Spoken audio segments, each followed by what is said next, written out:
and their adult son was working there as well that particular day. It was around 8 o'clock or so p.m. that Cyrus Carmack-Belton, a 14-year-old, walked into that store. And he had on a red hoodie with a small pocket in the front. He was carrying a black backpack.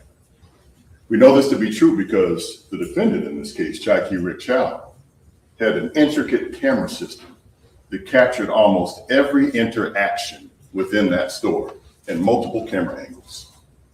He also had camera angles outside of the store on the premises of the store and immediately adjacent to the store, so you could see what happened at the beginning of Spring Street as his property ended. So Cyrus walked into that store, red hoodie, small pocket in the front, black backpack, and he walks in and he immediately is asked by the co-owner, Chow, to remove his backpack. That's store policy. Cyrus complies, does exactly what he's asked to do. He puts that backpack on the cooler and begins to walk around and browse throughout the store. He goes aisle to aisle, browsing, looking around, looking at the candy, looking at water, looking at other things in the store. And Alice is directly behind him watching everything that he does. When he walks to the front of the store, she watches. When he walks to the side of the store, she watches.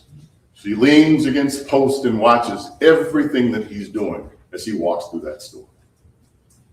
Their adult son, Andy, is working the counter, and he's watching as well. And as other customers come in to buy things, he'll service them and continue to watch Cyrus as he walks through the store.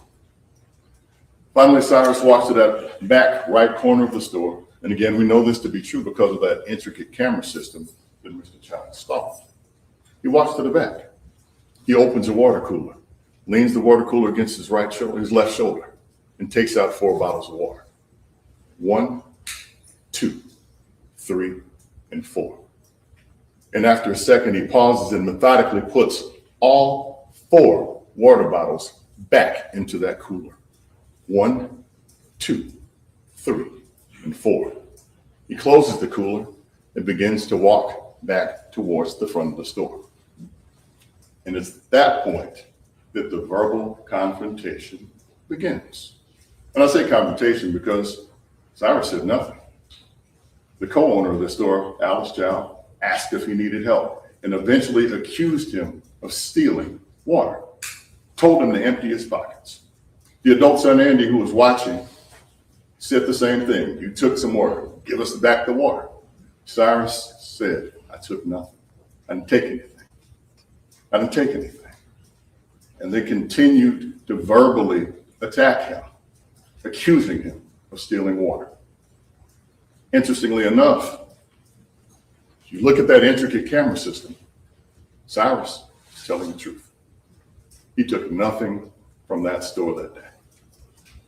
As he tried to walk out of the store, they continued to verbally harass him to the point where he took his backpack and calmly walked out of the store. Again, we know that to be true because of that intricate camera system that Chow installed. And as he walks toward that door, the co-owner, Chow, says something in Cantonese that makes her son run around the counter towards Cyrus. And then Chow, the defendant in this case, comes from out of an office in the convenience store, armed with a .45 caliber Glock pistol, and follows Cyrus out of that store. Cyrus walks out of the store, takes a right, slowly, and hears them yelling, running after him, turns to see, and again, the camera system shows these things, and he takes off running. Cyrus tries to run through the parking lot to the point to where he runs out of his Air Force One Nike shoe, runs out of his shoe, doesn't turn around to pick it up because you have an adult male running behind you with a .45 caliber Glock pistol who has falsely accused you of stealing. So he runs. He drops 2 cell phones out of his pocket. We know this to be true because there are witnesses who we expect you'll hear from who'll talk about how they had to throw on brakes to keep from hitting them as they ran across traffic. We know this to be true because of that intricate camera system that he installed. He drops 2 cell phones. One belonged to him, one to his mother. Doesn't turn around to pick up one of those cell phones. Continues to run, falls down, gets back up running, falls again, busts his shin, drops the backpack, keeps running. In total, Rick Chow and his son chased Cyrus Carmack-Belton over 130 yards off of their property onto a public road in Columbia, South Carolina. And eventually, after Cyrus fell a couple of times, Rick Chow fired the fatal shot, which ended his life. Folks, 130 yards is a football field. No, in fact, it's a football field goalpost to goalpost plus 10 yards. Ladies and gentlemen of the jury, I'm Byron Gibson, the 5th Judicial Circuit Solicitor, and I, along with Dale Scott, Stephanie Taylor, and Weston Leifer, represent the state of South Carolina. So for the next few minutes, I'm going to give you a little bit more of a roadmap of what this case entails, what our position is in this case, and what we believe we can prove, as well as give you an idea of what to expect from the court and how this proceeding will run for the next several days. Now, I mentioned to you a moment ago that when Cyrus walked into that store, he was wearing a red hoodie and a pocket in the front, black backpack. Unbeknownst to the Chow family, to Rick Chow, to Alice Chow, or to Andy Chow, he had a pistol in the front pocket of that hoodie. Unbeknownst. They didn't know. We know that to be true because that video will confirm all of those things. Confirm that he walked around the store, had a conversation with them. At no point did he ever threaten them. At no point did he ever curse them when he was being falsely accused. He didn't spit on them. He never attacked them. He calmly walked through the store and calmly denied stealing anything from that store, which again was true. The truth in this case is that Cyrus did what you'd expect an adult to do in that case. He walked away. He tried to create distance every time he was confronted. But for some reason, Rick Chow wouldn't believe him. He couldn't believe him for some reason, although the evidence will show that he took nothing from that store. The evidence will show that after they chased him out of his chute, dropping phones down Springtree Road, after he tripped over a curb, fell, dropped his backpack, we believe that gun spilled out of that pocket.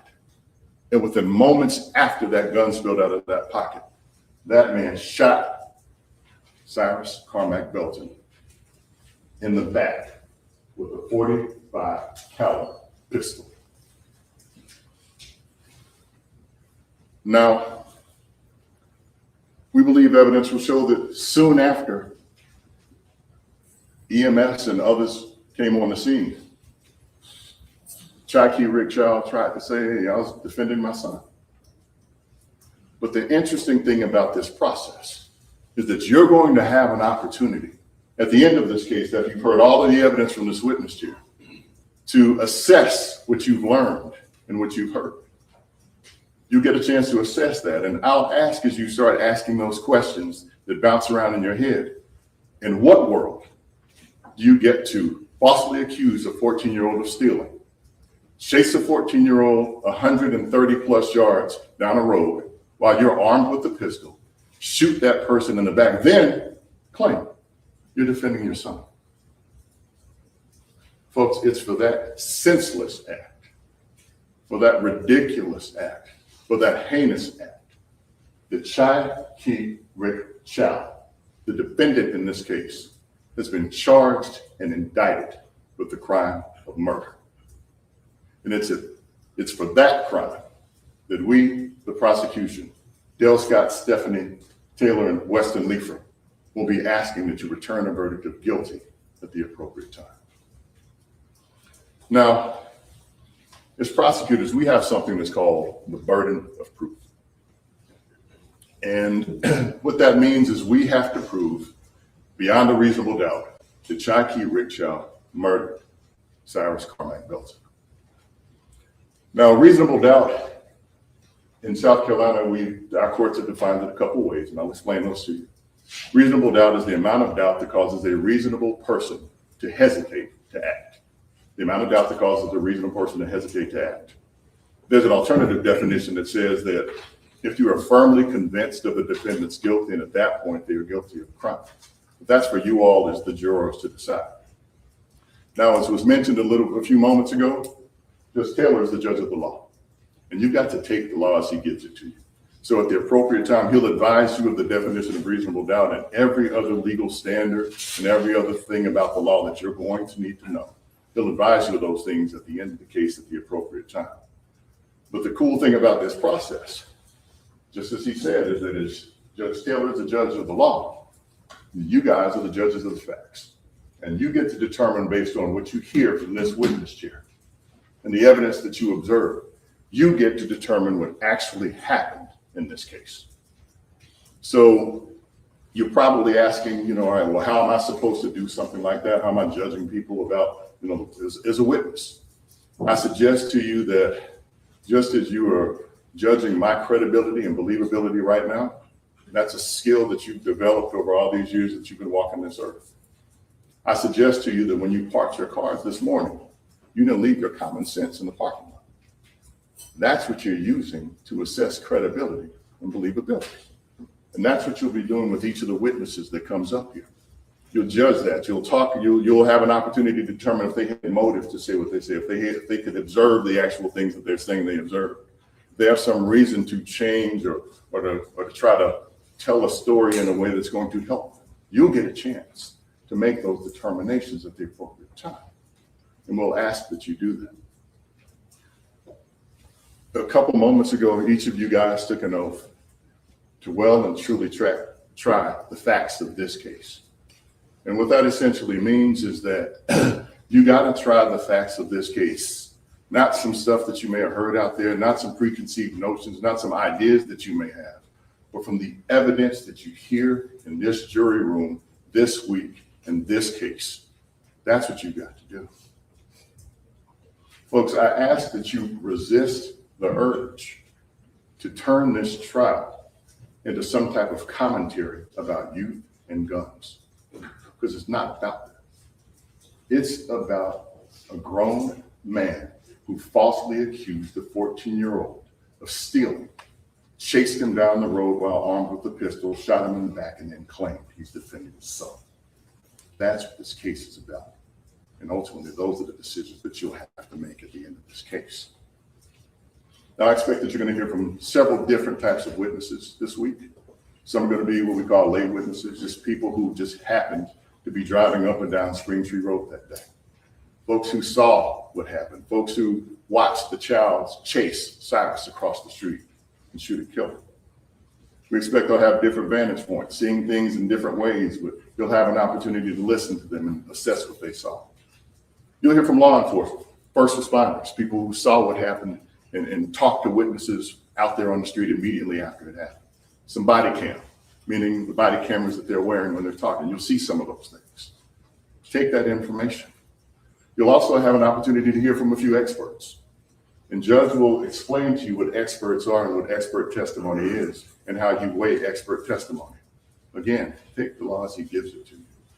And take the law from experts and determine if they have the ability to testify about the things that they say that they know, and how they came up with this information, and if this information was paid for. Ask yourselves those questions at the appropriate time. Now, folks, you're going to hear about three types of evidence. I'm wrapping this thing up. I don't want y'all to get sick of me this early in the week. There are going to be three types of evidence you're going to hear about. One is direct evidence. Second is circumstantial. Third is stipulations. Direct evidence is evidence that you can see, that you can touch, that you can feel, and sometimes even smell. Circumstantial evidence is evidence that you can infer exists based on a series of facts. All right? Evidence that you can infer exists based on a series of facts. So example, we're sitting in here South Carolina, it's probably going to be 80, 90 degrees with 100% humidity. If you walk out here at lunchtime and you see snow outside, it's 12 degrees outside. You see icicles hanging off of the different the posts and all that kind of stuff. You see a snowplow going through here. You see penguin tracks and maybe a polar bear walk by. You are in this room with no windows all day, but you can infer that it snowed because you see all of the evidence of snow. That's circumstantial evidence. It's just as good as direct evidence if you, the jury, determine that you believe that that's what took place. So direct evidence, circumstantial evidence, and last we're talking about stipulations. Stipulations are agreements between our table of the state and that table of the defense team. They're stipulations. That means we have an agreement that a particular fact exists. And if we have that agreement and we alert judge that that agreement exists, then judge will have the opportunity to explain to you that that's not a fact that you guys have to haggle about or even argue about, because we agree that it's the truth. So direct, circumstantial, stipulations. Those are the three types of evidence we'll be talking about. And at the appropriate time, you'll have a chance to look at the facts of the case, and with the evidence, you compare that to the evidence and return a verdict that speaks the truth in this case. Now, my final ask of you is this. There's an 11th century philosopher named Omar Khayyam.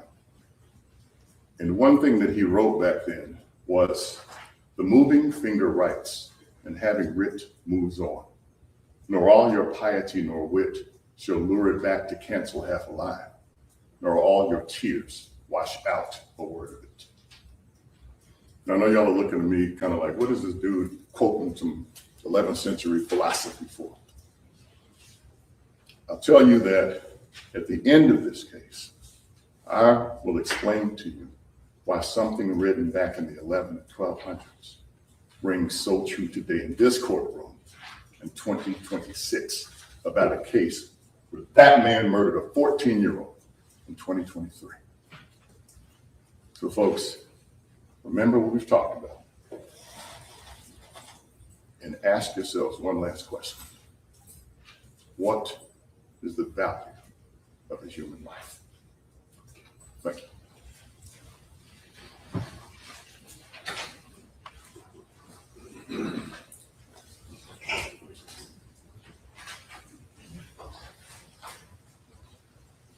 Please, the court. Yes, Mr. Sloan. Solicitors? Yes, sir. Ladies and gentlemen of the jury, good morning. My name is Jack Swirling. We met briefly yesterday when we were doing the jury selection. And it's my position at this point to go ahead and give you a defense opening statement. And I appreciate you being here. Thank you for being here. And I hope that you find this experience on your part to be an interesting experience about looking into your judicial system. We spent, let me just back up a minute. My good friend, the solicitor, just gave an outstanding opening statement himself. But the one thing that I did not hear, and the one thing that I do not believe you will hear during the course of this trial, is why a 14-year-old would be illegally possessing a semi-automatic pistol, wandering the streets with that pistol, with a laser attached to that pistol. A laser to go ahead and ensure better accuracy when you fire the weapon. A semi-automatic pistol that was loaded, the magazine was loaded, and there was a bullet in the chamber. It was illegally possessed by this young man.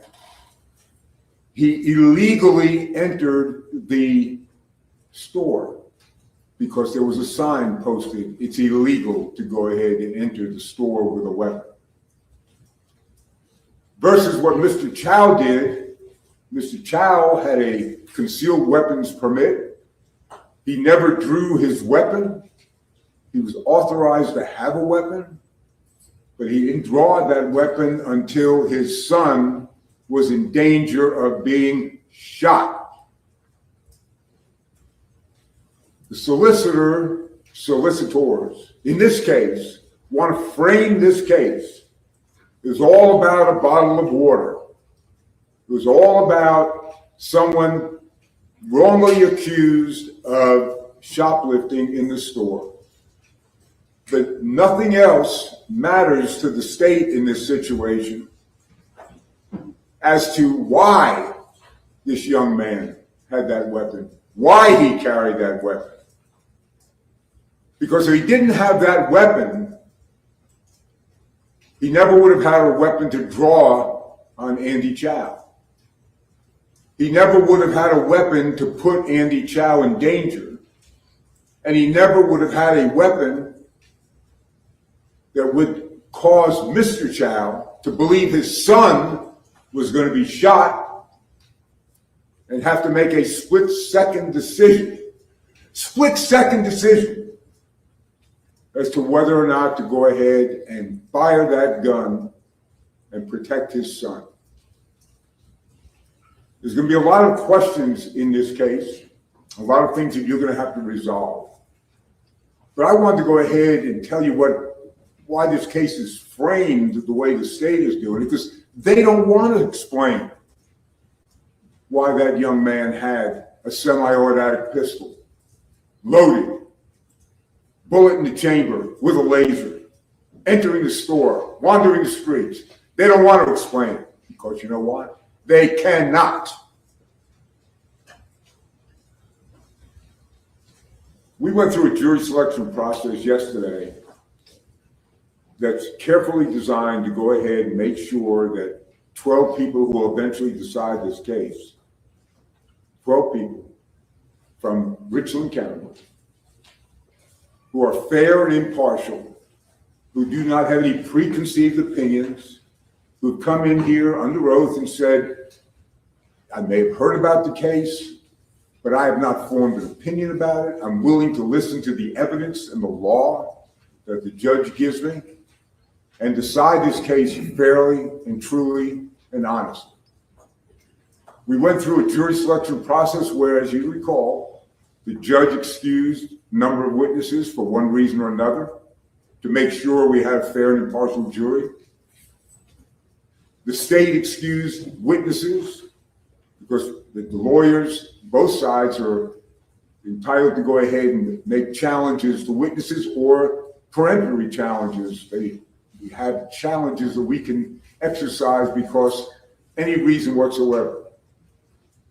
However, what it comes down to is that both the judge, the state, and the defense believe that we have the 12, 13, 14, 15 jurors now who are the most fair and impartial jurors who can sit in judgment on this case and decide whether or not Rick Chow is guilty of murder, whether or not he intended to kill this young man and he did it with malice, an evil heart, a wicked mind. That's what malice, judge will describe to you what malice means. And you will have to decide whether or not the state has proven that case beyond a reasonable doubt. So we are satisfied, we are content that we have the best jurors that could come out of Richland County to decide this case, and we have faith in you.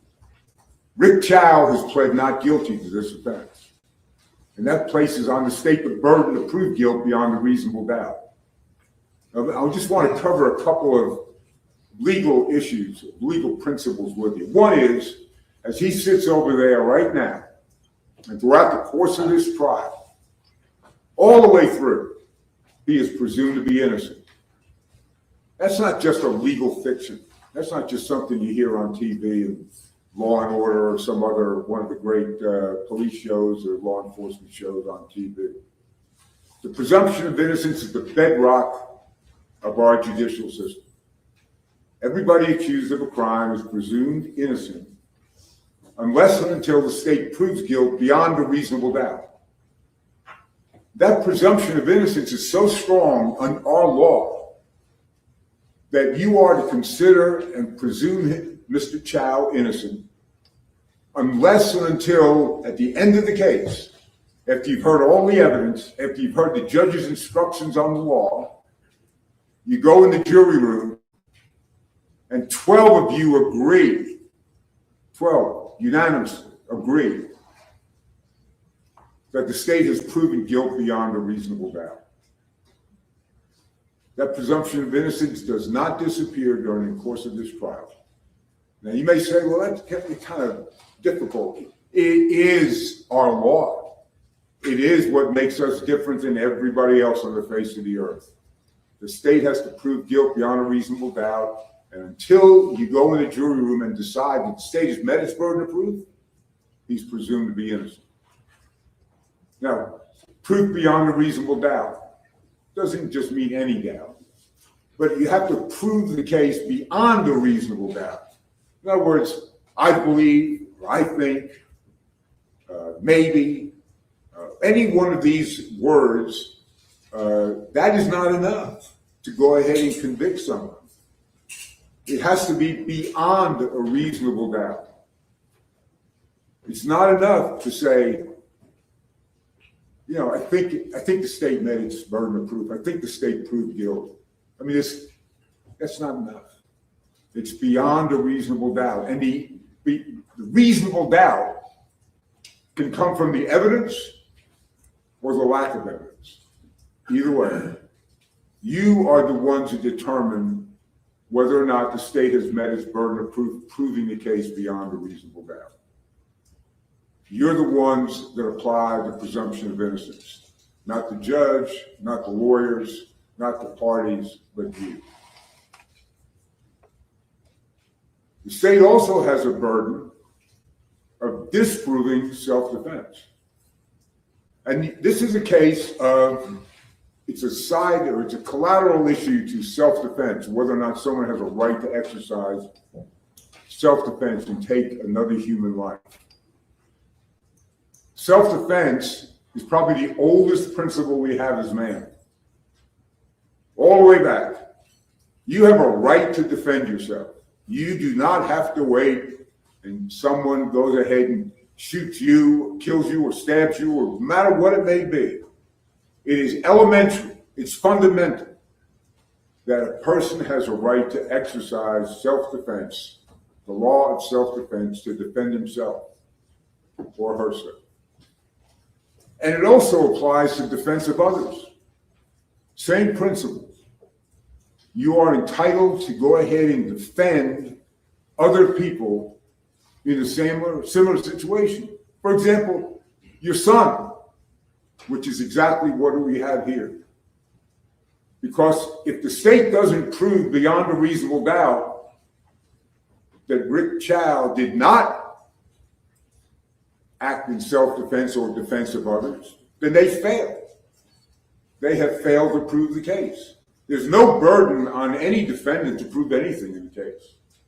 So the state has to prove guilt beyond a reasonable doubt, and they have to disprove self-defense or defense of others beyond a reasonable doubt. And we know that you're going to hold them to that burden of proof and keep our system the way it was designed to be. That a jury sits between the state or the federal government and the citizens in a county or in an area and decides cases fairly and impartially, and that no person is ever held to answer for a crime where the state has not met its burden of proof. The judge will describe to you what the definition of murder is. I told you it's malice aforethought. That's what South Carolina standard is. Murder is with malice aforethought. You kill somebody with malice aforethought, that evil heart, the wicked mind. The offense of murder also requires, as the judge will tell you, a criminal intent. You have to have a criminal intent to go ahead and be guilty of a crime. You have to intend the crime. And the judge will explain that to you at the end of the case as well.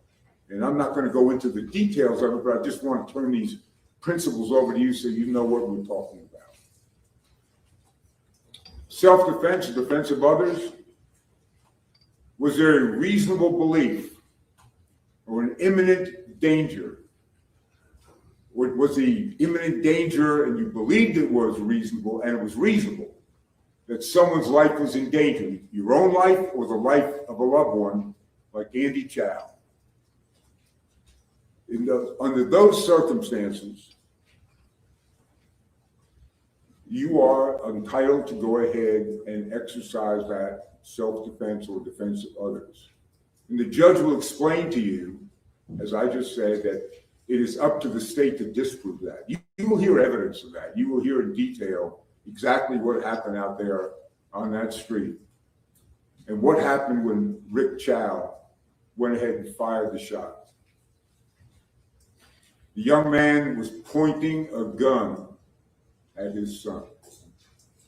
Defense of others. Is that an immediate threat, an imminent threat? Is it a reasonable belief that your son is in danger of serious bodily harm or death? I submit to you there's not going to be any question about whether or not it was reasonable or whether it was imminent, or it was reasonable to believe it was imminent. And you are, under the law, since the beginning of time, allowed to go ahead and take, unfortunately, nobody's saying this is, everybody's happy about this, but unfortunately, there are occasions in human life when someone has to exercise that right of self-defense or defense of others, and another life is taken. It's sad, it's tragic, there's no question about that. My heart goes out to the family. They've suffered a tremendous loss. And I don't want you to think for 1 minute that we're making that light about that. This was a terrible situation that happened, and that young man is no longer with us. But there are legal issues that you must decide prior to making any determination about guilt. And I submit to you right now that the state will not and cannot meet its burden of proof, proving guilt beyond a reasonable doubt, proving murder, malice aforethought beyond a reasonable doubt, criminal intent beyond a reasonable doubt, or disprove the defense of others, as the judge will explain to you. Now, how do you decide that? Well, you're going to listen to the evidence. You're going to hear the law by the judge, and you're going to make your decision based upon that evidence that you hear and the law that the judge gives you at the end of the case. No, there's no schooling. There's no, we don't have any class as to how to go ahead and determine that. But I will tell you this. Reasonable doubt is something you use and exercise every single day when you make the important decisions in your life. Should I go to that school? Should I buy that car? Should I buy that house? Do I need this? Do I need that? You weigh the factors, both the pros and the cons. And no matter what the pros and cons are, you're still entitled to go ahead and make that purchase, or go to that school, or go on that trip, even if it all adds up to being not the right thing to do. But when you come into a courtroom, it's completely different. Because if you have a reasonable doubt, if things just don't make sense, if it doesn't add up, one thing after another make sense, and come to a conclusive decision that the state has proven guilt beyond a reasonable doubt, you can't disregard that. The oath that you just took requires you to find someone not guilty, or not proven is another way to look at it, not proven beyond a reasonable doubt. Submit to you at the end of this case, again, hearing the law and the evidence, or the lack of evidence, you will come to that decision that the state has not met its burden of proof as to proving the case or disproving self-defense or defense of others. You look at the evidence, you listen to the witnesses. Are they consistent? Have they told the same story, everything that they've seen, everything that he did is it consistent all the way through? Not only is it consistent between what they said, but consistent with what other people said. And not only consistent with what other people said, but is it consistent with the physical evidence that you know and that you see and is presented to you in the courtroom? You look at motive and interest and bias and prejudice to decide whether or not to believe a witness or the credibility of witnesses. You are the folks that decide the credibility of witnesses. I want to go ahead and, as I've said, it's a tragic situation. My heart goes out to the family that they've lost a terrible loss. Nobody can understand that. Nobody can in any way comprehend what it would be like to go there. And I feel sorry for these folks. And I feel sorry for the young man who lost his life. But it's also about the Chow family. Rick Chow and his wife Alice Chow. Rick was born in Hong Kong. Alice was born in Malaysia.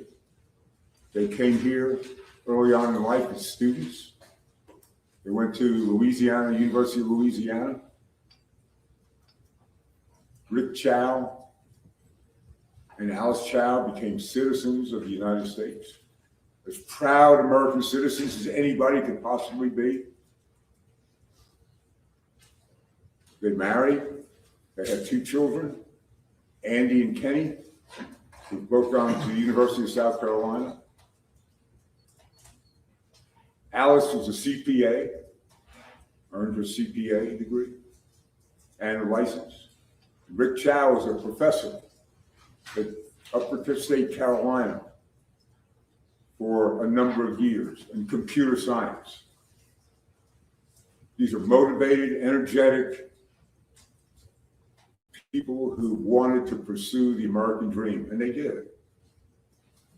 At some point, they wanted to go ahead and own a business, and that's how they came to buy the store that's in question today. They had that for about 10 or 12 years. They bought it as a Shell gas station. They bought the store, and they operated it. Rick Chow really wanted to go ahead and form a business. So for 10, 12 years, they've operated that business.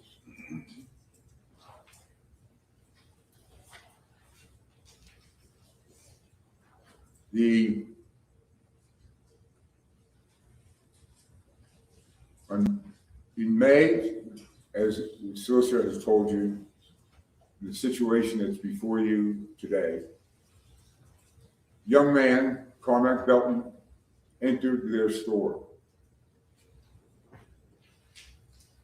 Now, when he entered the store, he had a backpack. Backpacks have to be put on the water cooler. It applies to everybody. They don't want anybody walking around in the store with a backpack. So everybody puts it on the water. Mr. Belton Carmack did. Put it up.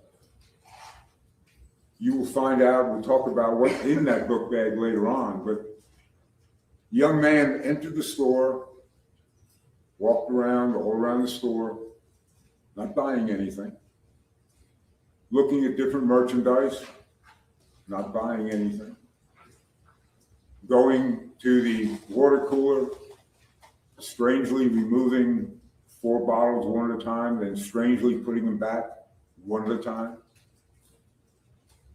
looking nervous, his hands in his pockets, looking back at Andy Chow, looking back at Alice Chow, who was on the floor at that time. They were both in the store in a nervous way. And they had a suspicion that he possibly had shoplifted something. Now, this is a store with thousands of small dollar items. A water bottle or any other item in the store, probably very little profit in it.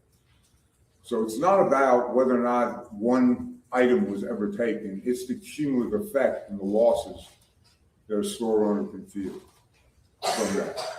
So they have a right to go ahead and look and see if anybody's taking anything. When Mr. Belton was leaving the store, he was asked, "Did you take anything?" And he basically had his hands in his pockets and he turned it up, the pockets. No.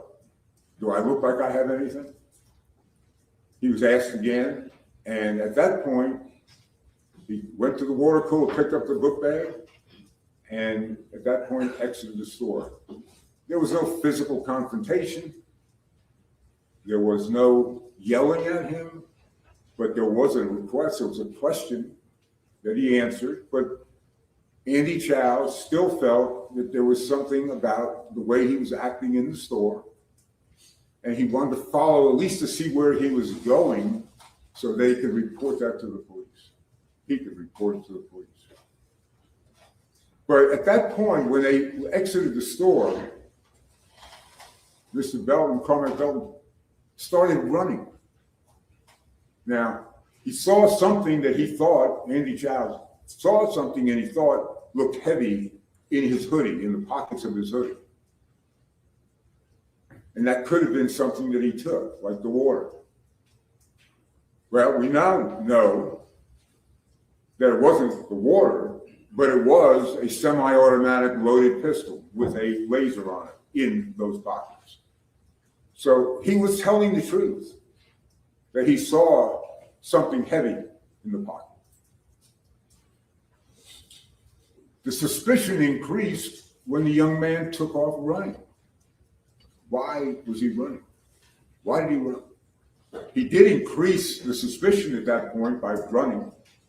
And he really ran fast because he ran out of one of his shoes. He threw the phones down before he exited the parking lot. And he just took off as fast as he could. Now, reasonable to believe that he may have taken something? Absolutely. Reasonable to go ahead and follow him to see where he was going and what direction so he could tell the police? Absolutely. And he wasn't going to tackle him. He wasn't going to hold him. He wanted to see where he was going. Rick Chow had come out of the office and he saw his son outside and the young man outside as well. And he saw him both of them take off running. Rick Chow, the defendant in this case, ran following his son and Mr. Carmack-Belton because he was trying to see what was going on with his son, protect his son, make sure his son was okay. He did not know what was going on. He had nothing to do with the determination in the store, but he was going out there to protect his son, to make sure his son was okay. It's his son. And the young man hauled down the street, crossed over the street, ran down on the left side of the street toward the apartment complex. And at some point, he tripped, fell. Mr. Chow was behind him. Andy was somewhere, and you'll hear the testimony about it, somewhere in that area on the street. And actually, the young man hurt his leg, cut his leg. But when he got up, and by the way, he also threw his book bag into a ravine down there. Why? Do these things increase suspicion? Absolutely. It would increase anybody's suspicion. But when he came up, and Andy Chow saw that he had a pistol in his hand. It turned out to be the 9mm pistol. That one chamber was loaded and had a laser that had been attached to it, but the laser was found in the road, right near the road where the shell casing that was fired out of Mr. Chow's weapon landed. Now, Mr. Chow never pulled out that weapon. The state wants to talk about, well, you know, he ran from somebody who had a .45 automatic, semi-automatic. How would the young man know that? He didn't even see Mr. Chow. Mr. Chow had it in a holster the whole time. He did not pull out his weapon from the holster until. I apologize. Just a joke. All right, overruled. Go ahead, Ms. Work. He didn't pull out his weapon until he was told by his son that the young man had a gun. The young man, Andy being a young man as well, when he saw the gun, started backing up like this, had his hands up, backing up into the street. Mr. Belton pointed the gun at Andy Chow. Mr. Chow told him, drop it. He didn't drop it. Andy yelled out, he's got a gun. He's standing in the road. Mr. Chow is coming up, pulls his gun down. At that moment, at that split second, that frozen moment in time, Rick Chow sees a young man pointing a semi-automatic pistol at his son, who's backing up with his hands up, and Rick Chow fires his gun to protect his son. We submit to you that that was reasonable. It was a reasonable impression that his son was possibly going to get seriously injured or die at the hands of somebody who had a gun pointed at him, that that was a reasonable belief. And he fired his weapon under the law in defense of his son. As I submit to you, anybody in this courtroom,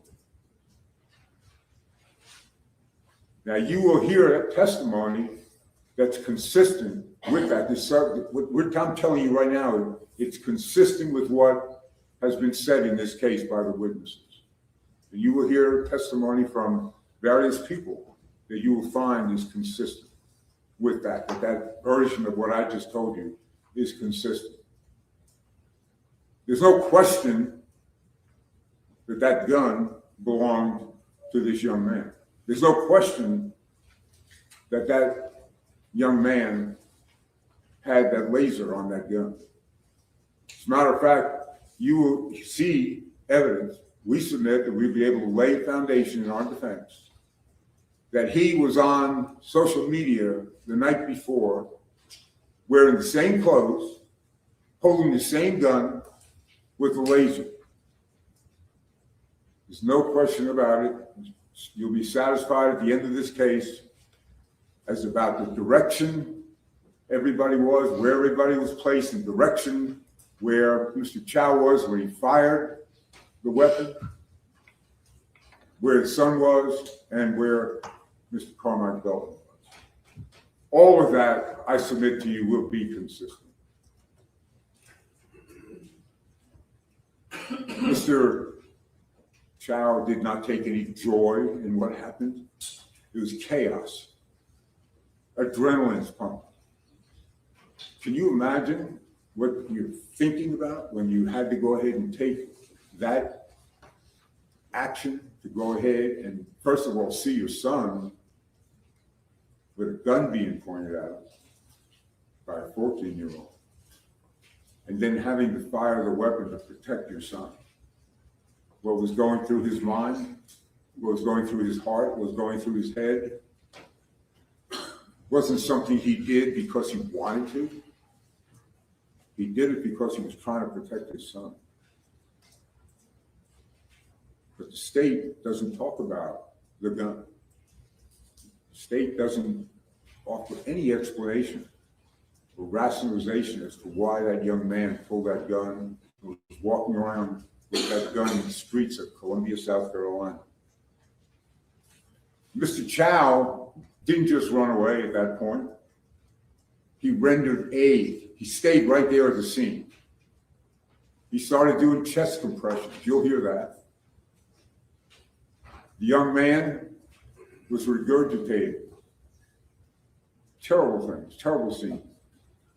Mr. Chow was bending down, cleaning his mouth out, and giving him mouth-to-mouth resuscitation. You'll hear that.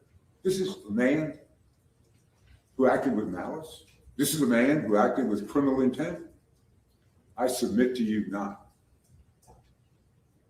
This is a man who was deeply upset about what happened, to the point that he was doing some things that I wonder how many people would have been doing exactly what he's doing to try and save this young man. And then other people came over. But Rick Chow stayed there, did chest compressions, took vomit out of his mouth with his own mouth so the young man could keep breathing. And then other people, more qualified people, were able to go ahead and try and help the young man. Unfortunately, he died. Unfortunately. Mr. Chow stayed around, stayed at the scene. He was there when the police came, told the police what happened, gave a brief description. It was not an interrogation. It was not an interview. It was not a complete, what I would call an interview by law enforcement. But there were snapshots taken of different people, Andy Chow, Rick Chow, some of the people who were at or around the area there. He stayed there that entire time, went back up to the store, and when the police came up to the store, he showed the police the videos that they had. He was cooperating 100%, doing everything he could to not only save the young man's life, but also to cooperate with the police. Everything he could. His wife was doing the same thing. His son was doing the same thing. These were not people who had any kind of joy in what had happened. They were upset. It's terrible. Not as bad as, obviously, the parents of this young man. Not nearly to that level. But having shot somebody and having someone die, it's got to be something that's just so difficult to go through. When he agreed, they gave over all the videotapes to the law enforcement as well that were in the store. They all agreed to go down for further interviews at the sheriff's department over the course of the next few days to give a real interview as to what happened bit by bit, word by word. But within 15 hours,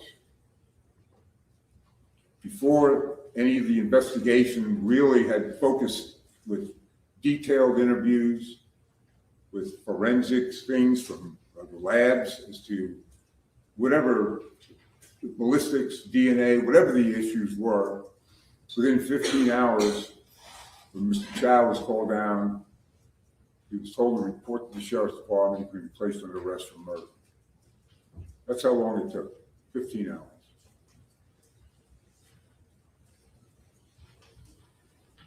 Ladies and gentlemen,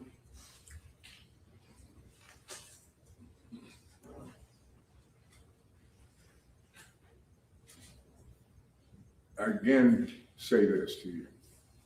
The state wants to frame this as a situation where a young man may have taken some small item from a convenience store, wrongly accused, chased, and he wasn't chased, he was followed, chased and shot down because he had taken something from that convenience store. I submit to you, it's not that simple.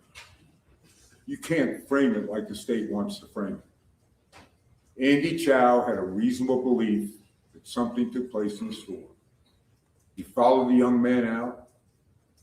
Rick Chow had a reasonable reason to go ahead and follow his son to see what was going on to protect his son. Andy, when he saw the pistol being pulled, as the solicitor pointed out, 130 yards down the road, he started backing off with his hands up, and his father saw that pistol being pointed at his son with and by a 14-year-old young man. He had to make a split-second decision to go ahead and defend or not defend, fire or not fire, to protect his son, his pistol. What should he have done? Because that's what the state is trying to get doing Monday morning quarterbacking. That's what it's all about now. I think I submit to you, and I'm going to sit down in a moment, and I appreciate you listening. There are 3 questions in this case. One of them is no particular order. But what was the 14-year-old doing walking around Columbia with a semi-automatic 9mm weapon in his book bag, in his hoodie, with a bullet in the chamber, illegally possessing that weapon, illegally walking into a store that barred people coming in with weapons? Another question is, would any reasonable person believe that their son was in imminent danger of death or serious bodily harm such that they had to exercise the right of self-defense? And what would any reasonable person, the third question, what would any reasonable person do under the same circumstances? Fire or not fire? That's something that everybody's going to have to think about. Mr. Chow told him to drop the gun. He didn't. Mr. Chow had the gun in his holster. He didn't pull it out until he saw it, or his son said he's got a weapon. Again, he made that split-second decision. There was no malice. It doesn't even fit the definition of what murder is in South Carolina. With malice, protecting your son. No criminal intent. Fired one shot, stayed there, tried to render aid, life-saving aid, and cooperated with law enforcement. Stayed on the scene. Agreed to further interviews. Then was arrested within 15 hours. Quick decision. I'm going to sit down now, and I do appreciate you listening to me.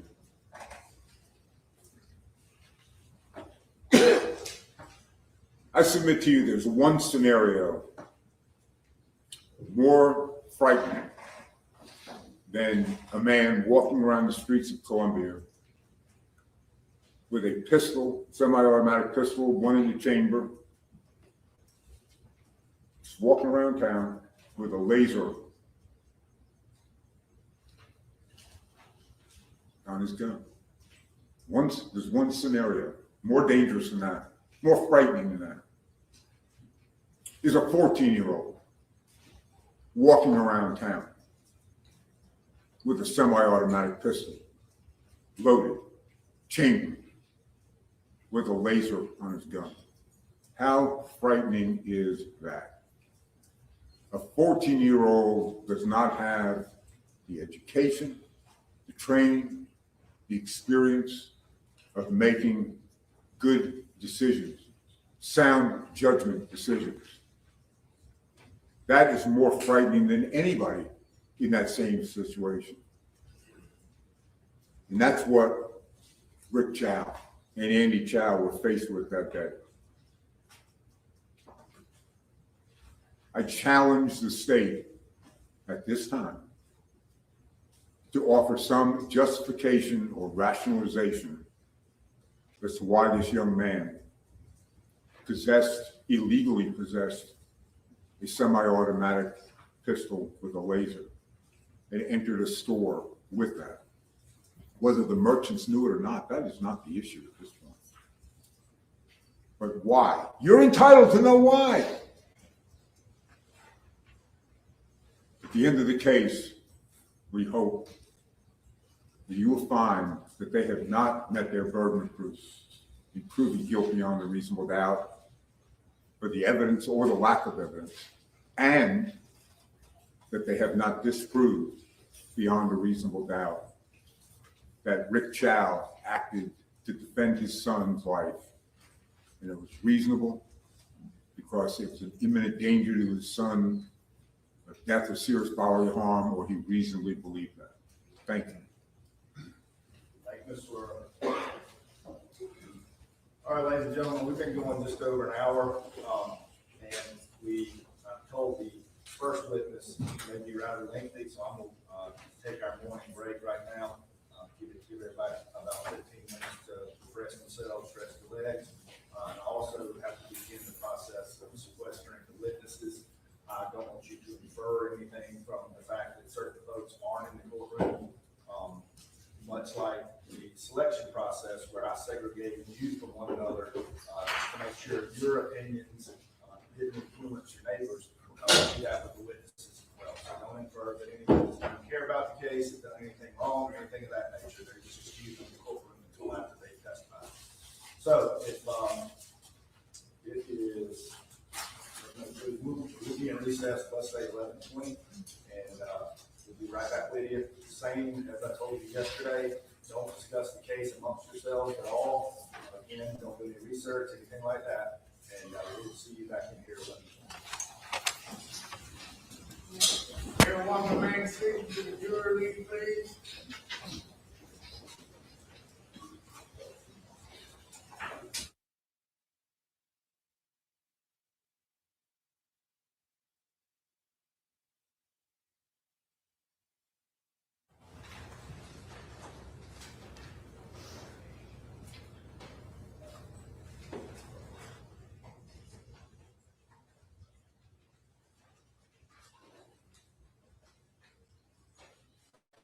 All right, any exception to my instruction on sequestration?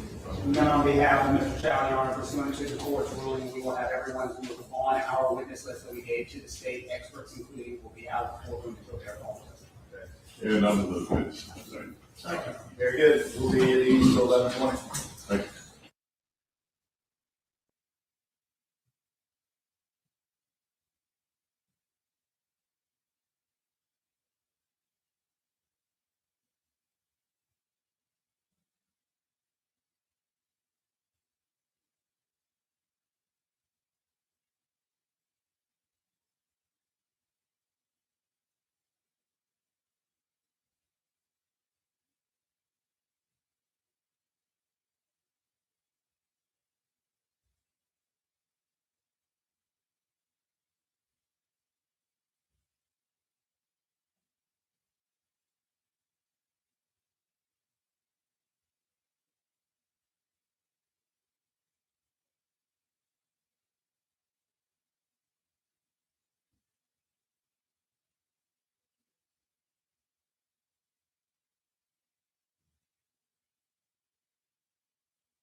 note from the jury. First was they needed waters and coats, so we've gotten that taken care of, through the bailiffs. Second, well, let's keep our question, how does lunch work? Priorities. That's a good question. Do we leave as yesterday or out? Hour and 15, hour and a half break for lunch. It takes them a minute to get in and out of the courthouse for security and all that. That will be court select. Any suggestions, objections? No, sir, I just based upon that for scheduling purposes for this witness, I think they would appreciate it when you come over and go before the road. I think it's going to be a substantial witness. Okay. It'll be lengthy, but I'll just see what time the court will break, so we can have like a window when we would be breaking. Your Honor, it seems like you normally take a 1 o'clock lunch. I tried to take it around 12:30. I was sort of anticipating you say this is lengthy, break after, direct, and cross after. But if I had to, don't hold me to it. 45 minutes to an hour. Okay. And then we have no problem after we're done with this direct and breaking, and then we'll cross after lunch. Yeah, we'll just see where we are. Do we both real quick? Yes, sir. We need some other addition, can't open water. We need some other addition, can't open water.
Jury is, Your Honor. Thank you, Mr. Cole. All right, ladies and gentlemen, I received your note. I'm informed that you were provided some refreshments, so I think they also have some snacks too that they can get. As far as lunch, I'm not going to starve you like yesterday.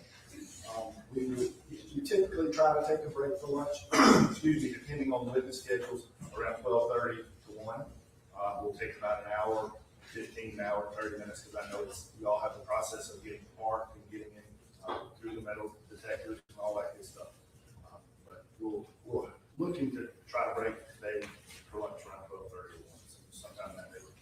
So, no, I'm not going to make it work for lunch like this. All right, solicitor ready? We are.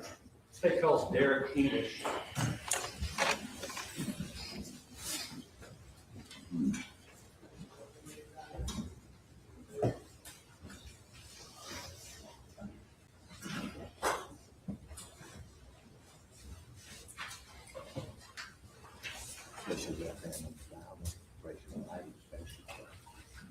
Do you swear or affirm the testimony you give in this case is truth and whole truth and nothing but the truth so help you God?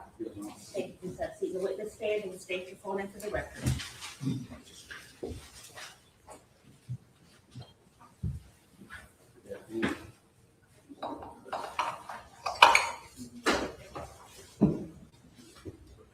Okay, Mr. English, where are you employed? Right now. Great Falls Police Department. Okay. Chester County? It is Chester County, yes, sir. Back in 2023, where were you employed? Virgin County Sheriff's Department. Okay.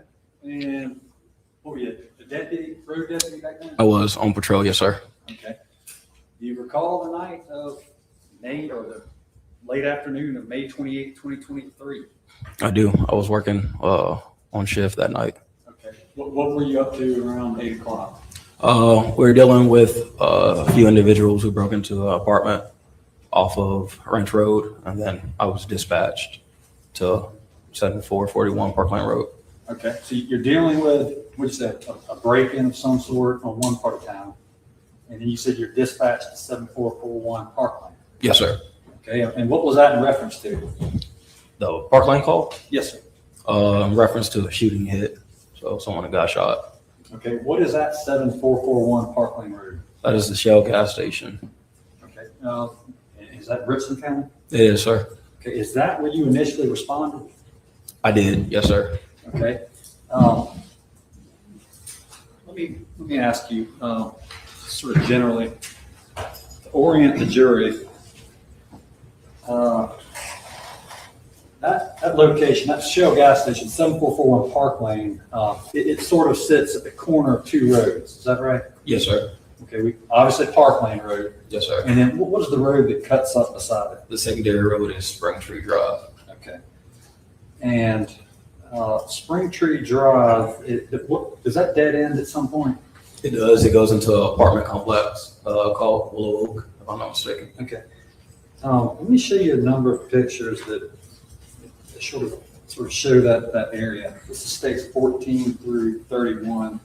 Tell me if you just generally kind of recognize what these are. You want me to look all Just look through them and I'll ask you a question after you review them. of them? Okay.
Okay.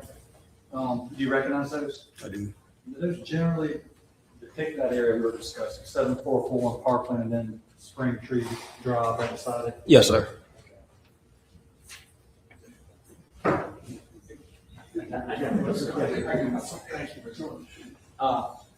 Okay, Spring Tree, you talked about it dead ending at some point. There needs some parts there.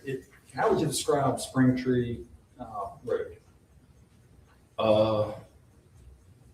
It's a road that goes to a dead end. There's three apartment complexes. We have 220, 250, and then 100 Willow Oak Drive. Okay, is it a hilly road? Is it a wide road? Is it a narrow road? Is it a flat road? It's pretty flat. Okay, is it a curvy road? Is it a straight road? This is a straight road, like a straight shot. Okay. Now you said the call for service had you going to 7441 Park Lane Road, which is that Shell gas station, were you directed elsewhere after you arrived on scene? Yeah, so when I arrived on scene, stepped out my patrol vehicle, I was flagged down to go slightly further down towards 220 Springtree Drive. Okay. So you go to the Shell gas station and then later you're rerouted up farther up the road. Yes, sir. On Spring Street. And then you went immediately to where you were directed to go. Yes, sir. And what did you observe once you got there? I observed Burwell Mike, or a black guy, laying on the ground with a bystander doing chest compressions on the individual, and multiple witnesses just standing by. Okay. Did you later learn who the black guy was who was on the ground? Later, yes, sir, I did. At the time, did you understand him to be the victim of the shooting that you were responding to? Yes, sir. Okay. And you said he was, medical aid was being rendered on him when you arrived, is that correct? Yes, sir, that's correct. Okay. And so what did you undertake to do once you arrived on scene? I just told the individual continue to do chest compressions due to EMS being like 10 seconds away. Okay. Were you first responder? I was first deputy on scene. All right. It's kind of state does all they're identified.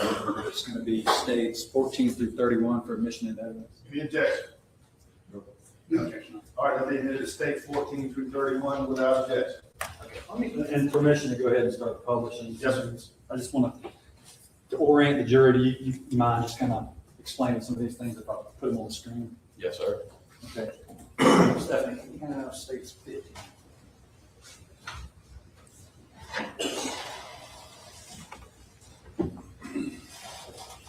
Okay, Deputy English, do you see states 15 there? I do.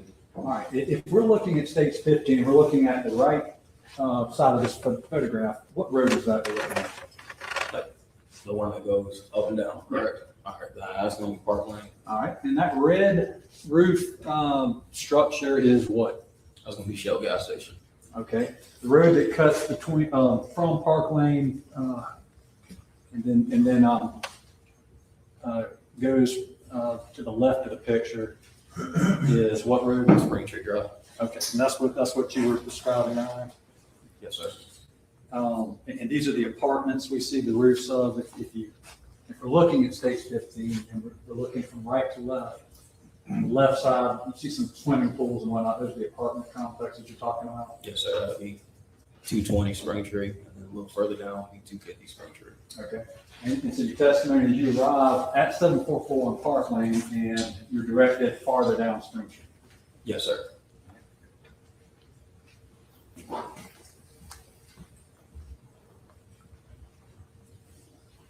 So you're talking about this being Park Lane, that being the Shell gas station, Yes, sir. where you arrive, and then you're directed down this way, down Spring Street? Yes, sir. Okay. And did you see generally where you found a victim of a gunshot wound in this picture? Yes, sir. So if you look where the little wooded area is, so bring your little stick. Yeah, about right in that area right there. Okay. And that's where you were talking about seeing, you call him the black guy. Do you know him now to be Cyrus Carmack-Belton? I do. Okay. And he was lying on the ground. You said people were rendering aid to him. One bystander. Yes, sir. Okay. Did you also see the defendant, Mr. Chow, at the scene at that time? I did. Did you understand? What were you doing? I mean, were you securing the scene? Were you collecting evidence? What exactly were you doing? So one was trying to secure the scene. I was informed that there was a weapon on the ground, so I wanted to secure that in the back of my patrol vehicle, while also set up crime scene tape and let EMS do what EMS does. Okay.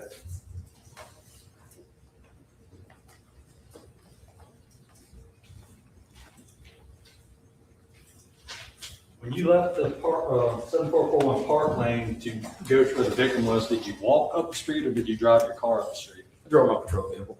Okay. How would you describe the distance between that Shell station to where the victim was found on the ground? I'll say about 130 yards. Okay. I mean, would you describe that distance as being significant in any way, or? Why did you walk from the gas station up to the, It seemed pretty far.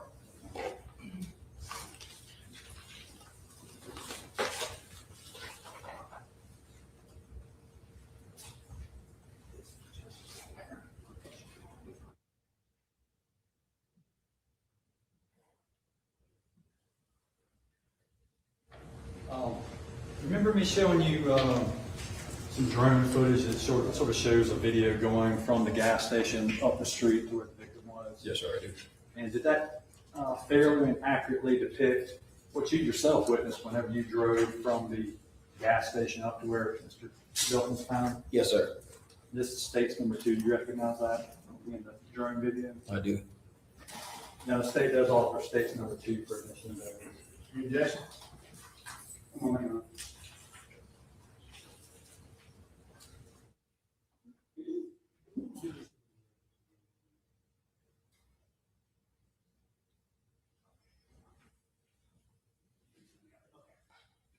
Now, the state also Subject to conversation, no objection. All right, be admitted as state's exhibit 2. Okay. And permission to publish? Yes, sir. All right, before you start, Stephanie, all right, what are we looking at right here? Just, and I hate to keep belaboring the point, but I want to orient everyone with what we're looking at here. We're looking at this first shot, state's number 2. We're looking to the left. First of all, is that the Shell station at 7441 Park Lane? That is All right. Now, Deputy English, if we're looking back this way, that would be Park Lane, right? correct. Okay. And in this road right here, we see a couple of cars on the side. That would be Springtree. That is correct. And of course, Shell gas station sits on the corner, Park and Springtree, which you already testified. Yes, sir. Do you recognize this as the front entrance to the gas station? I do. Okay. All right. You can play.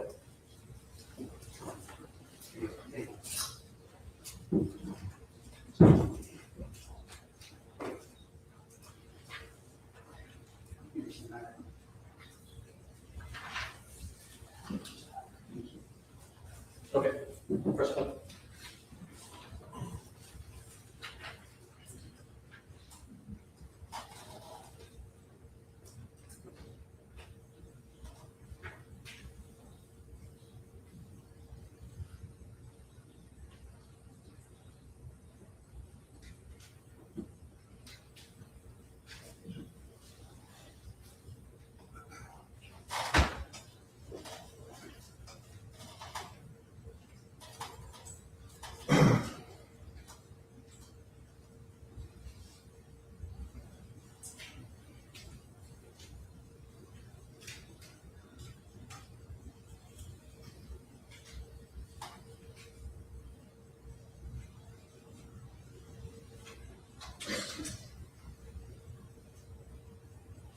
Okay. And where we end on that video, is that essentially where you found Mr. Carmack-Belton? That on is. May 28th, 2023? Yes, sir, that is. Okay, and that accurately depicts the pathway you would take to get there from the gas station? Yes, sir. All right. You talked about seeing Mr. Belton and aid was being rendered. Do you remember the fire department showing up? I do. I remember EMS and fire department showing up. Okay, you remember EMS showing up. Do you remember eventually Mr. Belton being taken away in the ambulance? I did. Okay. At this point, he's being taken care of. Does your focus shift to crime scene integrity? It does. And so did you put out crime tape and whatnot? I did. I put out crime tape. And a crowd started to gather at that point, or were there people on scene other than Mr. Chow and Mr. Belton? There was just bystanders, some who heard it, some who witnessed it.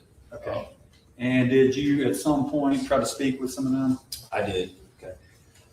At some point while you're out there, did you begin locating evidence?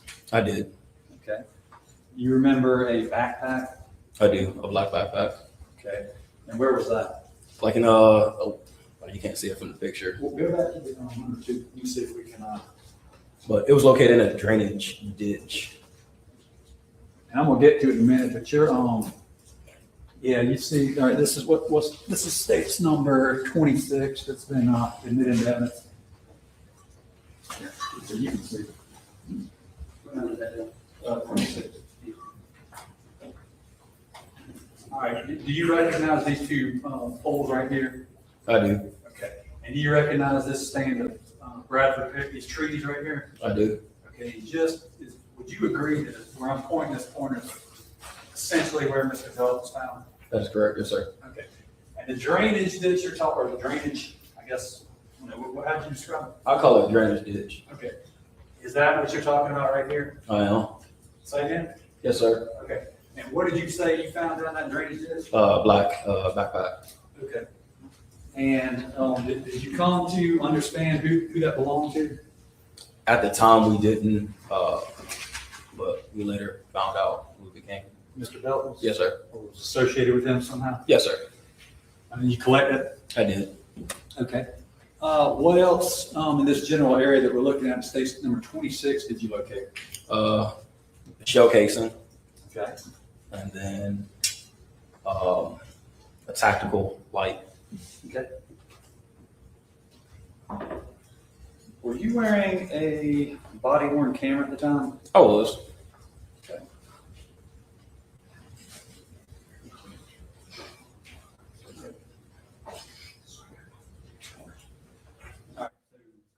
All right. You saw a tack light. What is that? It's a attachment that you can put on a firearm, Okay. like a pistol. And it was something you would, manually put on a pistol? That is correct. Are these common or uncommon? Pretty common for people who shoot, I guess, towards the nighttime. Okay. And what do? They provide like a flashlight. Some have like a laser too to help with accuracy, Yes, sir. help with vision. Do you own pistols with tack lights? Me personally? Yeah. Have you ever been issued one, or have you ever? At the Sheriff's operated Department. Yes, sir. one? Okay. And you say they are not uncommon. That's not uncommon. All right. What else did you find? You got the backpack. You got a tack light, and the tack light was attached to a gun or not attached to a gun? It wasn't attached to the gun. Okay. And it was just lying somewhere in this vicinity here. Yes, sir. It was located near the shell casing. Okay. Also located. And so you found a tack light and you found a shell case. Yes, sir. Okay. And did you mark those anyway? I did. You said, started to ask you at least, you had a body worn camera at the time? Yes, sir. And it was operational? It was. Okay. Let me show you states number 1, see if you recognize this. I do. Okay. And does it, now with the exception of the court, the state and defense is muted portions of it. Okay. You watched that earlier today? I did. And aside from that, the agreement with everybody that portions would be muted, does it fairly and accurately represent what you yourself witnessed? Yes, sir. May 28, 2023. Yes, sir.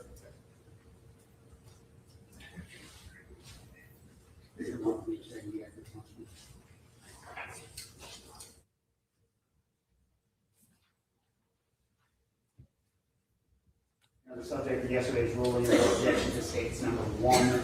We've also been given states 32 through 43. No objection. 32 to 43.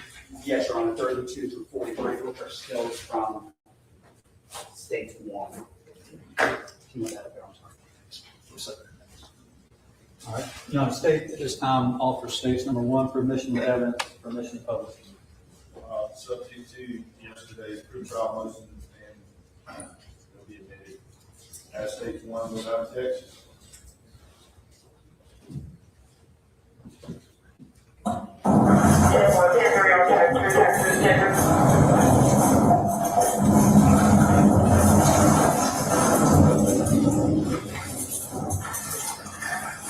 Hey, where's he at?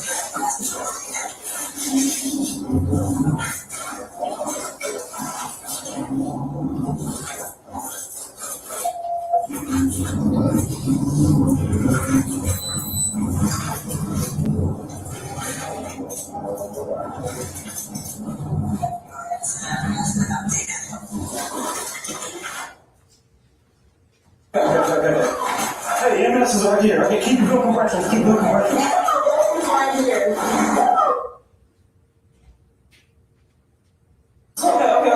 Okay.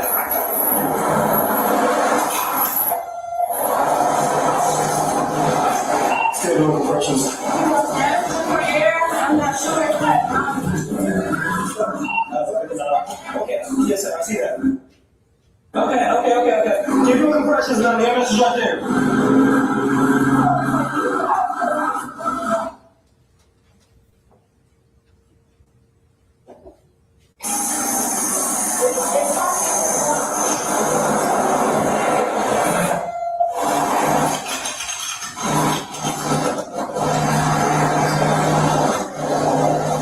Hey, y'all stand back. Stand back.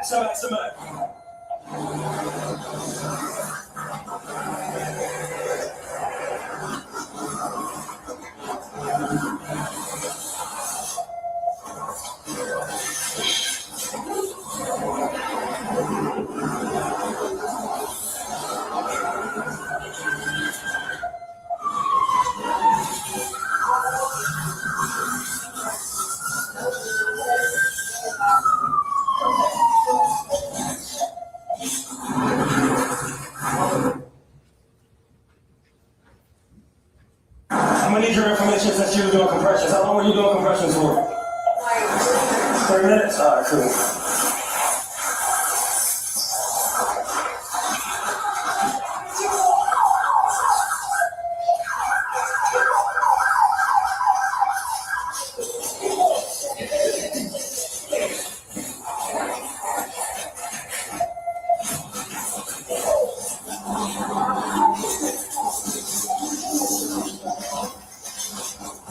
Hey, just don't cross it.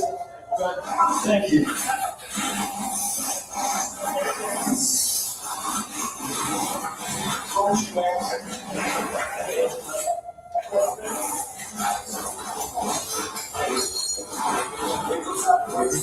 Free to walk through. 59 is in the back of my trunk. You hear me? 59 is placed right here is in the back of my trunk. I'll go down there, Sarge. I got it. You see it? I got it.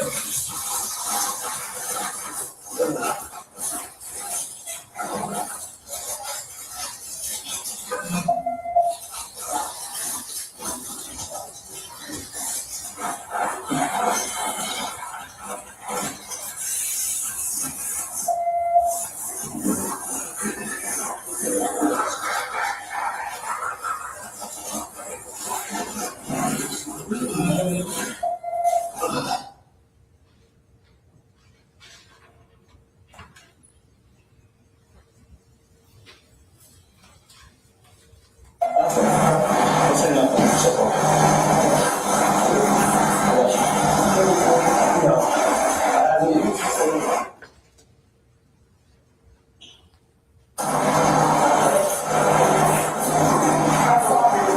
You got the ID or anything?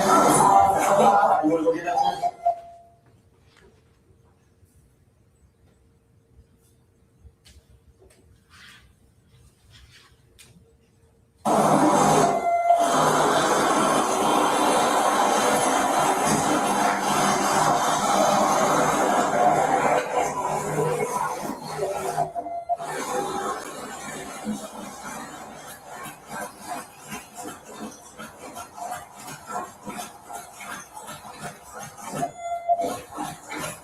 Are you the one who shot him? What's your ID at? Hey, sorry, I got store clerk right here.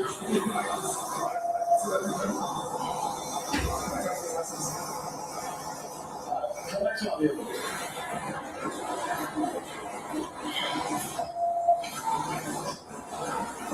Go on.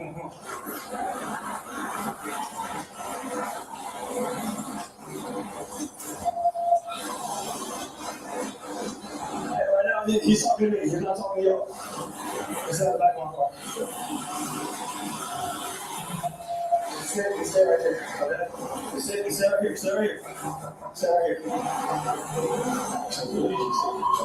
I was just walking by and then I seen him over here with them, and I was like, oh, he looks like Swanson, so I came and he likes us. Okay.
my car. Do not move. Thank you.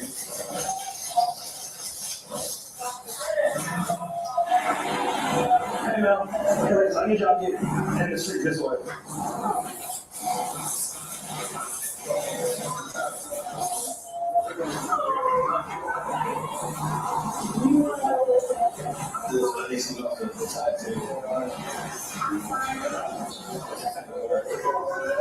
I'm trying to do this trick, but I need someone else right here. What's that? Hey, that's a flat plate. Sorry, it's a flat plate. Coming with it. Yeah. Okay. That's where you were noticing the tack light right there, you're pointing to it? Yes, sir. Okay, and then did you do anything to mark it at the time? We did. I want to say like a card. I'm not stopping again, but after that, is that about whenever you find the shell casing and you point it out and mark that as well? Yes, sir.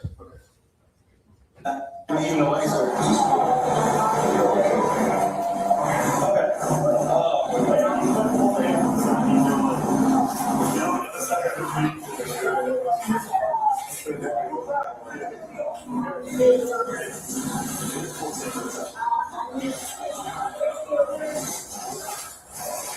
I'm gonna check my grades right there.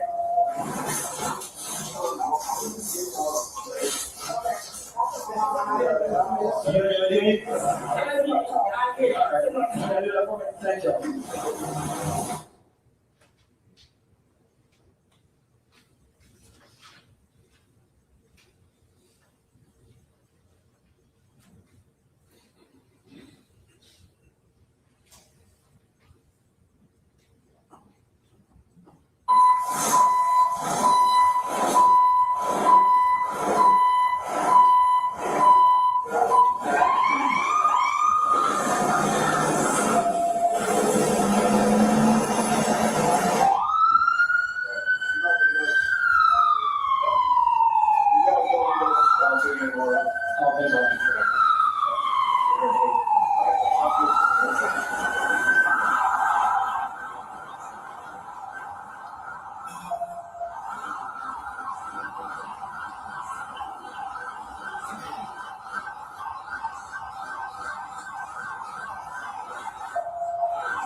Sir, stay right there.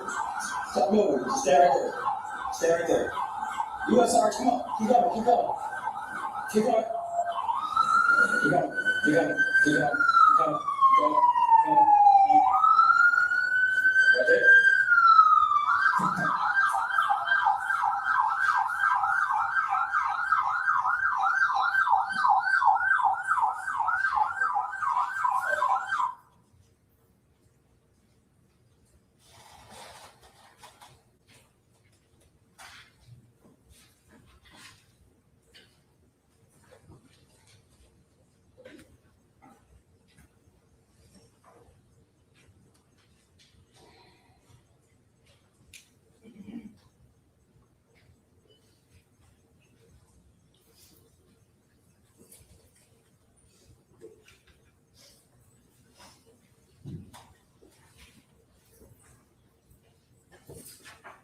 And I promise you, okay, we're gonna get to you, okay? Thank you. Sir, I need your voice. Do not cross this tape. If y'all cross this tape, sir, don't pick up anything off the ground either. If you cross it or pick up anything off the ground, I'm charging you by destruction.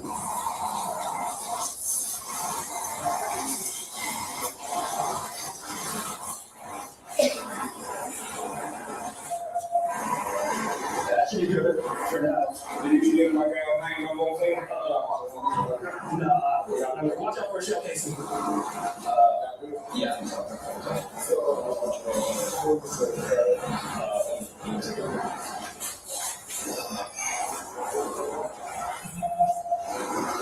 Yeah, his ID. Yeah, actually, I haven't had him yet, but I'll get him down for you. Run down.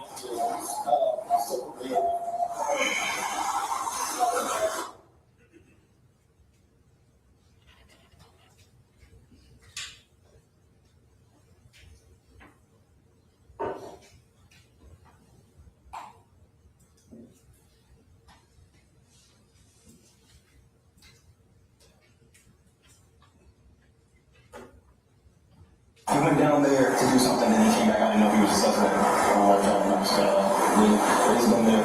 We have this hack laser, and we do the tap right here, and then the shell casing. It's like 45.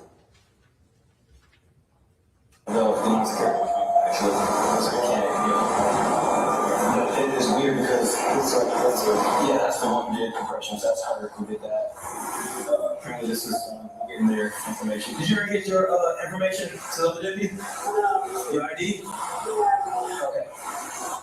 Thank you. It's just weird because the rounds that's in there doesn't match for 45 minutes.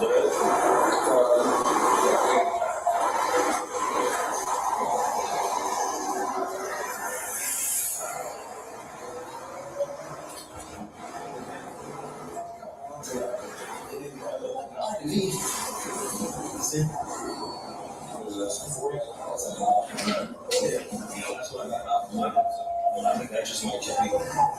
Yes, case I'm sure that's looks like 45. I don't think the backpack has it at all.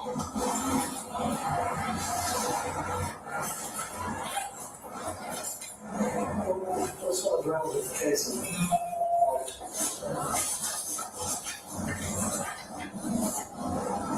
Yes, we do it to the court staff.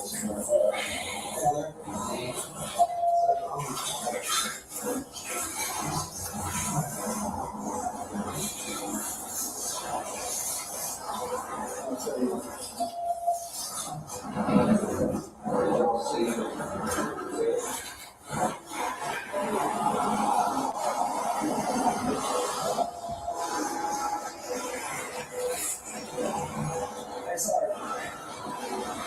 You got drinks and balls? Yeah, I hadn't even started that yet.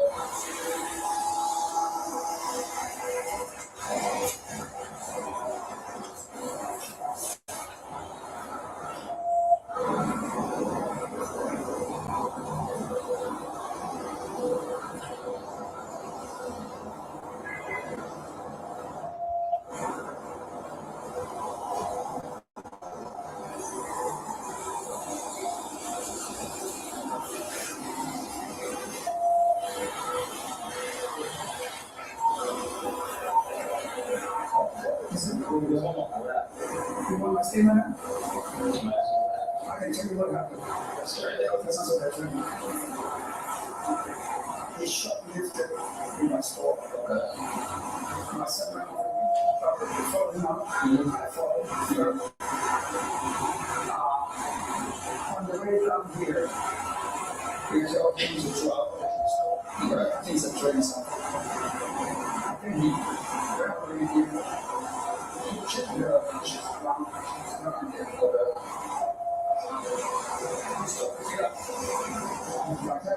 Get up, put some time up, put the right.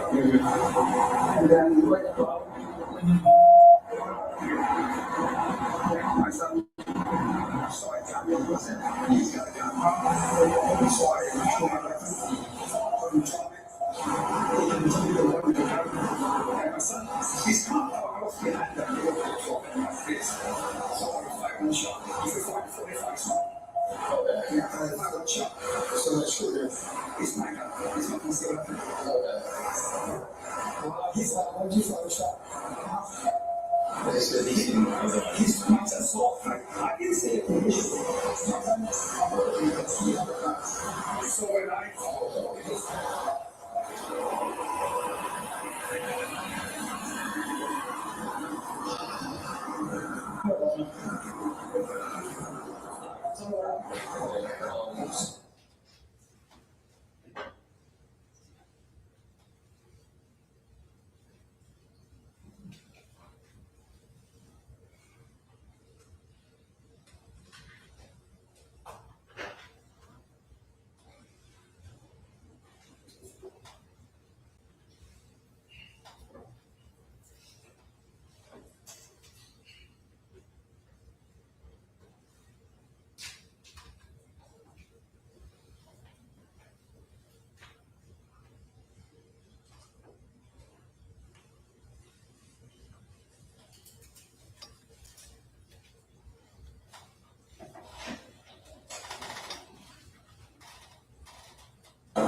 As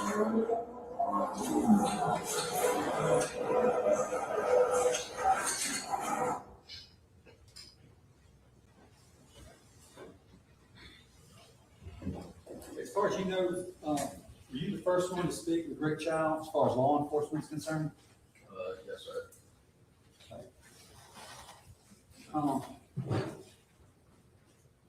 Notice there was some confusion. At first, whenever you find the gun, when you first arrive there, you seize that weapon. Correct. Okay, and then you find the casing, and there's some confusion because you say, you know, this gun. Yeah. Yes, sir. You had not yet seized the gun off of Rick Chow at that point? No, sir, not yet. Okay. Let me show you states 32. Is this just kind of a screenshot from your, this has already been admitted evidence. Screenshot of your body camera? Yes, sir. That's when I originally went on scene.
States 32, please.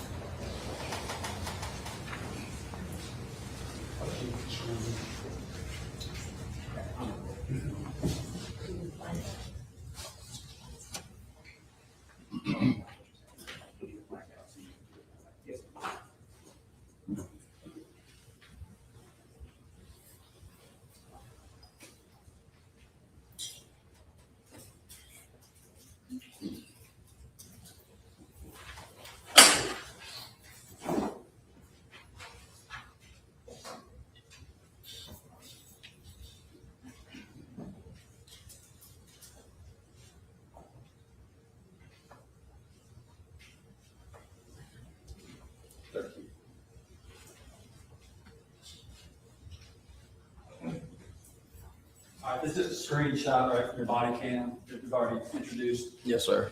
This right here, that's gonna be the 9mm that you collected initially? Yes, sir. No, I just want, I give a great latitude and knowledge that can lead. I understand that the state has a right to establish this, but the witness can come down and give him the stick, and he can not just, I'm concerned about relaxing into leading. Most of this has been foundational thus far.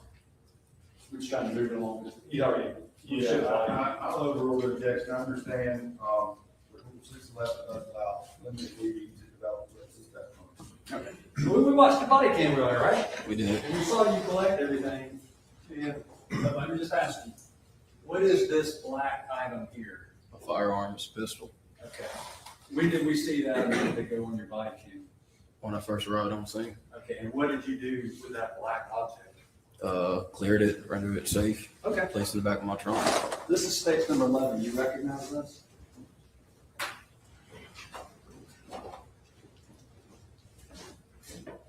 I do. Okay. What is that? The firearm that's in this picture right here. No, the state offers states number 11 for admission of evidence.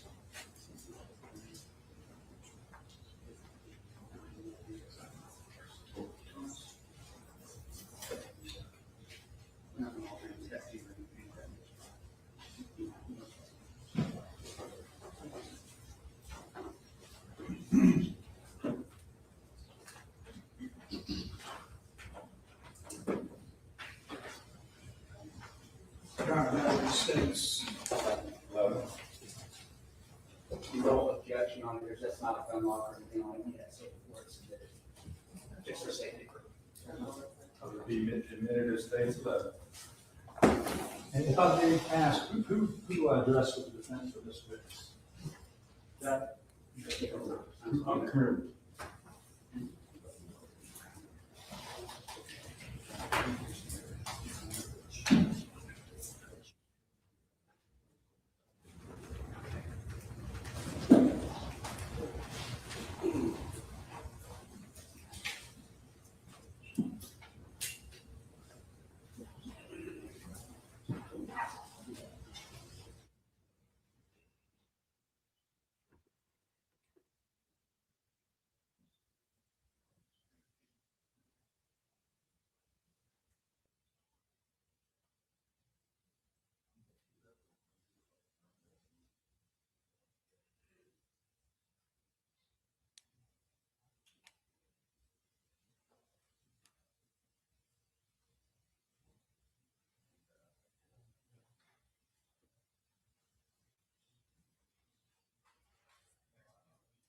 All right, Mr. Scott, you ready? Yes, sir.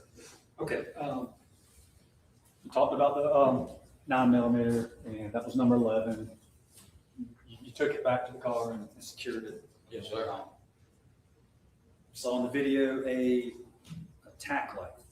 Correct. Okay, let me show you states number 6. Tell me if you recognize this.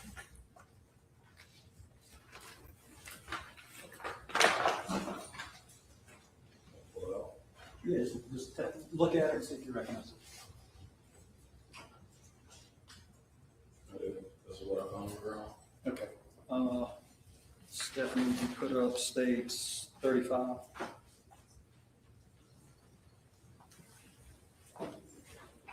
He had identified, but I'm all for states number 6 for this one. 6. Objection? No. All right, moving into state 6, without objection. All right, in this picture, see those markers on the ground? I do. This placard right here is there to mark what? Evidence, it's a crime scene marker. Okay, right, evidence marker. What specifically is? Oh, it's a tack light. I apologize. It's a tack light sitting on the ground. Okay, the tack light we just introduced is states number 6. Correct. Okay, and let me have 37. Okay. Do you see, you talked a little bit earlier about a drainage ditch. Did you see the drainage ditch in states number 37? I do. This is the bottom left-hand corner. This little area here? Yes, sir. Okay, and then AA, you just said it's a tack light? Correct. All right. Steph, we have 38.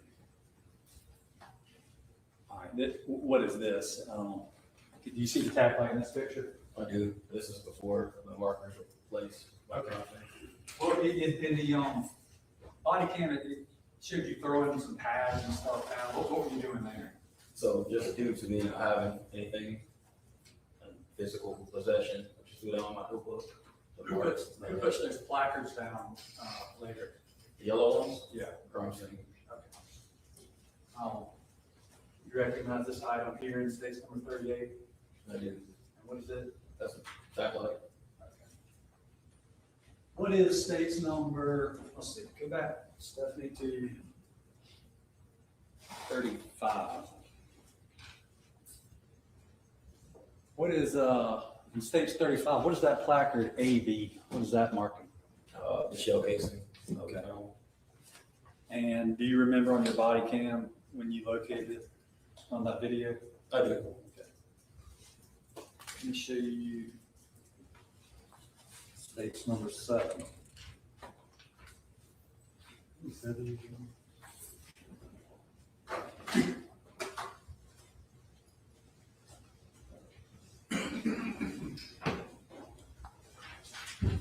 Well, you might not be able to identify, but do you remember it being there? I do. That's my go-to mark. Okay, state's number 7, I'm just gonna get you to identify. What does it look like? It's labeled as 45 caliber FFC, or FCC, or fire casing, shell casing. Does it list the marker? It does. This is marker AB. Brown.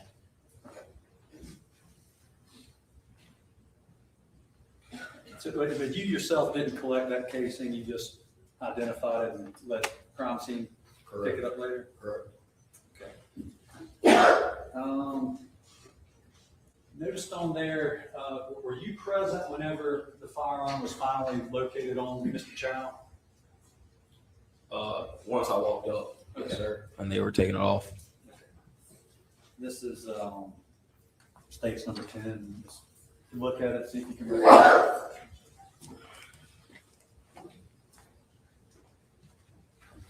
I do. You recognize it? I do. Okay. And was that, what was that? It says Glock 45 caliber on there. I think the model was a Glock 30. Do you recognize it as the weapon that you yourself saw being seized from Mr. Chow that night? Yes, sir. Okay, so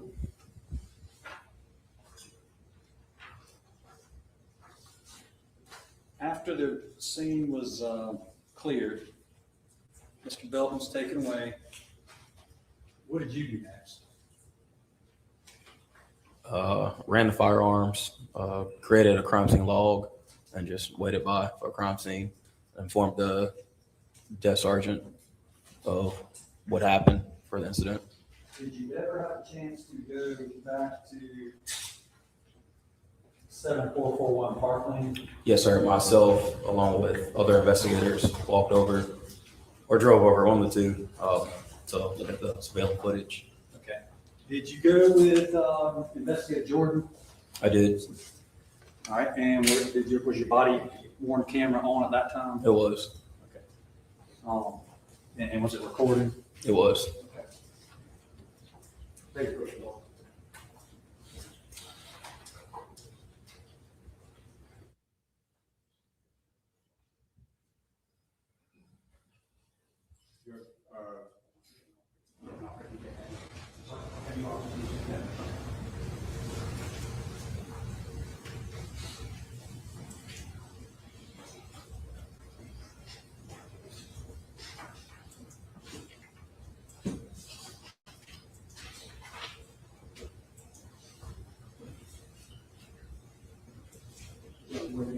Yeah. Oh.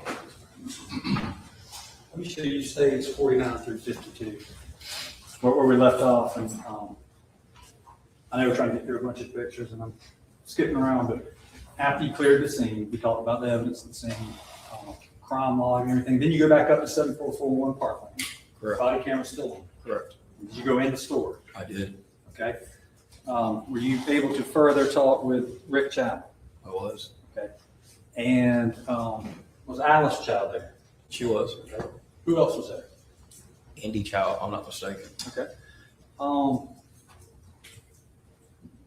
Were you or were you not able to go back and review video with Rick Chow? I was. Okay. And was that filmed on your body camera? It was, yes, sir. Okay. Were you with investigator Ty Jordan? I was. Let me show you states 49 through 52. Tell me if you recognize those. This is us looking at the security footage. This is multiple cameras on the screen. This one shows us inside the store with Mr. Cyrus. This is a zoomed in shot of Mr. Cyrus at like a cooler, Okay. I guess you can call it. And then the last photo is us talking with Mr. Chow and his son in front of the cash register. Okay. All right, you're on the state hall for states 49 through 52 for admission and evidence. Yeah, there's a 52, just the original objection as to 52 for yesterday's pretrial hearing. Other than that, no. All right, they will be entered as, or admitted rather, as states 49 through 52, subject to that's objection yesterday. Okay. Tell me about, was there anything, what was it, a convenience store? It was. Was there anything noteworthy or anything that you noticed when you go in the store? So as soon as you walk in the store, besides the normal gas station stuff, once you walk up to the counter where the cashier is, I mean, they have like different things up there. Lottery tickets. At the top, there's like the wall of shame. It's pretty big. There's multiple people that's been in there prior. Okay. Let me show you states 52. Well, you already seen it, but let me publish it. All right, first of all, who is this individual in stage 52? That's Investigator Jordan. Okay. Is he here in the courtroom? He is. Raise your hand, Jordan. Okay. And this is who? Chow. Do you see Rick Chow here today? I do. Okay, where is he? Sitting up at the table over there. And this is who? Mr. Andy Chow, his son. All right. And this, what is this? Is this what you were just describing as the wall of shame? Yes, sir.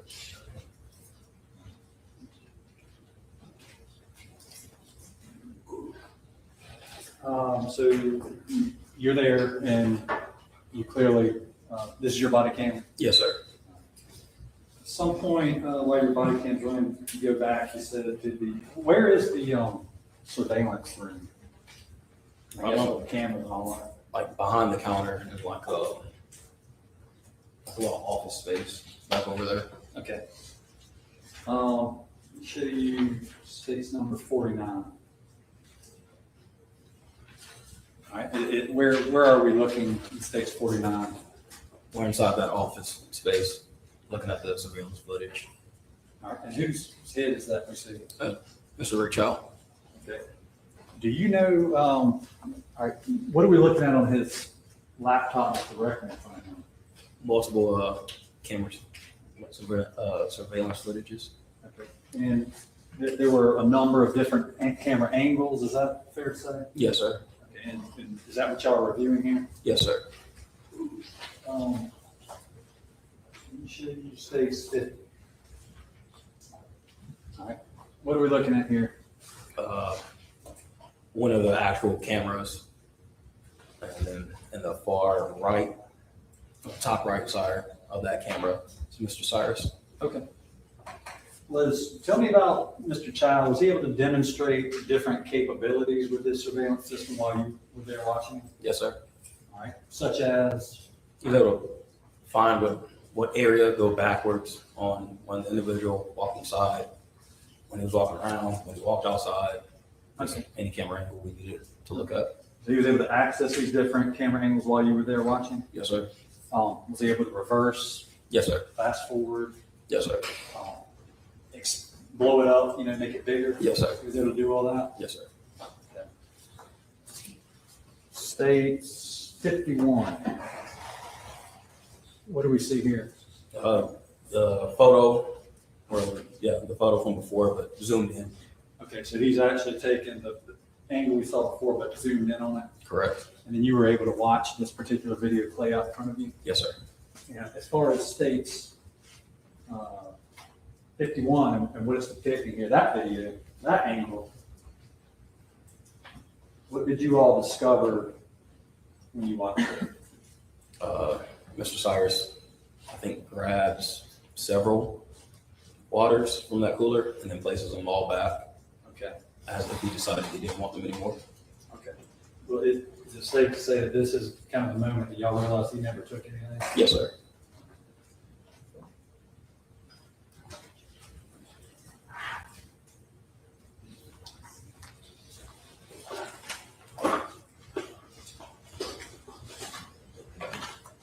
And all these, you've been able to watch a lot of these surveillance videos since then? I would assume so. They were seized, to your understanding, as far as From you my understanding. Yes, sir. All right. States 3, do you agree that that's the surveillance videos taken from the Shell gas station? I would agree.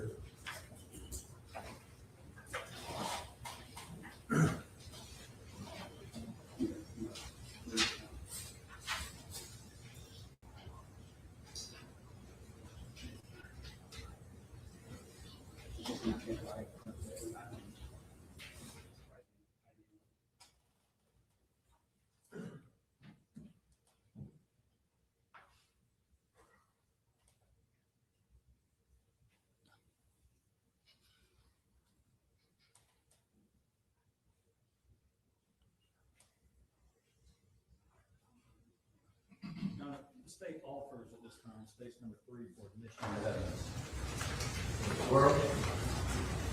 To be clear, we're not publishing here now.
Be admitted as states 3 without objection. Thank you, Your Honor. Okay. But I will note for the record that the defense has reserved the right to object on publication. Yes, sir.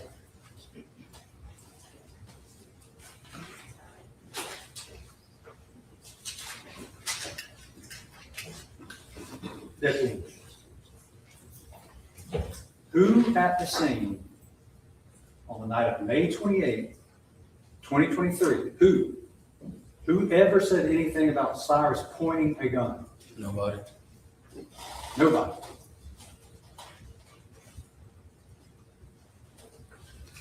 You were the first to talk with him. Yes, sir. The testimony under oath is nobody told you that night that Cyrus pointed a gun at anybody. Yes, sir. No one told me that.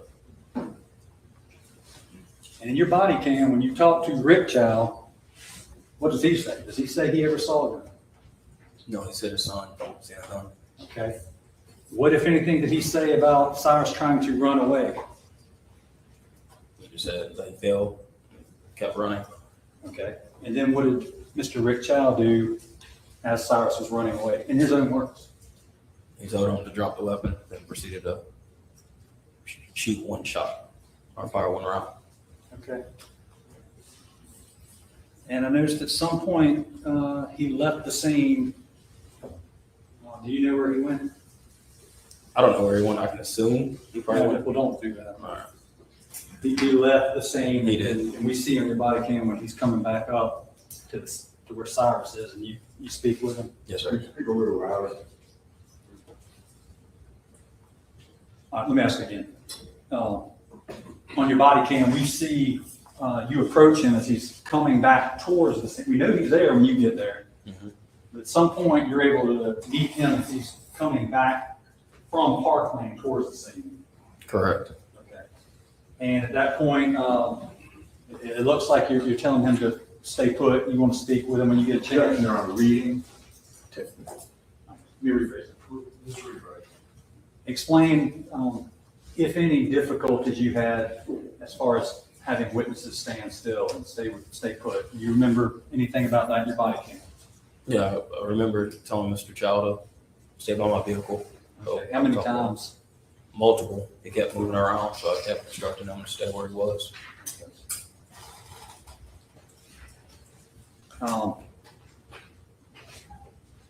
Anything else that you were involved with that night?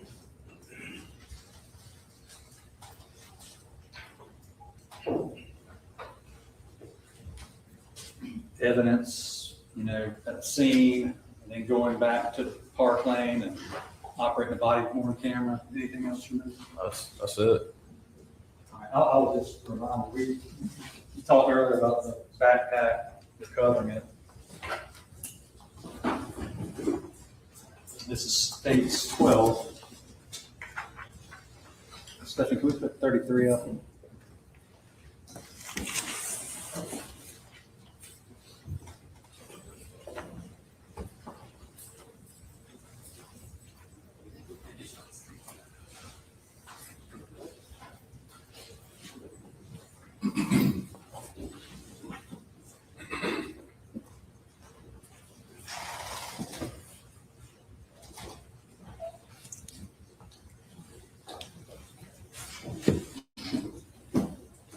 You recognize states 12? I do. What is it? The backpack, of course.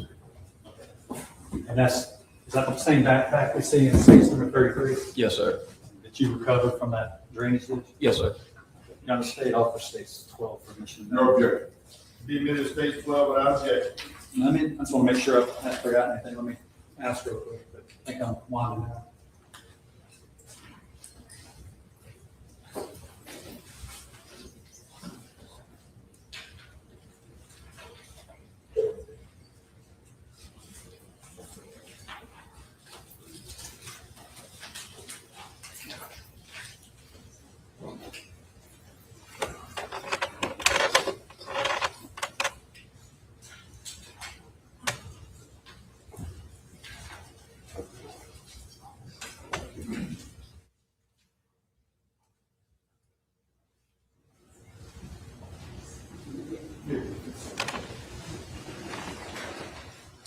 You identified them earlier, states 10,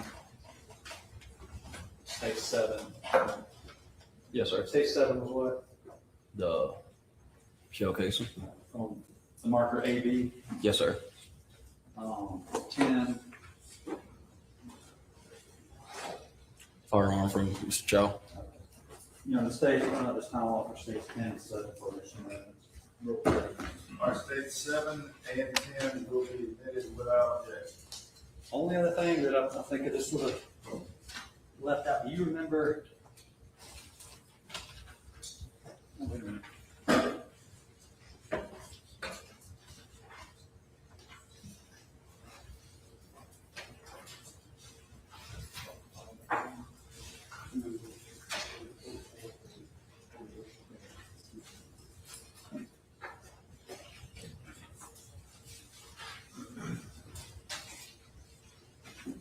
What, if anything, do you know how,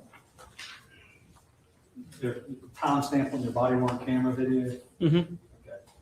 Okay. Yes, I'm sorry. What, if anything, and I'm looking even at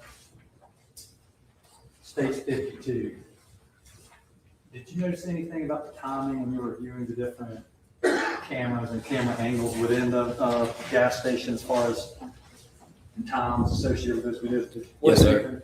I realized it was off by a few days as well as the time was off. Okay. So the times and dates on some of the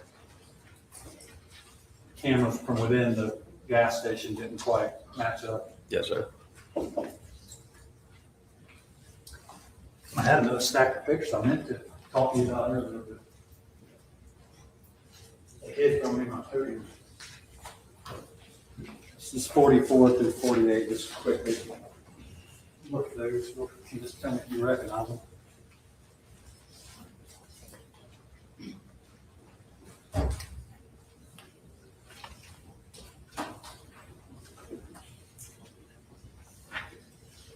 I do. Okay. Sorry, you recognize those? I do. All right. As far as states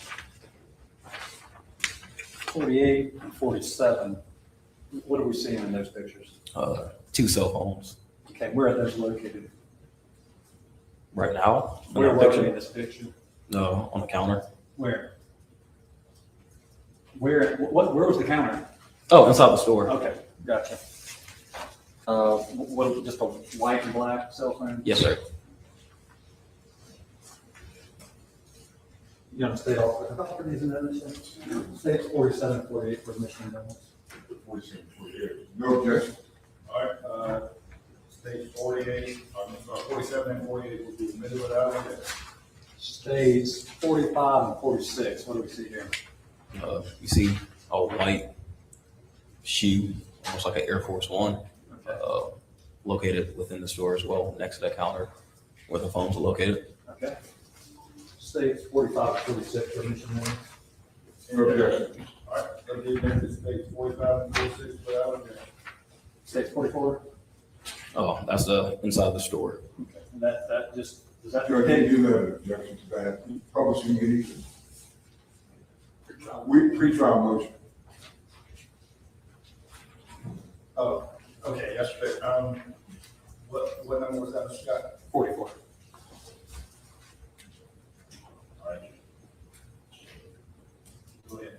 Just fairly and accurately depict rather, how the store looked on the night of May 28, 2023. Yes, sir. State officer states 44 for Michigan. The amended stage 44, subject to the pre-trial date. Deputy English, please answer any questions that Mr. Swerve has for you. I think we're gonna break for lunch at this point. I expect Mr. Swerve's cross-examination may be a little bit lengthy. All right, ladies and gentlemen, we're gonna break for lunch now. It is, 12:40.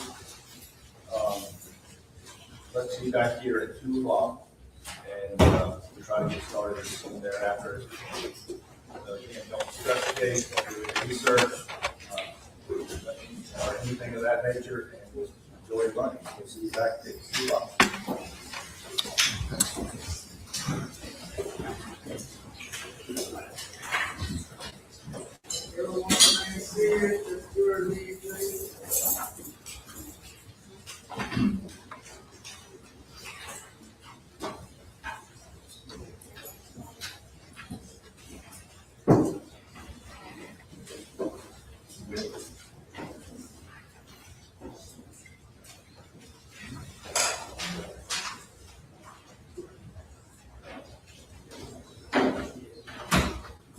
All right, anything before we break for lunch? Just start thinking about it, if you don't mind, I gotta just think this is okay. Go ahead. Yeah. Yeah, if you want to, we're on the same. Your Honor, at this point in time, I would just do this one, we'll conclude on the witnesses. Hey, quiet down, please. At this point in time, the state has offered, number one, without objection, English body cam video. Number two, which is an edited drone footage video. My understanding is the unedited version they'll get us, just so we have it in the true record. I thought that was, it's coming from the, or if I'm wrong, that's fine. Here. That's what I'm saying. I just, number, so nothing wrong with number two, Your Honor. Number three was a surveillance video, which we put in, but we agreed subject to a potential objection, there would be hearsay that comes in, it was not published. Number six was placed in evidence, which is the tack light. Number seven was placed in the evidence, which is the casing. Number 10, which is Glock 45 firearm. Number 11, which is the 9mm firearm. Number 12, which is the book bag. And then items 14, through 48 are all scene pictures. Items 44 and 52 were subject to our objection. Item 47 and 48, 45, 46, 47, 48 were taken at the store. And items 49 and 52 were also pictures taken from the store. And that's the only evidence that we have that had been entered as a business. Okay, thank you, Judge. Thank you, sir. Okay. All right, we'll need these to 2 o'clock.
gotta spend.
Your Honor, we did have one matter that we would like to take up before the jury comes out. Okay.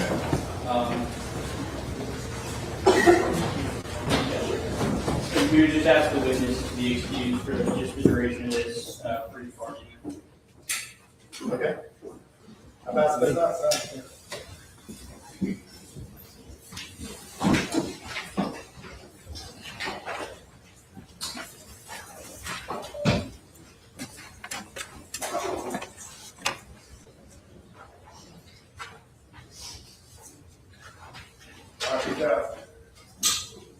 Thank you, Your Honor. And we just conferred with the state about our intent to offer some of the body cam from the scene that night. And this is all in relation to the impression the state has just made in front of the jury. There's no one said anything about Mr. Carmack-Belton pointing a weapon at Andy Chow.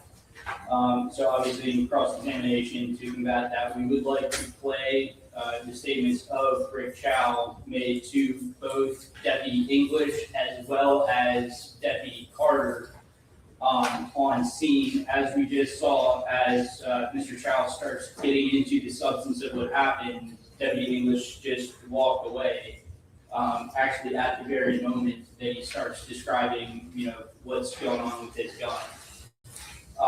So our basis to admit both of these exhibits, and specifically Carter's, would be the stipulation between the parties that we took up before trial that all of the body camera in this case is authentic and meets the 8036 business record hearsay exception.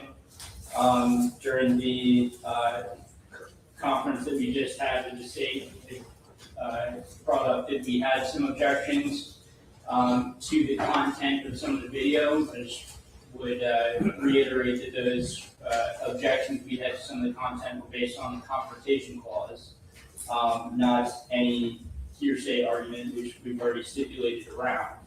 And the confrontation clause is unique to the accused, and we raised that because we were concerned about the state not calling all of these other purported eyewitnesses.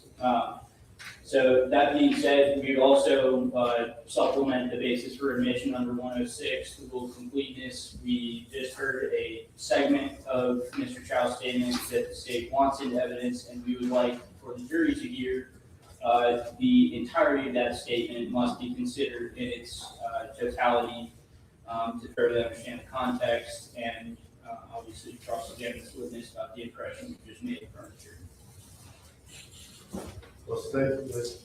We were just showing two envelopes labeled English body worn camera. We just spent a lot of time yesterday talking about what needed to be redacted out of English's body worn camera. We did that and played it today.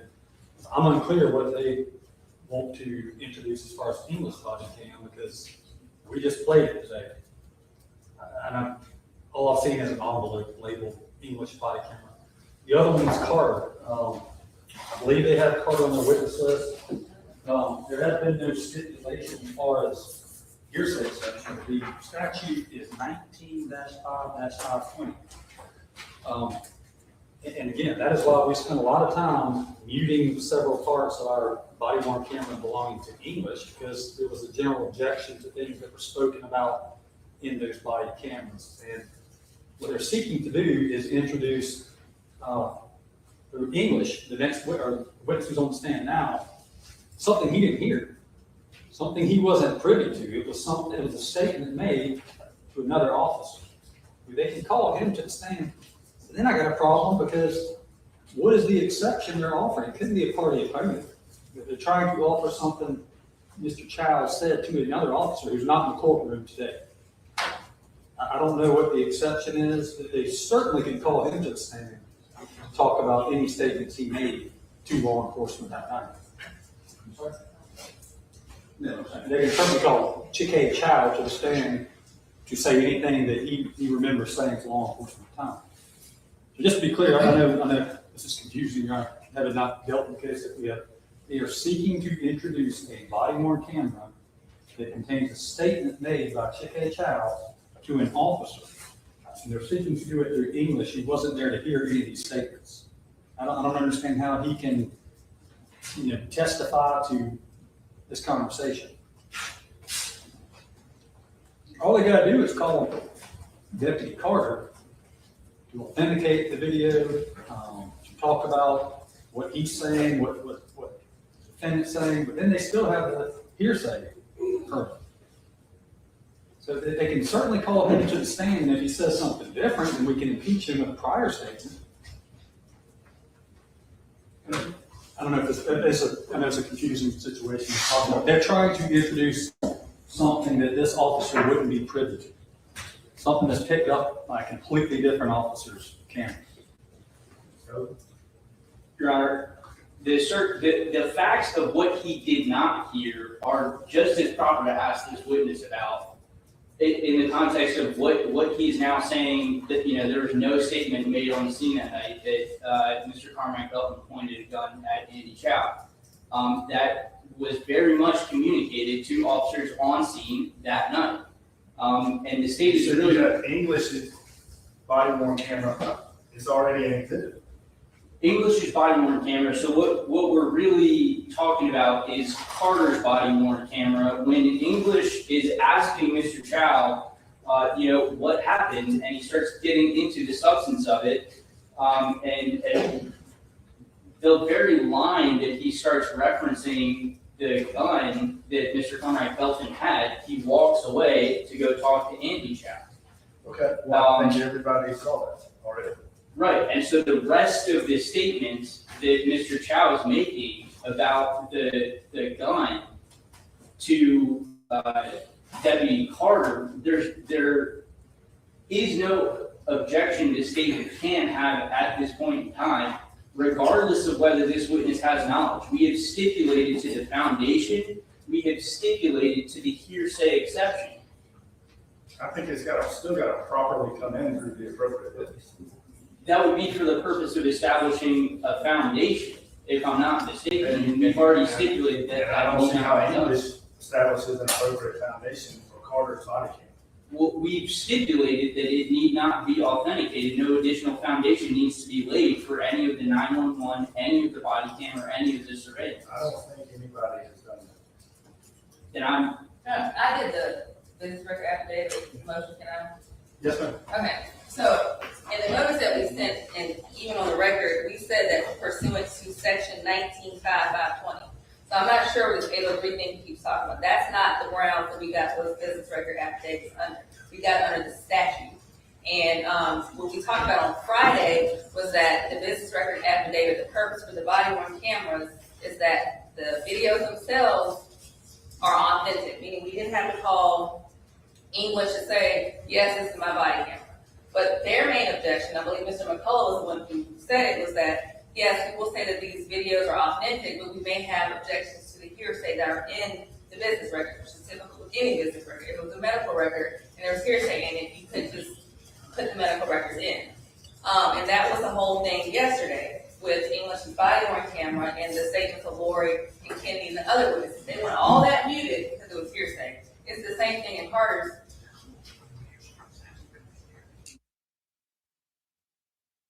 And that's why the video surveillance is, you know, it's hearsay in those body cameras. And English didn't even hear the conversation. And like you said, there's no hearsay. It's an exception. We did not stipulate to hearsay in the videos of body cameras. Your Honor, we're pretty flatly misrepresenting the record. Our entirety of our objection was 1 under 403, which the court recalls, and 2 under the confrontation clause, which is unique to a defendant. We have stipulated that the business record notice we got that contains reference to the statute that the state just cited is the notice of intent to offer business records, which is the hearsay exception. We agreed that all of this meets the first line of hearsay exception. And now the state is trying to dig itself out of this stipulation when it, like, we're offering this to save time. It's going to come in anyway. If the state doesn't want, you know, us to be able to correct the impression that it just made, I think we would need to give the court reporter time to listen to the question and answer that the state just asked this witness about who said what about Mr. Carmack-Belton pointing a gun at Andy Chow that night. And we haven't even gotten to the rule of completeness issue. If that's needs to be reserved for our case, then so be it. But in fairness, there's no reason under the agreements that we have already made that this can't be offered time now. The agreements are, it is what it purports to be, not that it comes in through any witness. We just not need to put it in. We just throw everything to the jury. So we already stipulated, nothing here to see. That's what you're asking, essentially. If the parties were to agree to all the, try to get legal issues, then we theoretically could do that. But I just don't understand what this state's issue is with putting the complete statement of If you come the in defendant. appropriate witness. Understood. Yeah, if you need to cross-examine him off of his body, you can, but not off the body. Understood, Your Honor. Anything else? All right, then, jury, please, Mr. Cole.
All right, ready for cross-examination? Judge, we'd like to offer this according to the motion we just discussed. You're welcome to.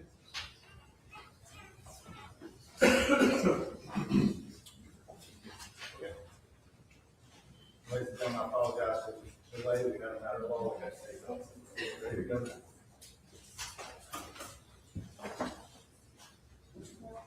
All right, Mr. English, I remind you, you're still under oath. Mr. Swerve. Thank you, Honor. Hey, Mr. Mueller, let me ask you, when you were standing there and you had been talking to Mr. Chow, at some point when you asked the question, you walked away, somebody called you and you walked away from Mr. Chow. Do you recall that? Yes, sir. Okay, and that was in the middle of a conversation about whether or not somebody saw the weapon or not, Yes, sir. correct? Yes, sir. And Mr. Carter was standing right near you, was he not? If I can remember so. Pardon? If I can remember correctly. And did you happen to hear the conversation between Mr. Carter and Mr. Chow? No, sir. Did you happen to review it later? No, I never watched his body count. are you aware, I mean, I'm not gonna ask you the details of it, but are you aware of what Mr. Chow told Mr. Carter? No, sir.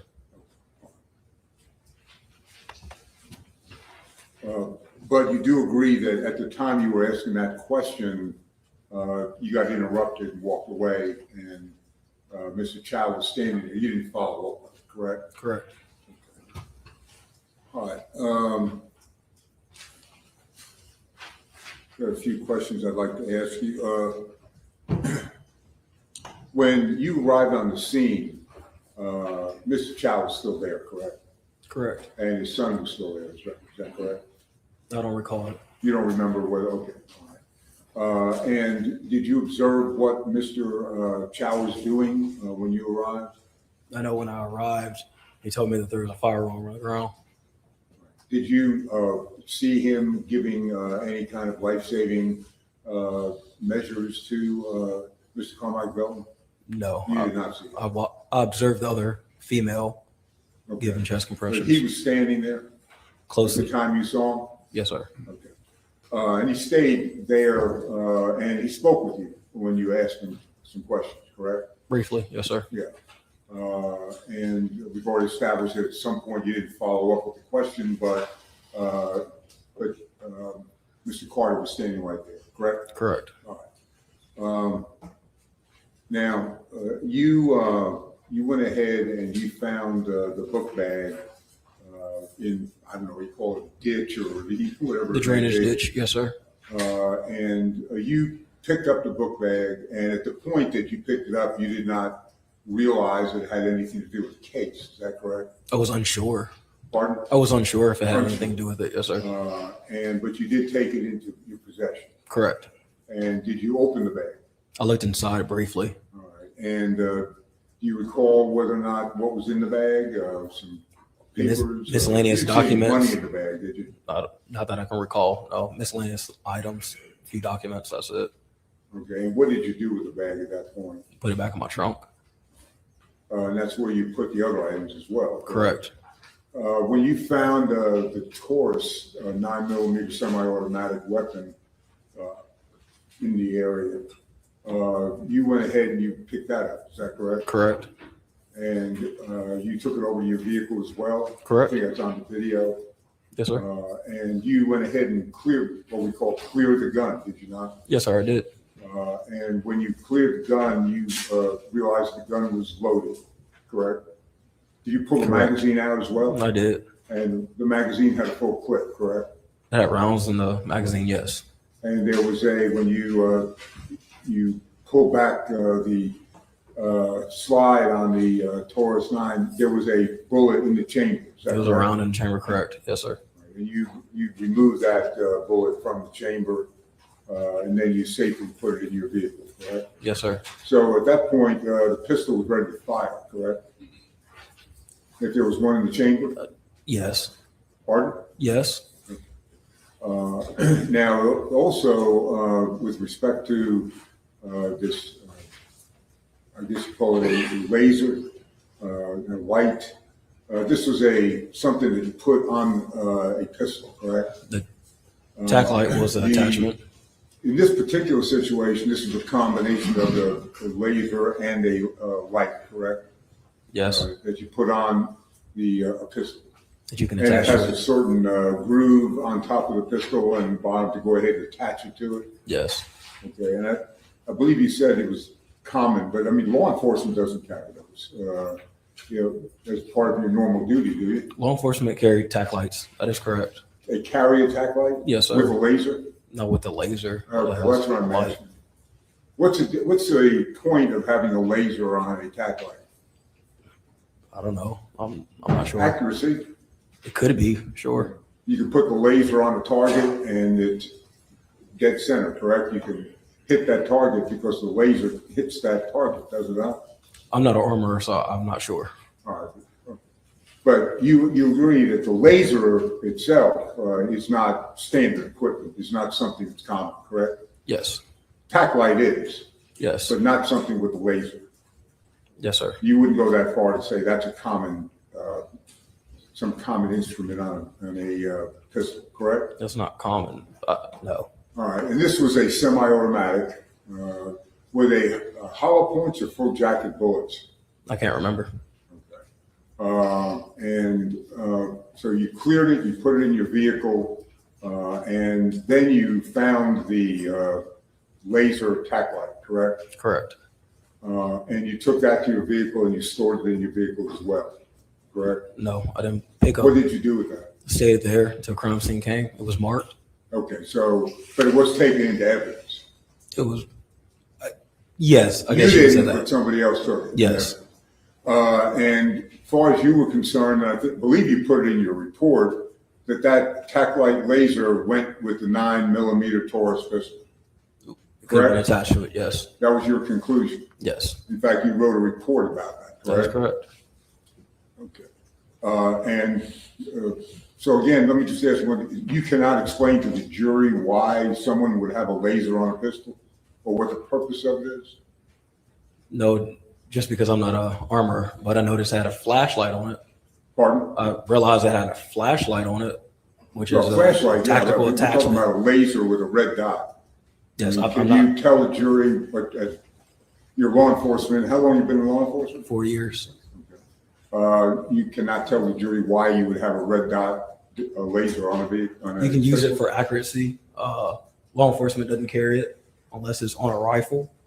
But as far as anything else, I'm not too sure. It's not really common, but the flashlight portion of it is very common. People use it when they want to see at nighttime, see into a room that's dimly lit. That's what you use the flashlight portion for. That's Sure. correct. But when you made a comment on direct examination that it was common, you were referring to the light. You were not referring to the laser with the red dot, correct? Correct. Yes, the flashlight is not- common. Correct? Sure. All right, so we know Mr. Carter was standing there. Let me, you also, so you found the Taurus, you found the light, laser light, you found the bag.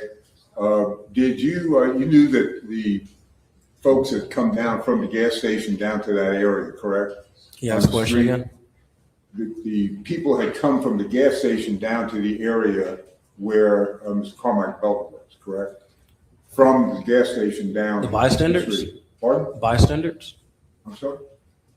Who were, No, what people? the people that were involved, Mr. Chow, his son, Yes, they came Carmack-Belton. from the gas station to the incident location. Yes, sir. And you had found the bag on the side off the road, correct? In the drainage ditch. Yes, Yeah. sir. Did you conduct any search on either side of the road for any other item that you were aware of? Or did you? Briefly, just in between making contact with witnesses and EMS personnel and fire personnel and Mr. Were Carter. there woods and there are bushes on both sides of the road, correct? Sure. All right. And are you aware of whether or not a search was made of both sides of the road to see if there were any objects that seemed out of place? Not that I can recall.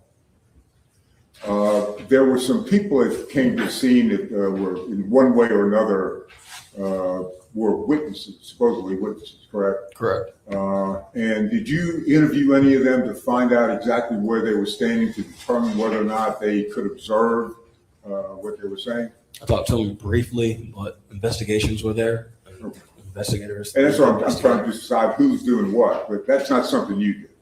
I mean, I can if I'm the only one on scene, but Pardon? I can if I'm the only one on scene. I know. But due to having other personnel there, I Yeah, allowed right, them. but that's what I'm saying. There were other people there. You did not do that. Correct.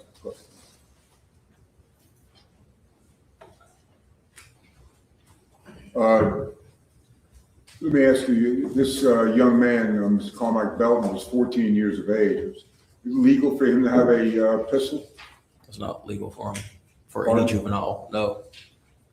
Was it legal for him to enter a store that's marked with no weapons and may enter? I don't know if it was posted. Pardon? I don't know if it was posted, but no, it's not If it legal. was. No, it's not It's legal. not legal, correct? Correct. So it's a criminal offense. Correct. And it would be a criminal offense for him to possess that particular weapon as well. It'd be a correct? weapons law violation, correct?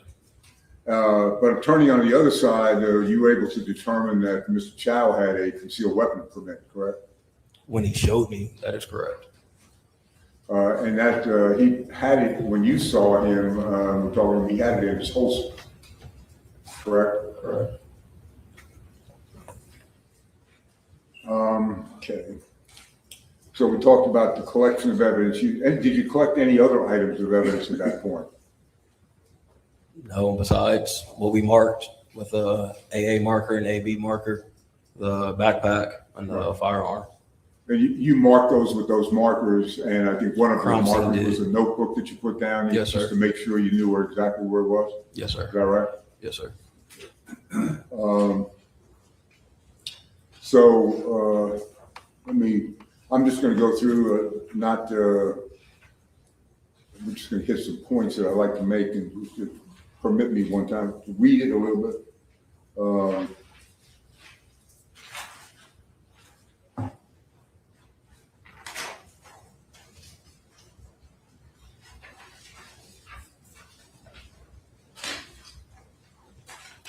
I'm not gonna ask you some questions I've already asked you, but,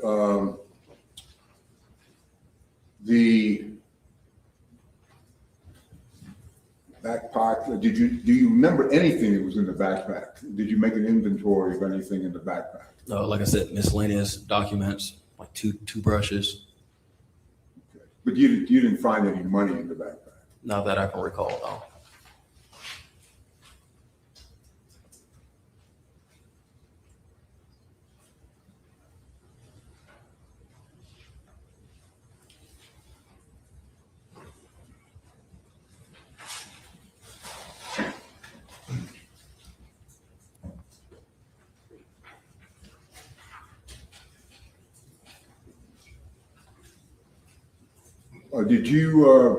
Were you the one that got the two cell phones and the shoe? Or was that something you picked up or somebody else? If I'm not mistaken, maybe crime scene. I'm not sure though. Okay, that's fine.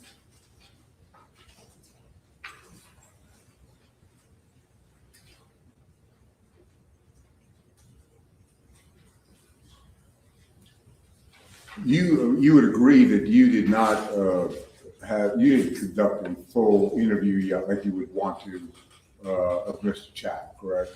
It was just a couple of moments that you spoke to him and you had to go off somewhere else. I just asked him what happened. Pardon? I just asked him. Right, but you what agree took it place. was a brief conversation. Brief conversation. And it Correct. wasn't really with no follow-up questions, correct? Not from me, no. Excuse me one minute.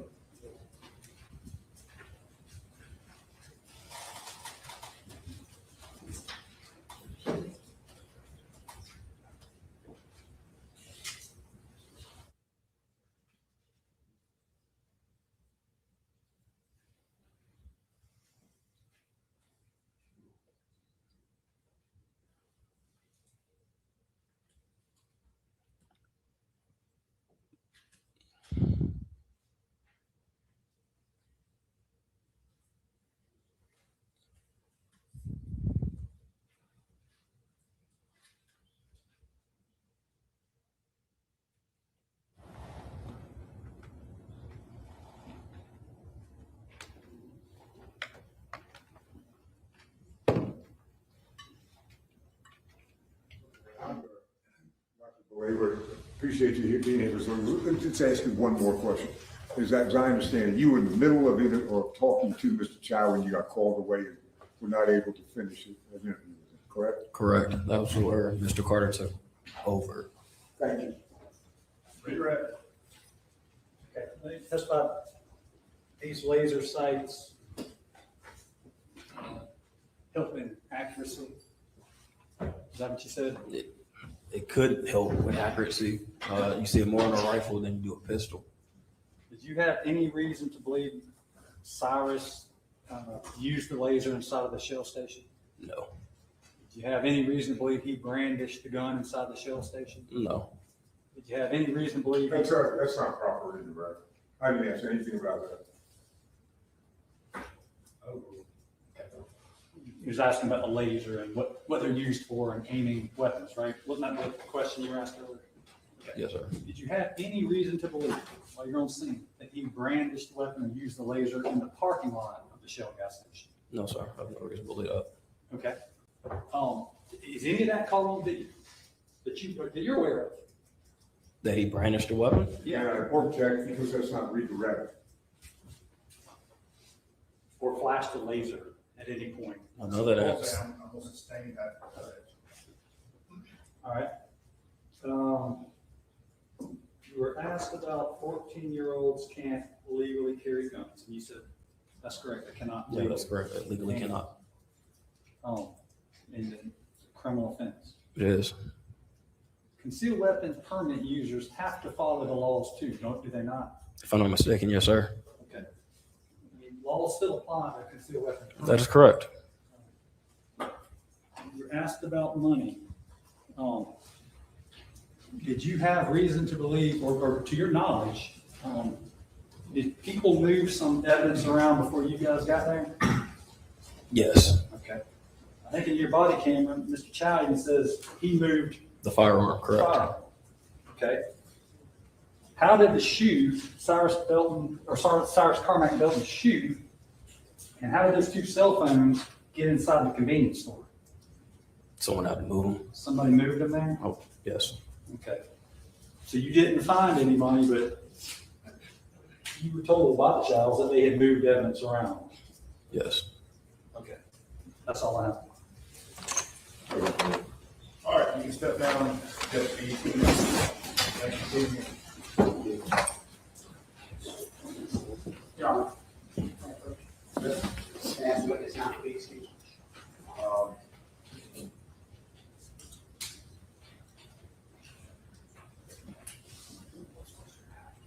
Mr. Just approach. Yes, sir. Hang tight.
Okay, I'm sorry.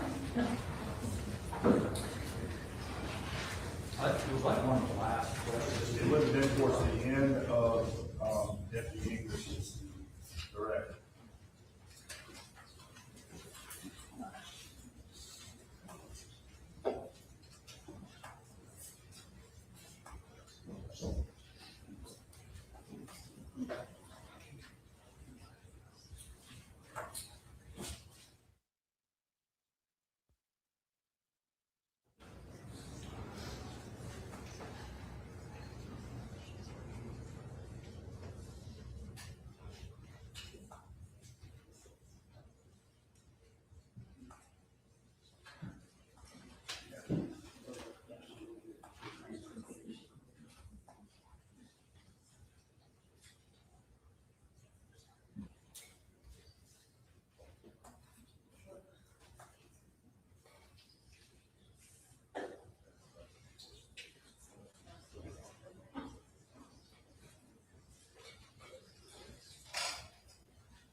Yeah, the question was shortly before the introduction of state's will.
Now, what question are you looking for?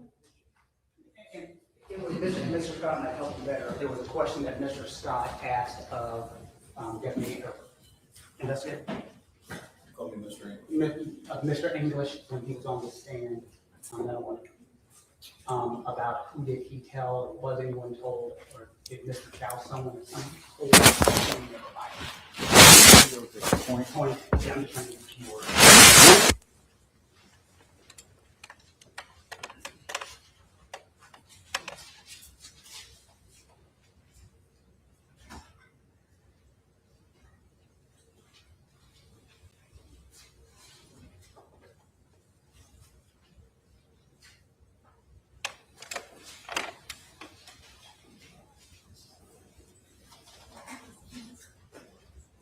And in your body cam, when you talk to your child, what does he say? Did he say that he ever saw a gun? He said his son seen a gun, Cyrus trying to run away.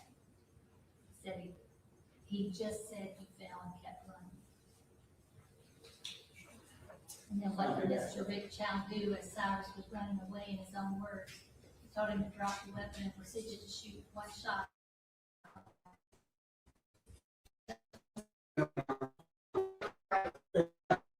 Okay.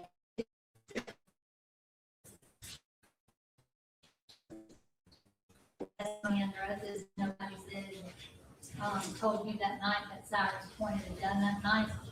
Answer was no, so no one told me that. Question was nobody told you. Okay, is there anything further after that? I just want to make sure it's clear for me. And then your body cam, when you talk to Rick Chow, what does he say? Did he say he ever saw a gun? That's where I just read. Ma'am? That's where I just read all that Okay. stuff before. Okay, I want to do that, and I just want to be clear and cover myself on record. I understand your question, Your Honor. Understanding, and we want to proper and properly put this in, we believe the connotation left with the jury. And if you cite rules specifically 106, when a writing or recorded statement or part thereof is introduced by a party, An adverse party may require the introduction at that time of any other part of any other writing or recorded statement which ought in fairness to be considered contemporaneously with it. I don't know if we take, and I've shown these, Your Honor, and I've shown these to the state.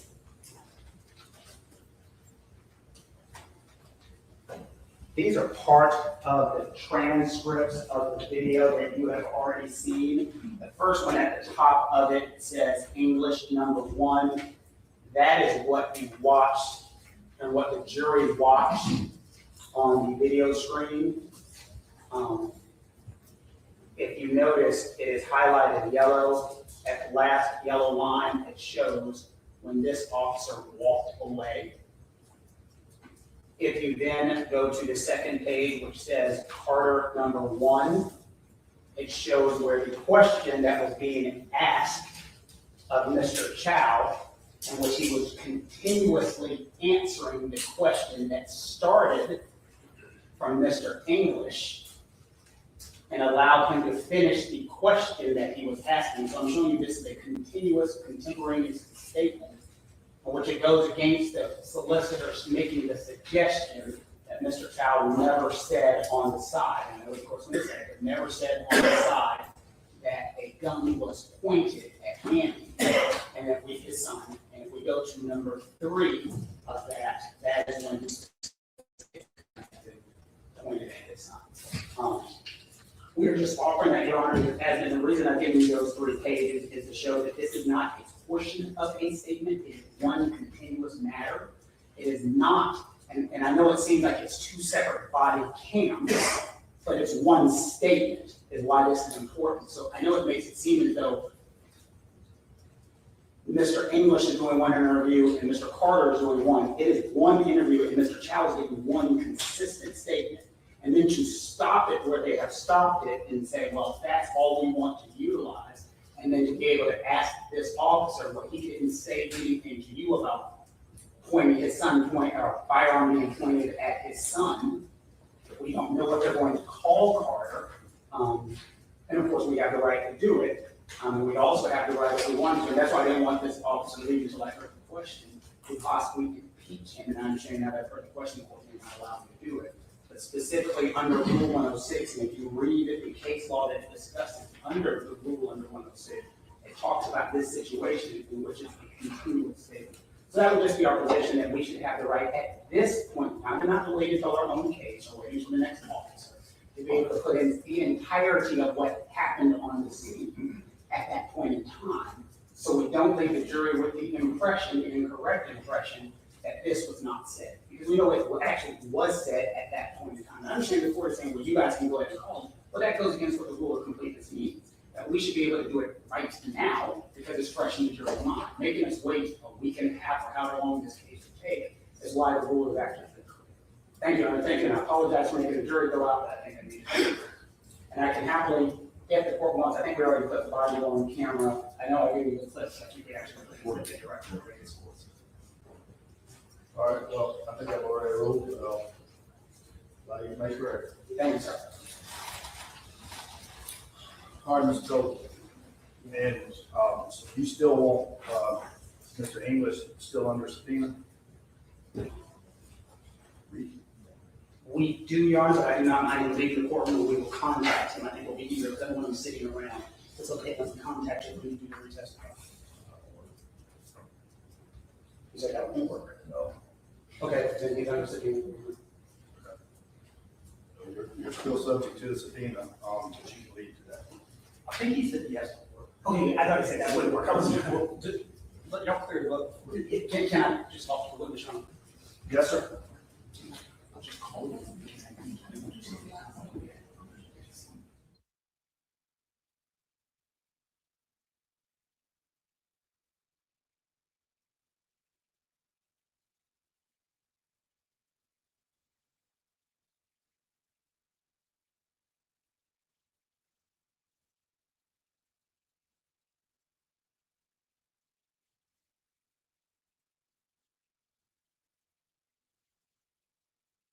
in Washington DC starting tomorrow, and be there until September, and I would not want to do that to anyone based on this thing. We can figure out a creative way to get the rest of that information in. That's why we had that conversation just now. I understand that. I think we'll just work. All right, your release from your subpoena. Thanks for being here, Bill. And Your Honor, if possible, the things that I just gave you, if we can make this work. Yep. Thanks.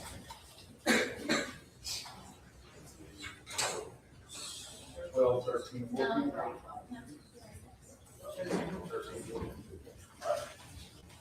And Your Honor, just for the record, understanding that we will, based on the court's rulings, have to, if you have no problem with calling Investigator Carter, one, I want to make sure he has not been released from the state subpoena. They don't have to tell me if they're planning on calling, just make sure he has not been released from the state subpoena. We told them we were not going to call. That's what I told them. But he has not been released from the state subpoena as announced, but he is still under subject to the subpoena prior to court. So we would just ask the state not release him and not tell him that he may not be required to testify. I told them I would not be called. So y'all need to do it.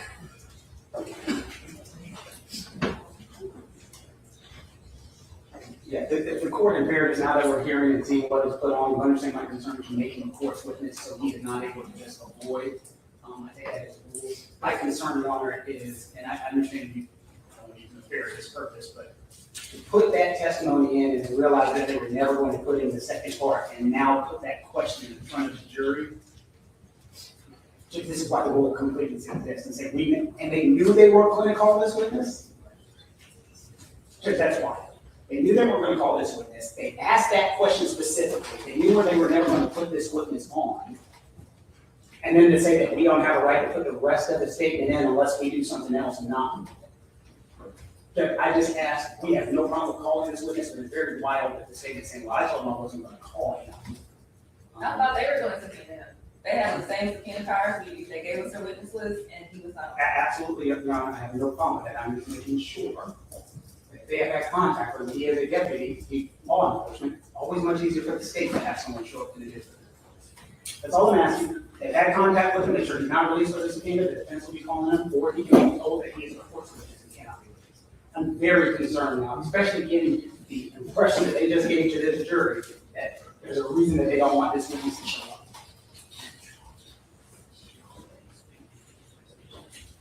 Yeah. And then this goes back to Mr. Curtis, is there was the question of whether or not, and I know there's confusion now, whether there was a stipulation that all this information would be coming in. And so there is some confusion there. But that being said, we'll happily call him so long they don't release him or he make him a court's witness. And if this is an exercise in trying to get the full and fair information out, to simply say, well, we don't know where this witness is, and then I can't stress enough, putting that information in front of the jury and knowing that the next question is not going to be asked, that's a close call. That was a very clear question. Who said to you anything about pointing a gun? I didn't say, who has ever said it? And by the way, here's the thing that everybody needs to know. He never told Carter, so he never used the word point with him either, did he? Then there should be no problem with putting the rest of it in. Calling him. That's what I just Your Honor, said.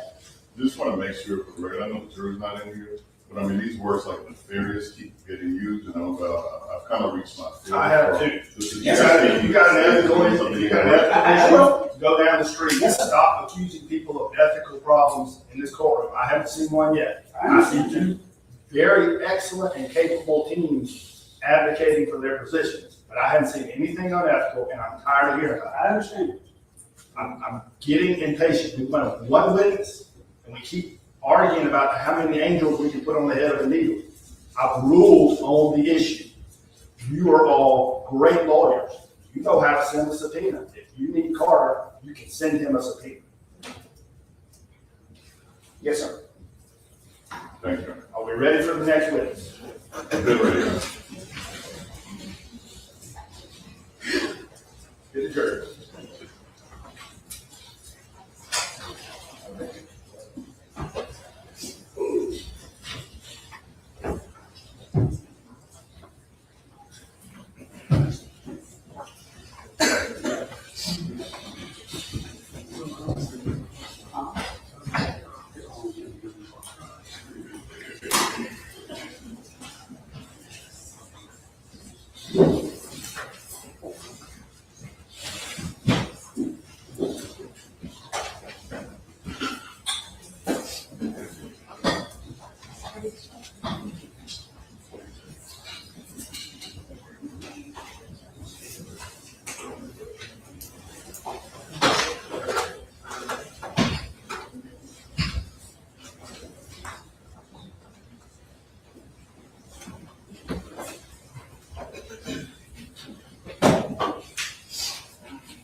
Thank you, Mr. Tolbert. Join next witness. The state calls Justin Martin.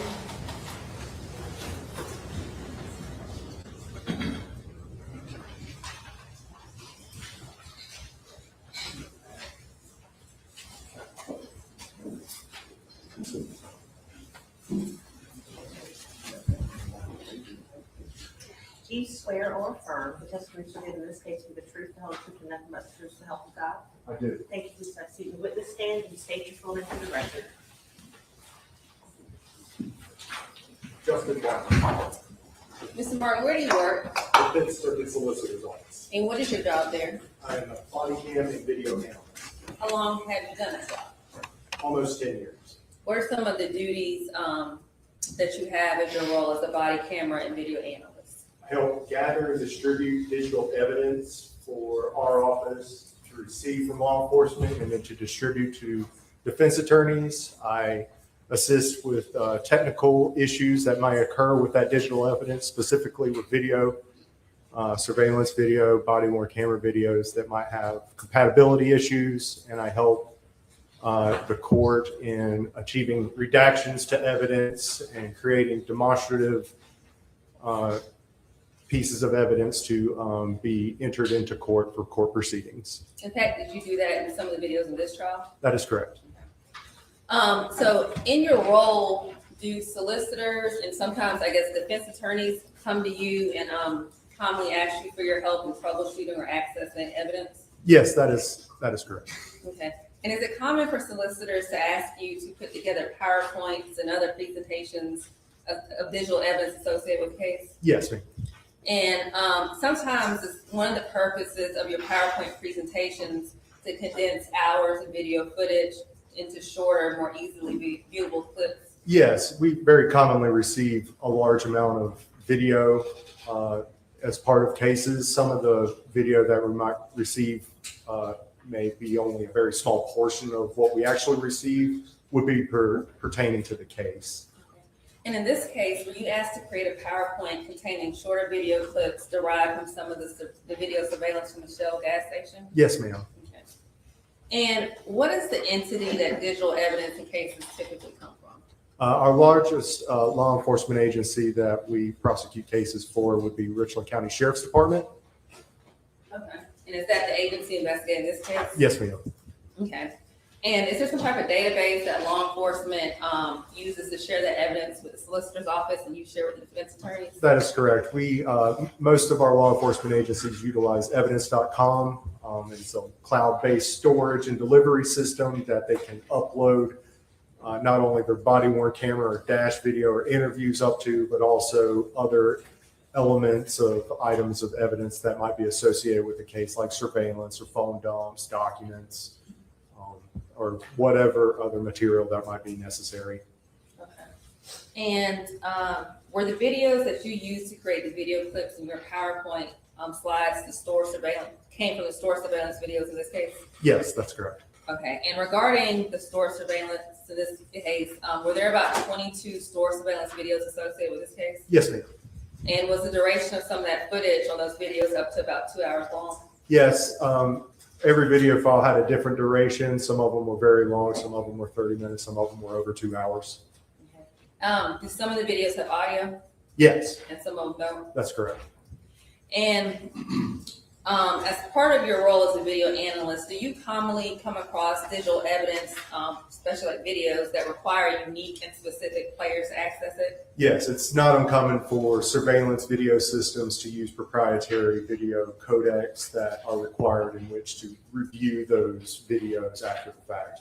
Okay, and I guess is the MP4 format the most common way to play a video? An MP4 is the most common in these days video file type that you would find in everyday life. On YouTube is mostly MP4s. There's settings on your phone that can create MP4s. It's ubiquitous. It's widespread. MP4s are a very common video file type. Were some of the videos in this case saved as a BVR file? That is correct. And can the average MP4 video player play a BVR file? A BVR file is a proprietary video file that needs a specific program to open. And is it a free program? No, Okay, what's it called? Blue Iris, I believe. Okay, so you have to purchase that software to play the videos. There is a free trial, but yes, it is a limited trial. You must purchase that software to have access to those videos long term. All right, may we approach? Sure.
Okay, so did you convert some of those BVR format videos to MP4? Yes, I use the Blue Iris software that has a limited term to convert it into an MP4 so that we could utilize it in the courtroom.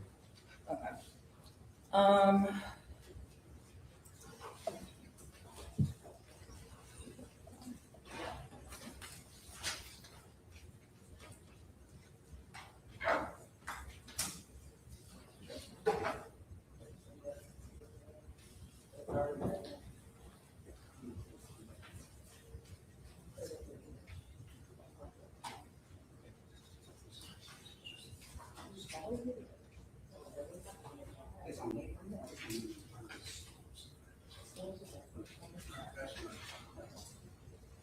I'm going to show you what's from our States Exhibit number 4.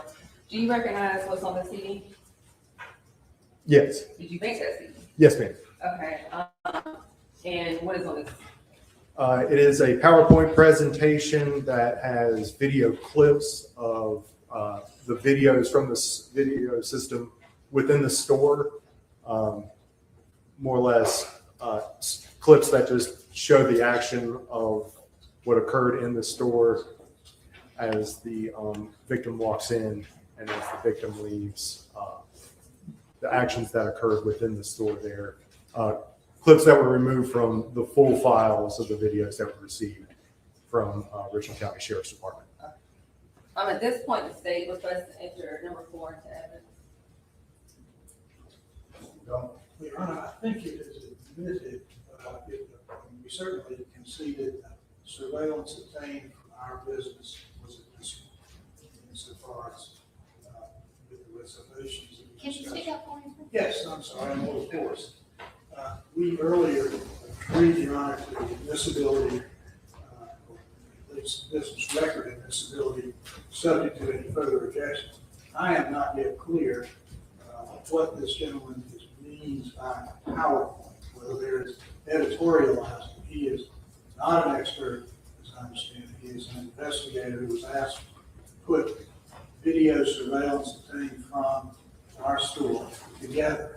If it is simply video surveillance tagged one after the other in some fashion, I don't know that I have an objection. If it has editorial commentary, whether it's typewritten on the screen or otherwise, just not sure what we got here. That's my problem. We'd be entering into the rule 1006, it's just a large amount of videos condensed in different video clips. Commentary or anything of that. The only thing that we have is like, slide numbers and, like an alphanumerical, just like a little thing on the bottom so that we know like what slide is what. These are all from the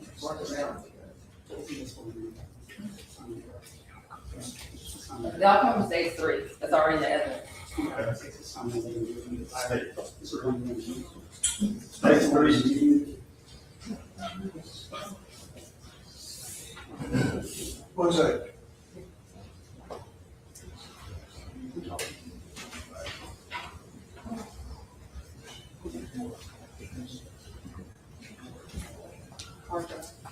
Well, hold on a second. Stage 3 is already in the evidence, just wasn't published, so it doesn't even need to be on. This is, go ahead.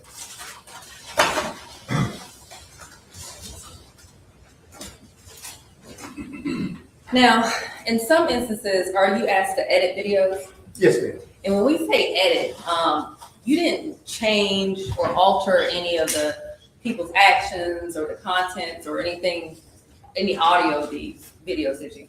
No, I typically all I will do is stretch out video to make it so that it's a little easier to see. By that I mean to make the frame or the action on screen take up more space on the display. I might make a clip. When you say edit, like that includes just taking a piece of the video out of the larger video to show a clip of it so that we're not watching a full 2-hour video where there's only maybe 5 seconds of action on that video. That is correct. I'm not changing the scenario or adjusting people's location within the frame, specifically just condensing some of the material that was provided. Okay, and can you edit a video to slow it down, speed it up, and zoom into certain parts? That's right, yes. Oftentimes we'll slow down video to allow the action to spread out over more time to give the viewer a little bit more time to see what's going on. The same goes for when you say zoom in, like stretching it out so that, say, what we're trying to see is just taking up a very small piece of the video up on the top right corner or something like that. We'll just expand that up so that it takes up more space on the display. So what's occurring there in that corner is just a little easier for people to see. Okay, and can you like amplify audio and volume and stuff like that? Yes, when I adjust audio, I adjust the gain, which is the baseline level of the audio. So it raises the volume of all of the audio that was captured equally. I don't go in and highlight specific areas of audio to gain, to bring the volume level up. I gain the entire audio track so that it all lifts up. And can you also combine, or I guess stitch footage from different camera angles in different videos into a continuous sequence? Yeah, so in many cases, we'll have video files that are just a specific camera location, but if there's action occurring where there's 4 or 5 cameras pointing at that action, I can cut between the different camera angles to follow the action as it moves around within a location, within a store, wherever the video is taking place. And did you do those types of editing in the PowerPoint that you created? Yes, ma'am.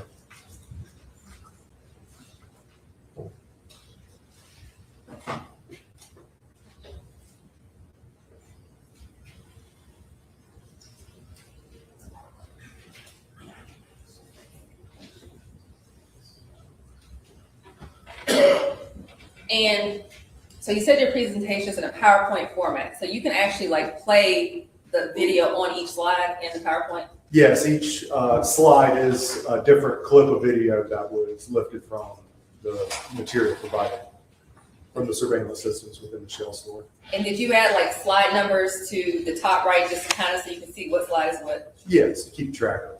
And did you add, I'm sorry. No. Did you add like an alphanumeric, so like A3 on the bottom, just so like just as an organization tool for you? Yeah, so there's a folder that has the clips labeled and yes, as an organizational tool, there is also a label on each slide that shows what the file name was of the clip that was pulled.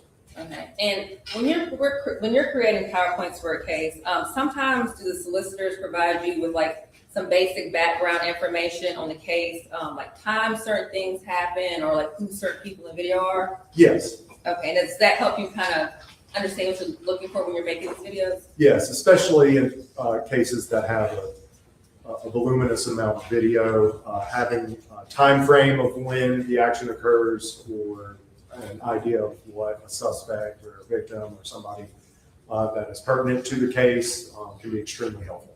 And in this case, were you given information that the shooting happened around 8:04 p.m. and the victim entered the store a few minutes before that? Yes, ma'am. Okay. And in the videos, when you watched them and reviewed them, did you see timestamps on them? Yes. Okay, and where did those timestamps come from? Typically, there's a lot of surveillance systems will burn into the image of the video time code and a date that is being fed to that file from the recording system of the surveillance video system. So many people will have, maybe you'll have a 4-camera system in your own home, and it'll plug into a little box, a DVR, just like some cable companies will have, where you can record videos at your home. But it will take the video feed from the cameras in different locations. It'll bring it into the DVR, and the DVR will place on the image of the video a date and a time based on what that box thinks the date and time is. Okay, so when you were reviewing these videos, did you notice that different video angles had different timestamps? Yes, ma'am. Okay, and is that common to see? Or Yes. is it uncommon to see, rather? In the same location, it's not that common. Typically, a business would, or a location would use the same system, and then that system would have the same date and time stamped into all of the videos. But in this case, there seems like there was multiple DVRs or different systems that were imprinting the date and time onto those video files. Okay, and when you were reviewing these videos, were there some videos that like looked like it jumped into time? Yes. Okay, and what could be the reason for that? So there's multiple reasons. If it's a same camera and you see a jump in time, that typically is because there is a motion sensor activation on that camera. So the camera will only record when it detects motion within a specific zone. Oftentimes those are customizable. If you have a camera that's kind of facing the door of a business, it might make it so that if there's motion near the door, that the camera turns on and starts recording. So if there's no activity in a zone that's being monitored for motion, the camera can disengage and not record video, often to help save space and to focus on whenever there was activity in that area. Okay, and kind of going back to the timestamps with the incorrect times, in past cases that you reviewed videos for, have you looked at other types of evidence in the case, like maybe body-worn camera times or maybe times on 911 calls to kind of get an idea of what the correct time is? Yes, body cams are typically plugged in at the end of the night. They recharge, and if there's a discrepancy with the timing on the device that it imprints on that video, it will adjust its clock so that it is accurate again. The same goes, 911 center has networked in their system, so whenever a 911 call occurs, it is always up to date with the accurate time. So surveillance video is typically more problematic about having an accurate date and time because those systems can lose power, and when they begin to receive power again, it does not always account for the time that has lapsed when it was without power. And if the administrator of that device doesn't go in and reset it every time that occurs, you start seeing discrepancies in the time that is being stamped into the video and what the actual time of that video being recorded actually is. No further questions. Examination. Thank you, Your Honor. Martin, you speak with great authority. You had formal training in editing. Yes, sir. What was that? I have a 2-year degree from York Technical College in video production. You made movies? I have made several local commercials many years ago, and I've been a content creator for the County of Richland for their public information channel. So it's, You were asked to take surveillance video. You know how many hours of surveillance video? This was video that came from where? What was your understanding? as far as within the Shell station in this case specifically. Whatever you're about to play for us is comprised of, I understood to be surveillance camera videos, is that full extent of it? Yes, sir. So it's not body camera. That's correct. And where is your understanding that surveillance footage came from? 7441 Park Lane Road. The store, the Chow. And you said that you had the participation of attorneys, some of these attorneys in the editing decisions and the construction of this PowerPoint you call it? Yes, sir. You said that there were a lack of synchronization in camera footage and so forth. Yes, there was timestamps that were not consistent with the continuity of what was happening inside of the video. So you made arbitrary decisions in the construction of this presentation because the cameras are not in sync. You made decisions, arbitrary decisions about what fit together. I think arbitrary would be a strong word. There is continuity that occurs in a space.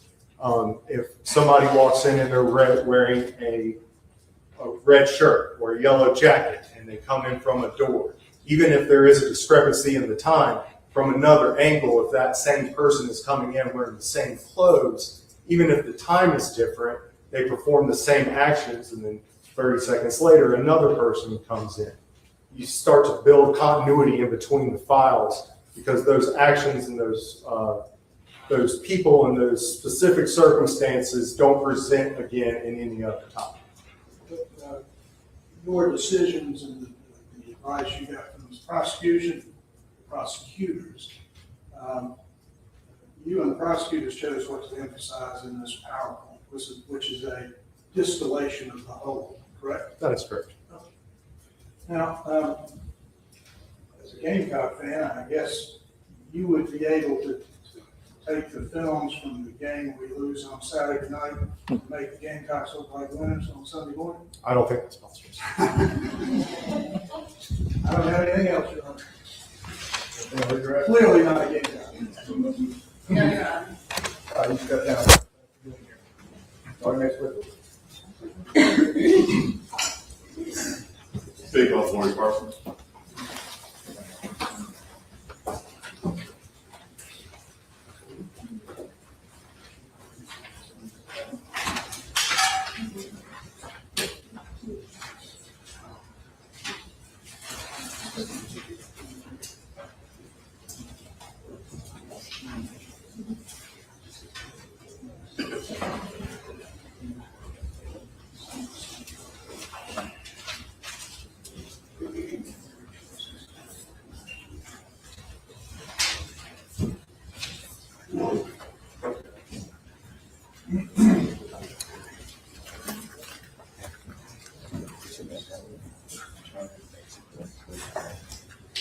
Do you swear or affirm the testimony given in this case is truth and whole truth and nothing but truth, so help you God?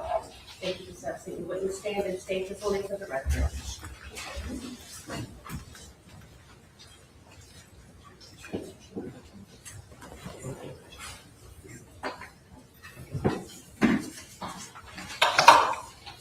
State your full name. Lori Ann Carson.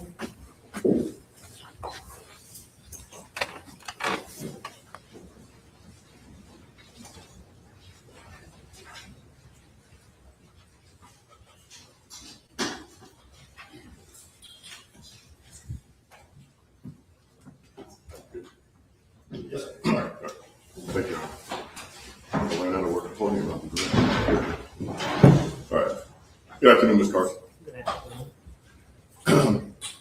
Tell the jury just briefly, just to get acquainted with you, and two things I'll ask real quickly. You got a court reporter who's here. She's going to be taking everything down that you say, so just need you to speak loudly enough for her to hear you and for each of the members of the jury. And also, I'm glad you did that. If you're nodding your head or saying if you could just say yes or no so that the court reporter can take it down clearly and nobody will assume what you're saying. We just want to make sure it's all clear. Yes. All right. Thank you, ma'am. Where are you from? Originally Hopkinsville, Kentucky. And what brought you to South Carolina? My husband was in the military in Fort Campbell, Kentucky. He got out there and then we moved here to Columbia, South Carolina, where his parents reside. What branch? Army. And are you currently employed? I am. Where are you employed? United States Postal Service. How long have you been there? 25, 26 years. All right. And do you have other family here in South Carolina? No, I have just my husband's family and my kids, but my family's in Kentucky. All right. And so your kids are physically here in South Yes. Carolina? Okay. Are they in Columbia? Yes. All right. And do you grandmother? Yes. How many grands you got? It makes you smile when you talk about Yes. 8.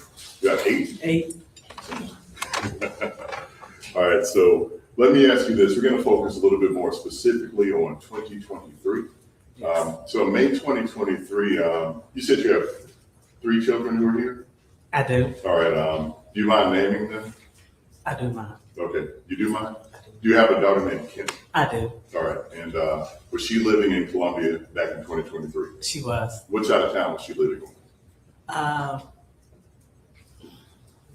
Side of town, I don't know if that's, I live on Northeast. I don't know if that's still the Northeast area of Columbia or she lived off of Spring Tree off of. So for the Spring Tree Park Lane area? Yes, Oh. yes. I don't know what kind of. So would that have been the area where the convenience store is located that is owned by the defendant, Rick Chow? Yes. So I'm going to show you just a couple things real quick. First, it states exhibit number 18 and states exhibit number 19. Already did it. Okay. Thank you. So take a look at states 18 and 19. Do either of those photos look familiar to you? They do. All right. So if we start with states exhibit number 18, and I think it's up on the board now, so you can hand it back to me. Yes. Thank you, ma'am. So the first one is states 18.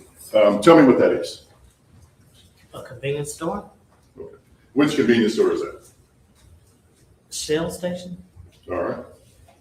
And I'm going to show you states number 16. Now that's more of an aerial view. Is that a better That is rendition? correct, yes. Okay, what is it you're seeing there? The convenience store, Spring Tree, Park Lane. All right.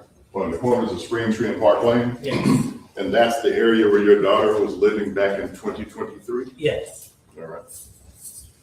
Now, if we focus a little bit more specifically on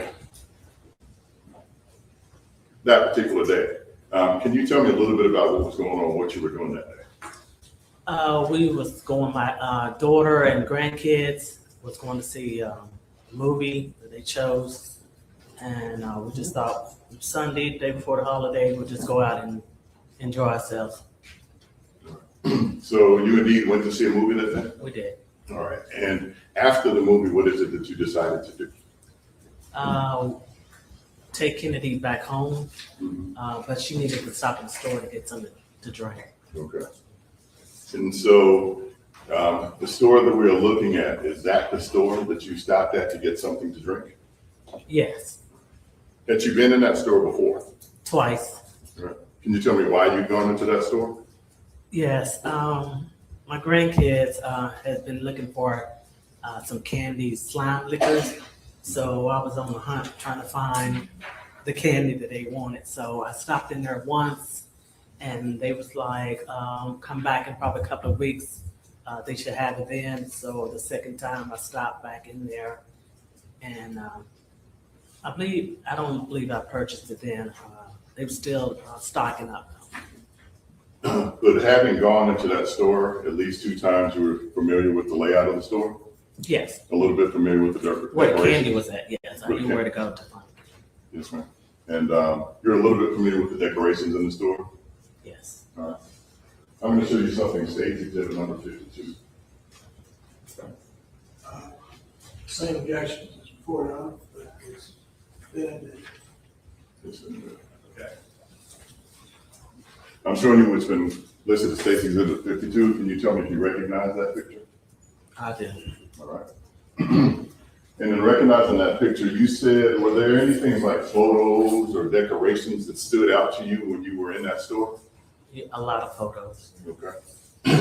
And is what you're looking at from States 52 a fair and accurate representation of the photos that you saw when you walked into that store? Yes.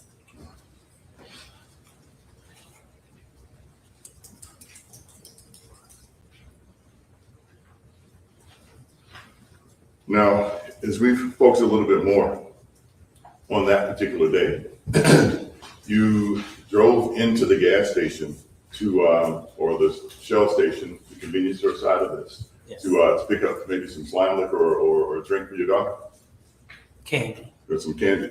And what happened next? As I was pulling in onto the lot, I noticed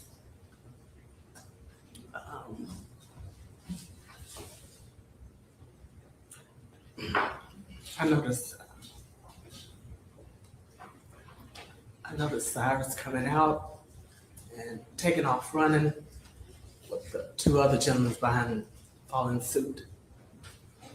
You said following suit.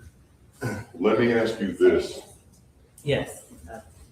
So What kind of car were you driving? BMW SUV. Okay, BMW SUV? Yes. All right. I'd like to show slide number 20 from State's Exhibit number 4.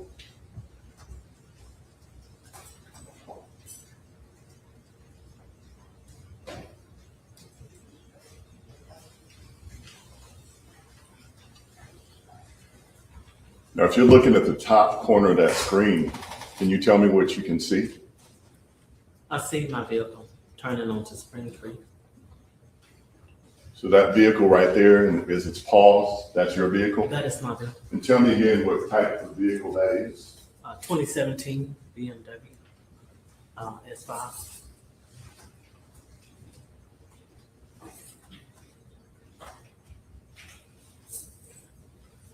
So what is it about when you pulled into this area that commanded your attention? Let's talk about that a little bit more.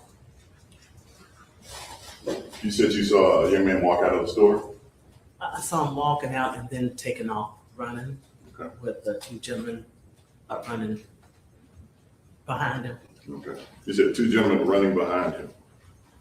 What, if anything, stood out to you as they were running behind this young man? His shoe flew off when he was. Now, where would you have been to watch this shoe fly off?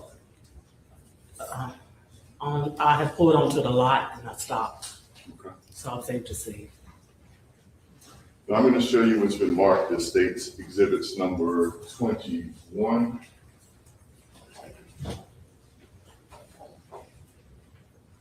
I'm sorry, State's Exhibits 20, 21, and 22.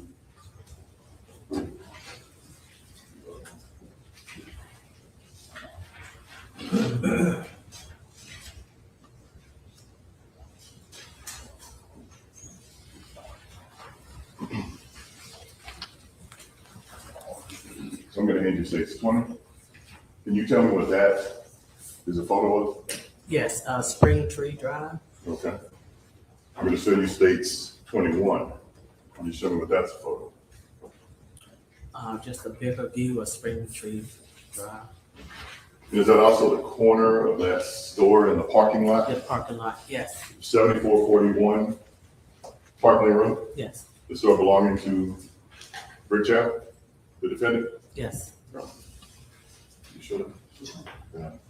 Let's start with 20. So can you explain to the jury about where you would have been as you pulled into that store and you saw two adults chasing Cyrus? I would have been just on the edge. I pulled into onto the lot, so I was at the edge, And I'm gonna, just off the street. so what I'll do, you're on the witness step down?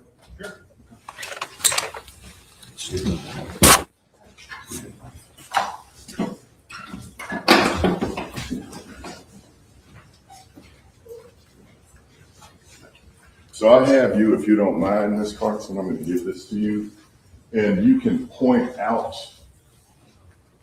Are you comfortable pointing on this one? Yes. Or you want me to be here so you can see on? All right, show us about where you would park. I parked right there, stopped right there. Stopped in that area? Yes. And what you're telling us is that's where you saw the defendant, Rick Chow, and someone else chasing Cyrus across the parking lot. Yes. All right, you can have a seat here, please. Thank you. Thank you.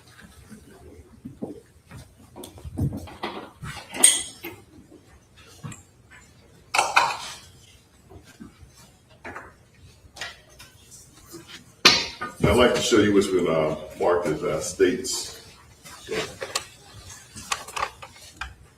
24, slide 24 from states number 4, exhibit number 4.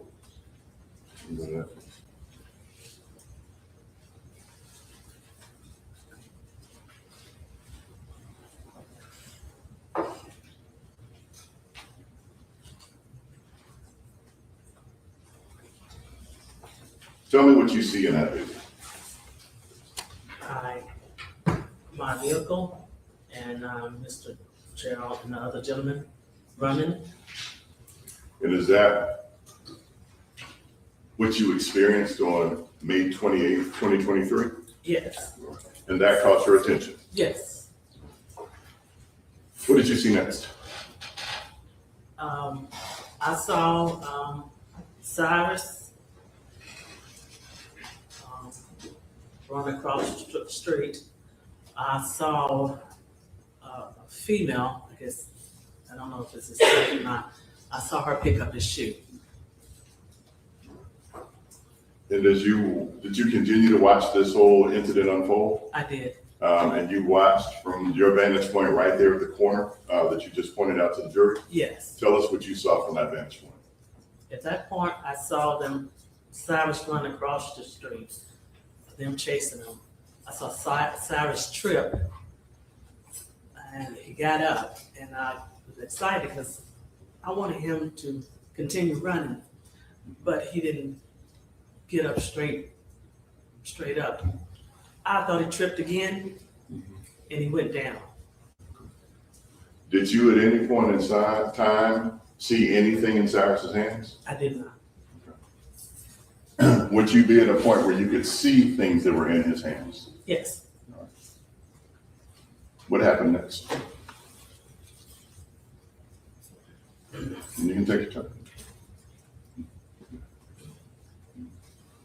I turned my vehicle around and went down to where they were located at.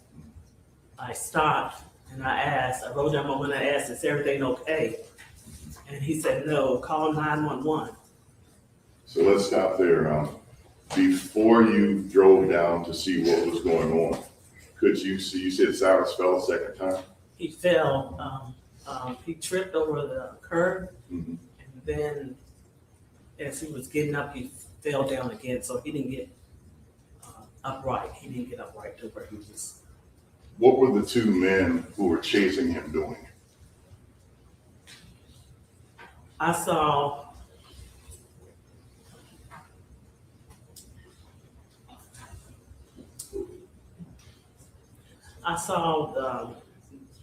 the son. I saw both of them chase him, and then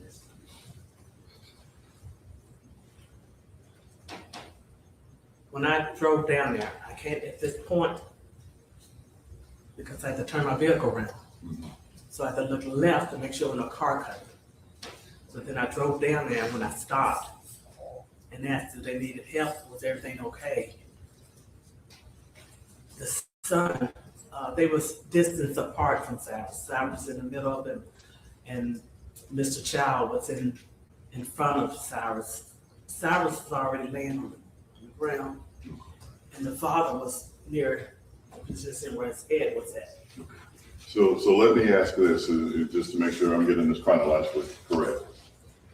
Before you drove down there, you saw them run in front of your car, Yes, all right? And you saw him fall a couple times, yes. all right? And then as he fell, you saw him, when he fell the final time, can you tell us where they were positioned? I cannot tell you. Can you tell us what, if anything, you saw Mr. Chow, the defendant in this case, doing, or his son doing when he fell the final time? The final time when I saw, he was already moving towards the front of Cyrus. Okay. And the son was behind Cyrus, but a little ways off from where Cyrus was at. It's like the son ran up near the curb and stopped. It's like he didn't move no further. And you saw Cyrus fall the final time. I did. Was he ever pointing towards them or doing anything towards them that you could see? No, that I could see, no. And did you ever see anything in his hand? I did not.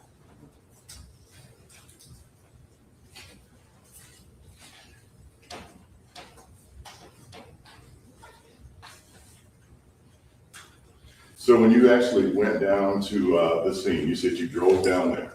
Did you at some point engage or have a conversation? Well, what is it? Let me change this around a little bit. What is it that you saw when you finally got down to the scene? You said that you saw Cyrus on the ground. Tell me what was going on. When I got down there, Mr. Chow was down on his knees. Cyrus was on his back.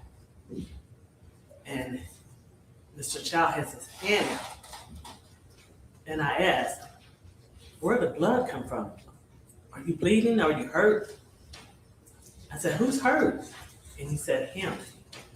So I looked at Cyrus and I said, where? Where?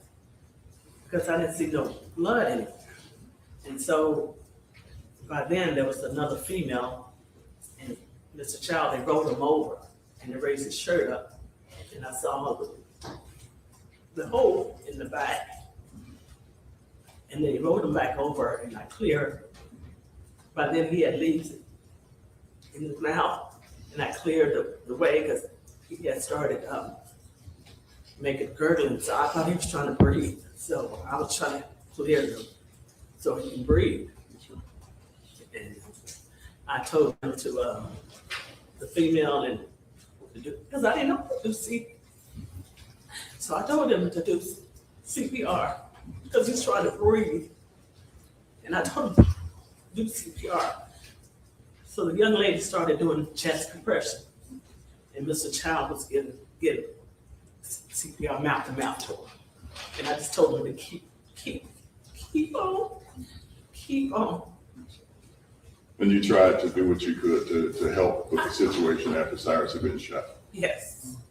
Do you know who shot Cyrus? I don't know who shot, but I know when I went down there, when I turned my car around, went down there and stopped, Mr. Chow was in a shooting stance where he's standing upright with his legs, and he had his arms like this. Like, can you stand and demonstrate to the jury what you mean by shooting stance? And hold on for a minute, let me move this. Can you come down again, Your Honor? Yes, sir. When I drove down there and stopped, the scene was over here. And I rolled down my window and he was in a stance like this. And what did you do when you saw Mr. Chow in a stance like that, the defendant, Mr. Chow, in a stance like that? I asked him, was everything okay? And he said, no, call 911. And is that what you did?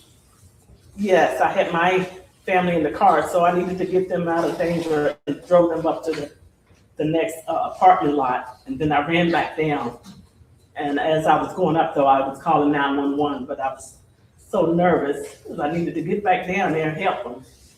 And I just gave the phone to my daughter because I couldn't get the information out.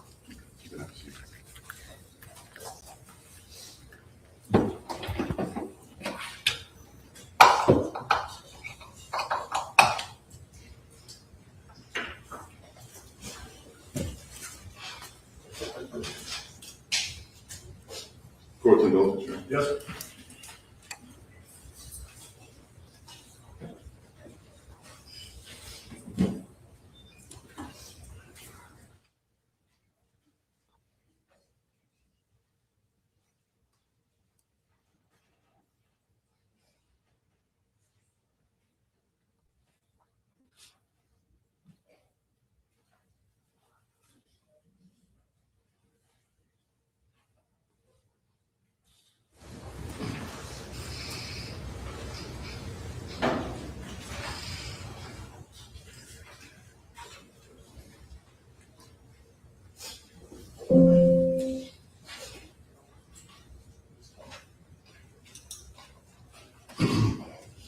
So I'm going to show you what's been marked slide 20 of State's Exhibit number 4.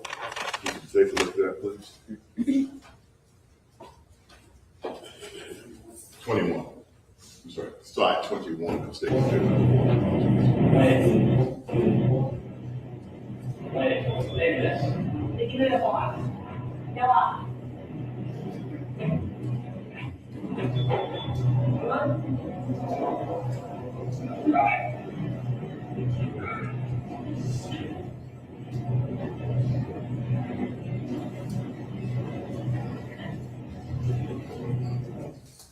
So we loop back a little bit just to go back to the beginning of this.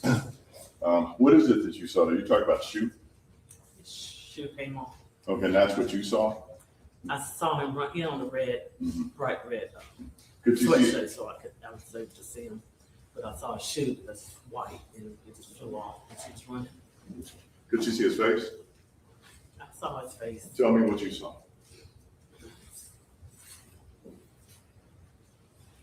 He just looked frightened and scared. He looked like he needed help. And how is it that you could say he looked frightened and scared? How do you say that? The way his eyes was just like a young child just in trouble. He just looked scared. It just in his eyes. And is that what compelled you to do a Yes. little bit more? Yes. Why is that? Because it's like one of my grandkids, one of my kids, just looked scared, and I just had to help. I could not do nothing. I could not do nothing. My daughter wanted me to. I could not. The best thing I could do was just get my family out the way. And I didn't mind if I got hurt, but I needed my family out the way, and I had to go down there and help them. And that's what you did? And that's what I did. And later you had an opportunity to speak to law enforcement about what you did? Yes. You did that.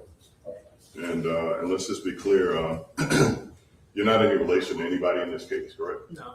You were with your family. Yes. And you watched all of these things unfold. Yes.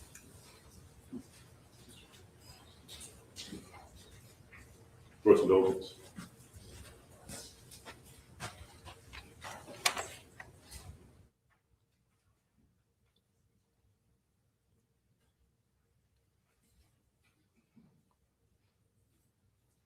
So just to be clear, as you, your daughter, and grandkids were in that parking lot, you watched Cyrus run by. What, if anything, was in his hands? I saw the backpack on his back, but I didn't see anything in his hand. And as he ran down Spring Street, what was in his hands?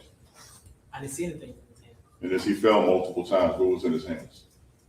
I didn't see anything in his hand. And from your vantage point, you feel certain you would have seen if something was in his hands? Yes. Thank you, Your Honor. That's all I have. Cross-examination.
Good afternoon. I know this was a startling event, but I need to ask you some questions. Yes, sir. Now, you testified that you were with your daughter, you went to this store to purchase something to drink or something, is that right? We was going there to purchase that, but we never made it inside. And we've seen a video of your automobile, a BMW SUV, I think you said, turn off of Park Lane onto Spring Tree, and then you say you immediately pulled into the parking lot of the station. Yes.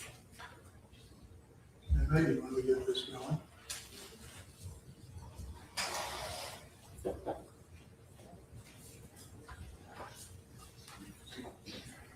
Technology.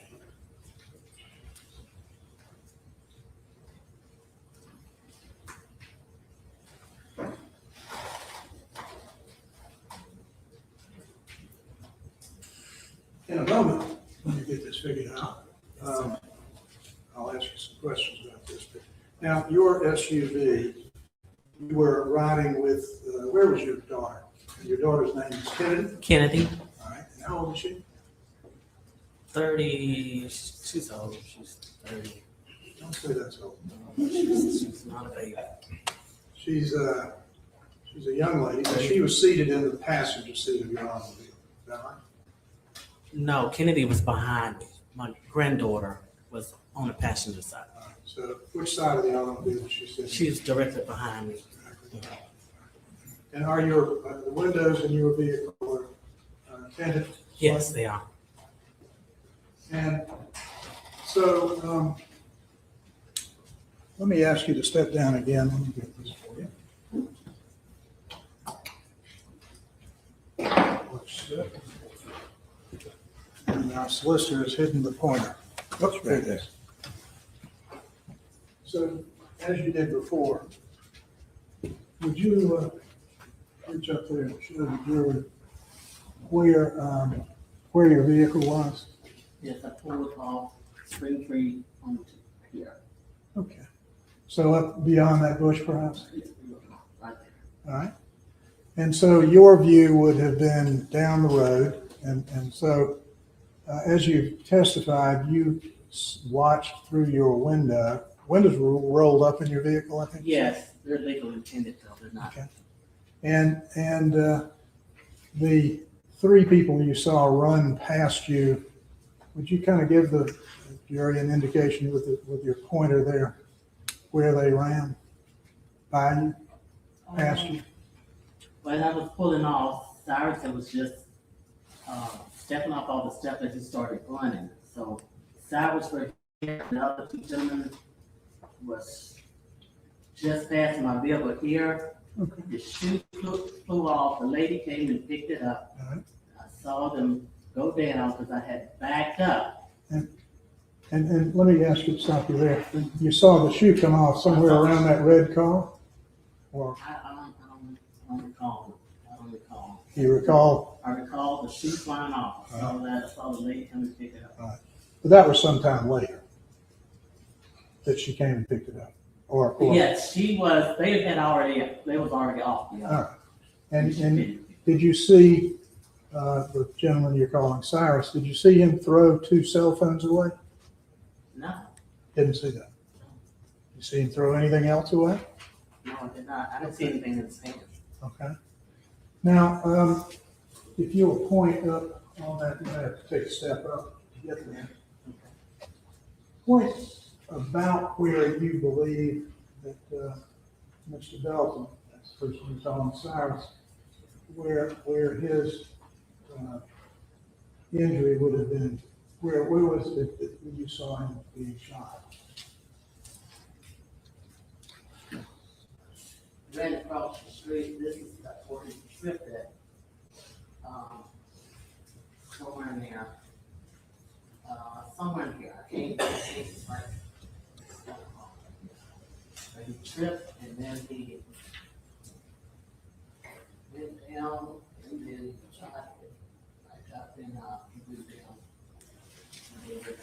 So your recollection is that it wasn't all the way there, much closer.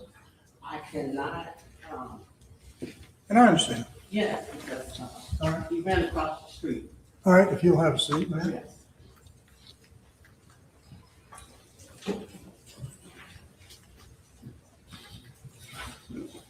Are you aware that the sheriff's department indicates that the distance from the store to where Mr. Belton tripped and fell was 130 yards? Are you aware of that? No, but when I was down there, when I looked back up at the store, I myself just saw like the tip of the store. I couldn't see the whole store itself. So the distance, I don't know, but I know when I looked up there at the store myself, I just saw like the tip of the store. So it was kind of, I couldn't see, you could see the lot in the store. You can like see. But your view from through your rolled up window was 130 yards. I don't know the distance. I'm not, Let's go back to when the three individuals ran past you. You didn't know who these people were. No. You did not know what was happening. No. You told the jury you didn't see anything in the first person's hands, the person we know to be, you're calling Cyrus. No, I didn't see anything in his hand. Nothing in his hands, didn't see him throw anything away, you just saw him step out of a shoe. I saw him running, and when his leg went back, his shoe flew off.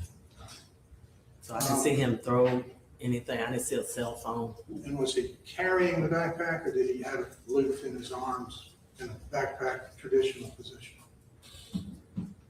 I don't think I can't recall it was looped in his arm. I didn't see that running like that. I thought it was on his back, and I was sure because You certainly didn't know that he had a 9mm pistol. No, I did hidden in not. his clothing I did not. in the front of his. Remember what he was wearing? Yes, it was a bright red sweatshirt. He had on some darker jeans and some white tennis shoes was white, and sweatshirt was red. Do you remember that it had a big pocket on the front? I can't recall seeing a pocket. Now, the second and the third people who were pursuing him or following him. Let's not confuse you or the jury. The first person you were calling Cyrus. Yes. The second person, do you now understand what his name was? Andy?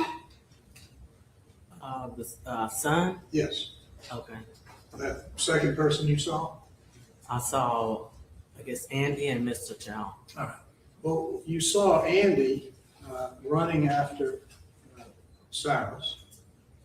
Both Yes. of them. Yeah. And Andy had nothing in his hands, I can't recall what they had in their hand. so you didn't notice whether he had anything. I didn't notice if he had anything in his hand. And the third person was the father, Mr. Chow, the gentleman seated over here. Yes. You recognize him today? Yes. I recognize from And the he store. also didn't have anything in his hands, did he? I didn't see anything in his hand. And he was following his son. He was behind his son, wasn't he? As the videos have indicated. Yes. It seemed like, well, in my view, it just seemed like they was running, so whether side by side or behind, but they And was so running after you him. testified Did that, you finish? I'm sorry, I apologize for interrupting. Please finish. Do you remember what you were saying when I interrupted you? Repeat the question and I can answer again. Well, you saw, I think I asked, you saw nothing in Mr. Chow's hands. And he That's was, correct. I didn't see anything in his hand. and he was following his son. He was behind his son.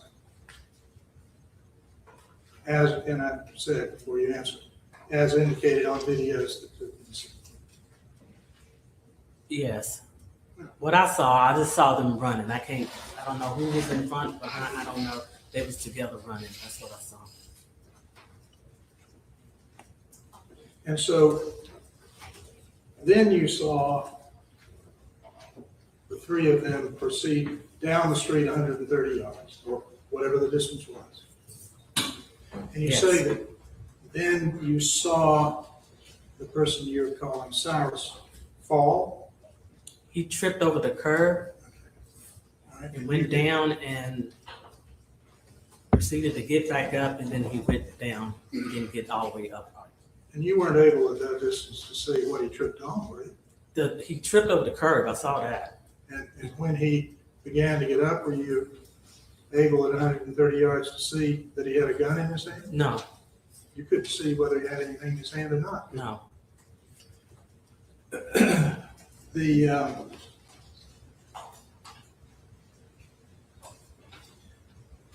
do you remember that, you remember seeing Andy Chow when this Yes. young man fell? Do you remember seeing him backing up into the middle of the street? No.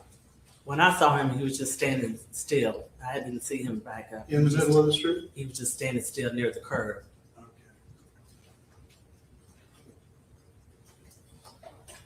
And you had no idea at that point that Cyrus had a 9mm pistol in No. his hand?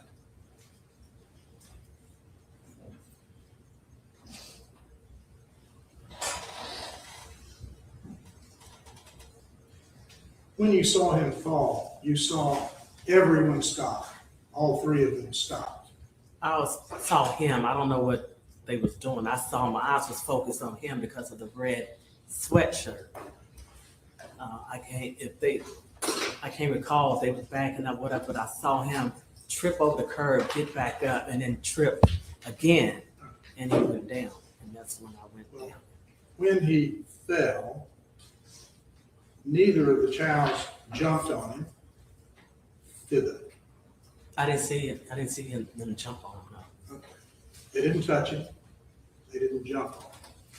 They I don't didn't know. attack him. In other words. There was a time period where I had turned my vehicle around and I had to look left to make sure no car was coming.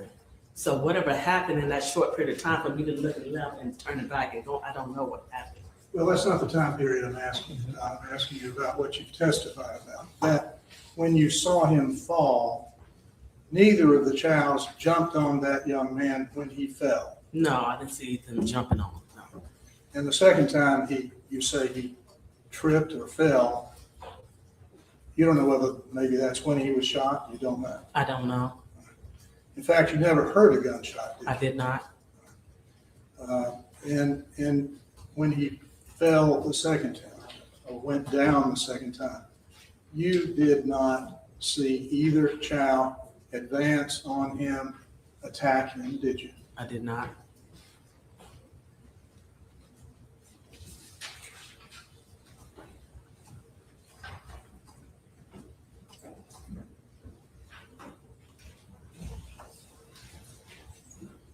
Now, the solicitor asked you about speaking to the sheriff's department. You went to the Richland County Sheriff's Department at their request Yes. and gave an interview. Yes. In that interview, you mentioned, and it is correct, that you and your daughter participated in a 911 call. Yes. The 911 call was made after the second time Cyrus fell down. Yes. And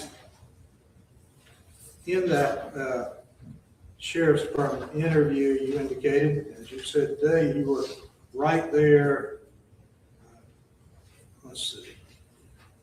You were right there in that spot, though you, in the 911 call, you were not able to exactly explain where you were. You knew you were at the intersection of the corner of this gas station. I could not, because I was just so frantic at that moment. I could not recall the street I was on, and I was nervous, and I handed the phone to my daughter to finish the conversation.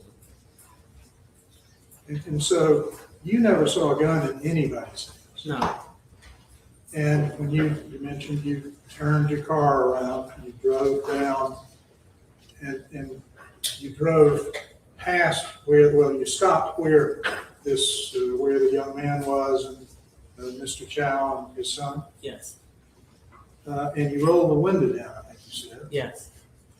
And Mr. Chow, this gentleman, the first thing he said to you was, call 911. After I asked him, was everything okay? He said, no, call 911. And, again, you didn't know there was a gunshot. No.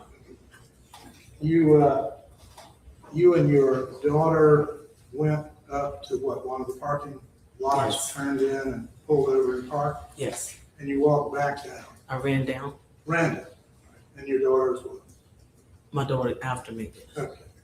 And when you got down there, you saw Mr. Chow, this gentleman, Mr. Chow.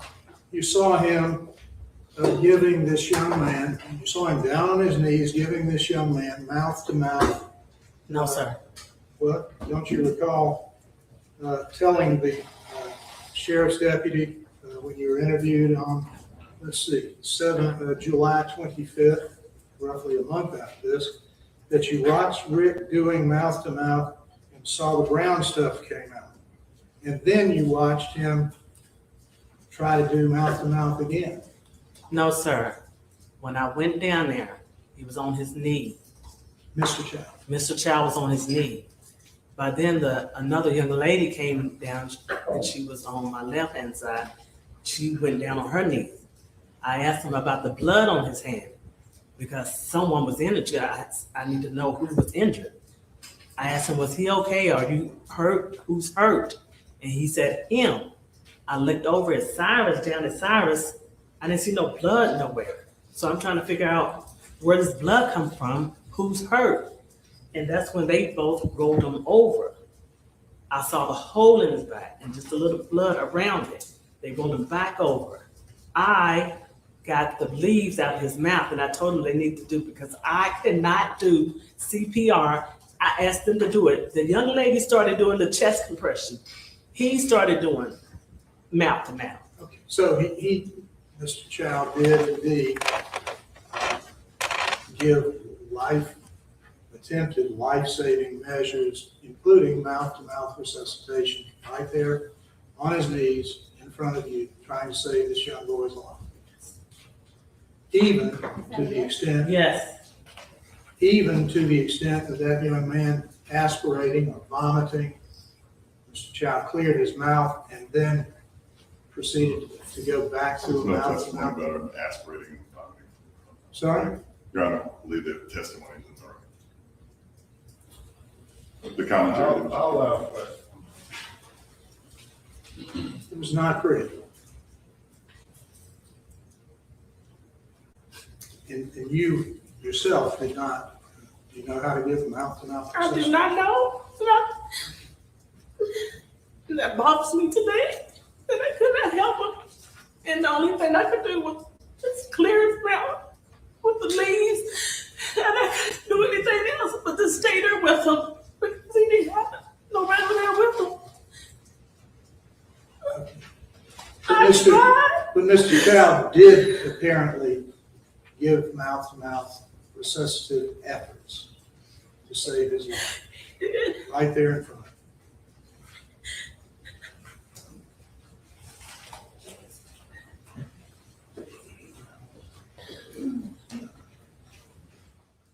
That's all we have, John. Thank you. Anything on redirect?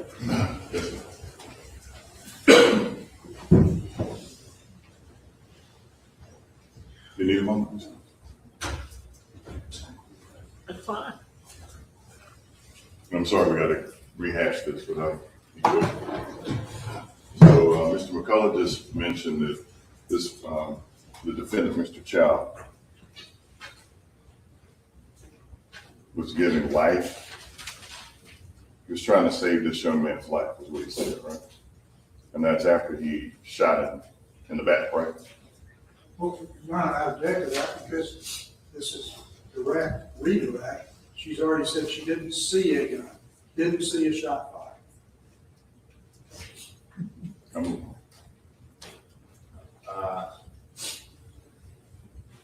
Go ahead and ask the question and see where.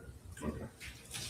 So, Mr. McCullough asked, or he said you went through this long litany about what happened right there, and said the defendant, Mr. Chow, Rick Chow, was giving him mouth-to-mouth, trying to save this child's life. And that was that. Yes, I'm sorry. I apologize. And that was after Rick Chow had shot him in the back. Yes. And who did you see standing in a shooting position out of anybody of the three people who ran in front of your car? I saw Mr. Chow. The defendant, Rick Chow? Yes, sir. The man sitting right there? Yes, sir. All right. So you said that you clearly saw Cyrus didn't have anything in his hand, I right? did not see anything in his hand. You never saw him pointing, turning towards them. I did not. He was running the entire time. Yes, sir. And when he ran by you, he looked scared. He did. And who was running behind him? Mr. Chow and his son, I believe. And did you ever see Cyrus turn around and confront them? No. Kept running away from them. Yes. And they continued pursuing him the entire time. Now, also in questioning, Mr. McCullough said you didn't see a gun because he had it hidden in the front pocket. I didn't see no gun. Okay. Was that because it was hidden in the front pocket? I didn't see no gun.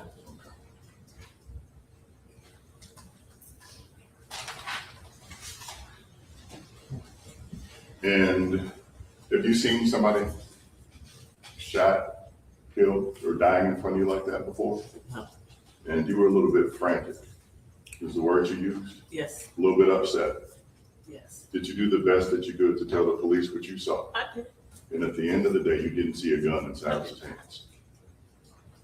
That'd be a yes or no? I didn't see a gun. Okay, did not see a gun. I did not see a gun. Okay, that's all I'm saying. You recall? Nope, thank you. Thank All you. right, Scott. You step down, Ms. Buster. Thank you, Mr. Carter. All right. Y'all got it. I do your, now, Roach. Yeah, okay, y'all.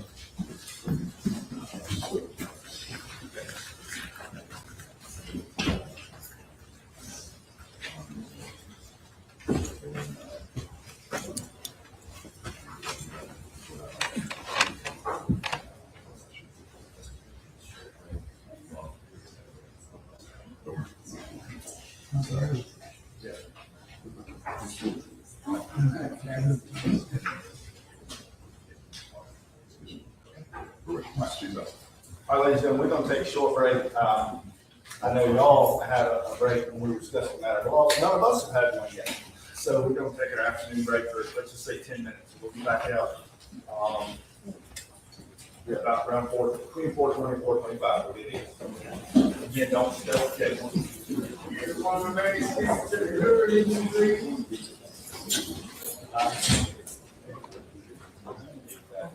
Next step, to make sure it's on.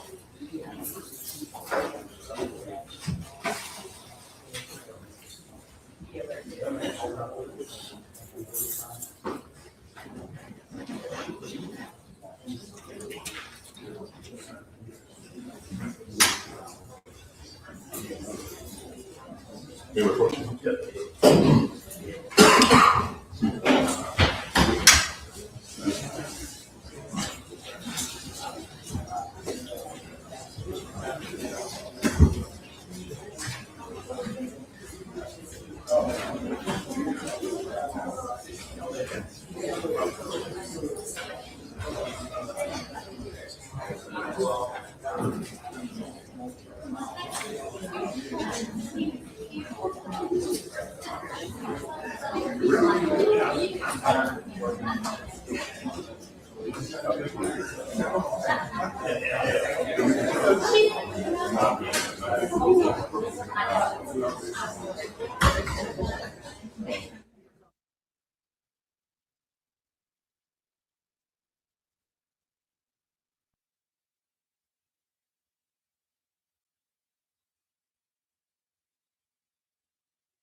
Yeah.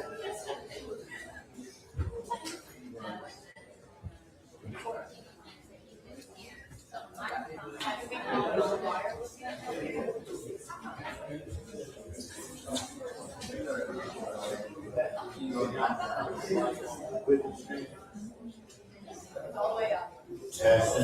But it may stop clicking. Like you hear that? That only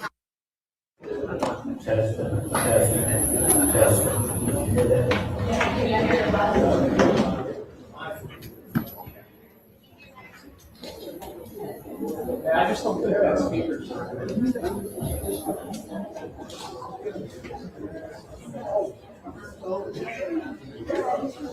I'm not hearing it. I mean, I hear it there.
Jury's present, Your Honor. Thank you, Mr. Cole. All right, so let's start again, please. State calls Kennedy Carson.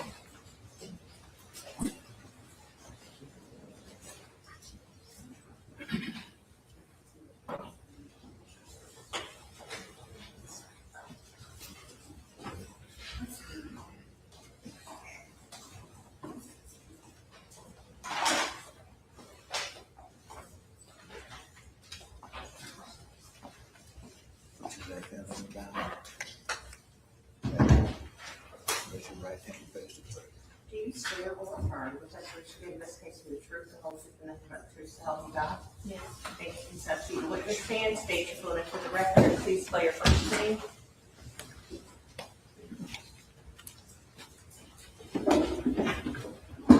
First name Kennedy, K-I-N-N-E-Y.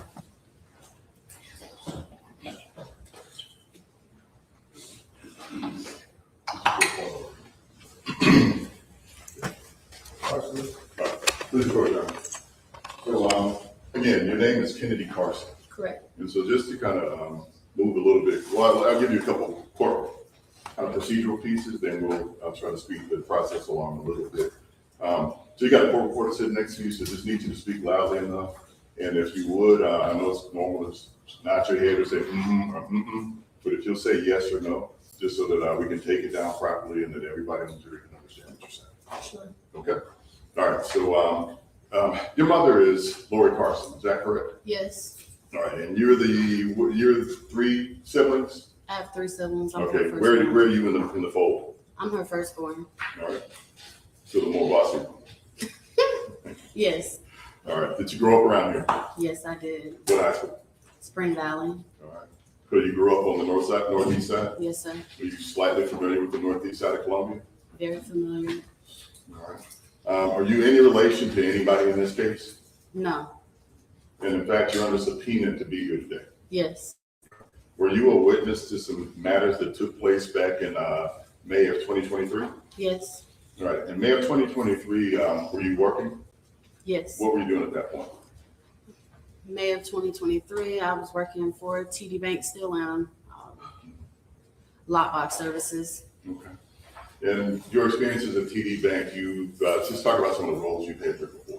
I've been a teller, customer service representative, IT specialist. Now I'm a lockbox processor. So you've been there for quite some time. Yes. And you dealt with the public, you dealt with multiple roles at TD Bank. Yes. All right. Now, back in 2023, May of 2023, where were you living? Greenbrier Apartments. All right.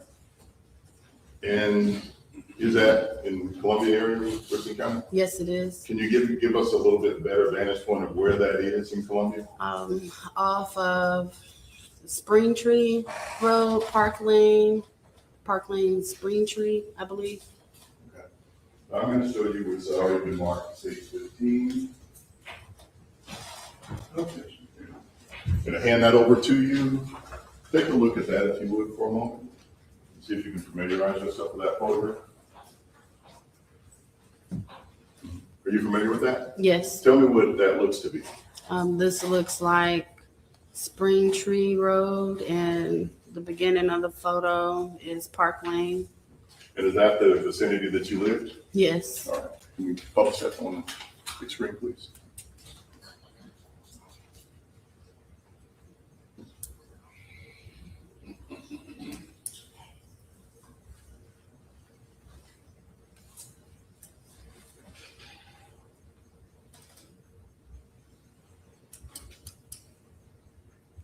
There we go. All right, so you said, and if I could have the witness step down briefly, you know? Yes. Step coming down, please. So come on down here if you would. If you look up top, we can give you this pointer. Tell us about what we're talking about. If you can walk me through as I ask you a couple of these questions. Okay. All right, so you said, show us Springtree Road if you can from here. This road here? That's Springtree? And the one that runs perpendicular directly in front of that is what? This is Park Lane. All right. And you were living about where back in 2023? Greenbrier is back that way. Okay. So I'll say at the top of the screen is the Greenbrier apartment complex? Yes. And that's where you were living back in 2023? Yes. All right. You could have a seat, please. Thank you, ma'am.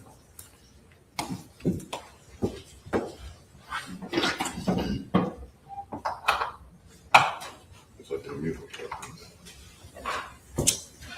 So if we concentrate specifically on May 28, 2023, can you give the jury an idea of what you were doing that day?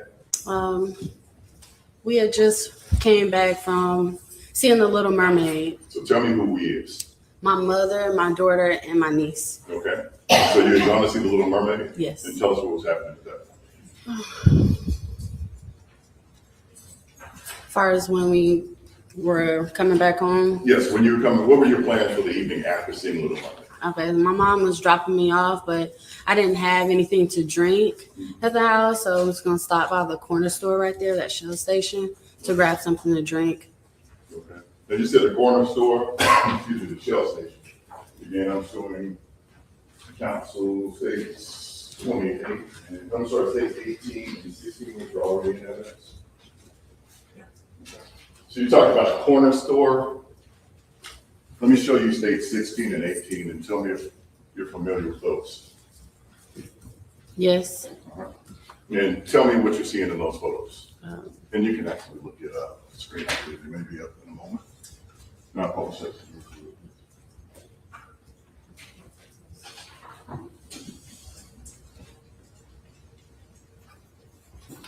This is the Shell gas station. Okay. And so that first, may I have a- Thank you, ma'am. So that first video that we showed was an aerial view, meaning a kind of a bird's eye view of it. This is closer in. This is the Shell station that you were going to that particular day that states 16? Yes, All right. And did you go to that Shell station often? yes. Right. Now, about how many times, if you could just kind of count in your head roughly how many times you've been inside that Shell station? I can't count on my hands. It's been too many. I lived in that area for over 3 years. So that was the gas station I frequent. Okay. And so having been in there before, you'd kind of had a chance to walk and look around the store, is that fair? Yes, All right. And was there anything about the decorations in that store or the pictures in that store that would bring your attention to things? what's alarming is when you walk in the store, you see all the photos on the wall. Okay, so let me show you what's been marked, state exhibit number 52. Okay. Take a look at this and tell me if you recognize, if you're familiar with that view. Yes, Tell me what you're seeing generally. the clerk stand and the photos. Okay, and you see several photos, correct? Yes, All right, may I have that back? And the stage 52 that is up on that board, the photos that you're talking about above the clerk said, is that a fair and accurate representation of what you would see on a daily basis or however often you shopped in that convenience store? yes, Did you have a chance to have conversations with the clerks and people who were in that store? yes, Do you see any of them sitting in the courtroom today? yes. Who do you see sitting in the courtroom if you know a name? Mr. Chow, And where is he seated? he's seated over there. And again, the record reflect that the defense, the witness is pointing out Mr. Chow. Yes. Okay, the defendant in this case. All right, so if we focus on the 28th, you were heading home that evening, is what you said. What kind of vehicle were you guys riding? BMW X5. Okay, BMW X5? Yes, And that was your mom's car? yes, it was. And you said your daughter was in the car, you were in the car? Yes. Where was everybody positioned inside of that car? My mother was driving. My niece was in the passenger seat up front. Me and my daughter were in the back seat. Okay. And you were, and so again, you said you're in the back seat. I'd like to, and what, if anything, occurred as you were coming home and turning on the Spring Street to go to that store? We pulled into the gas station. As we were pulling in, Cyrus was running out, and behind Cyrus was his son and Mr. Chow. Okay.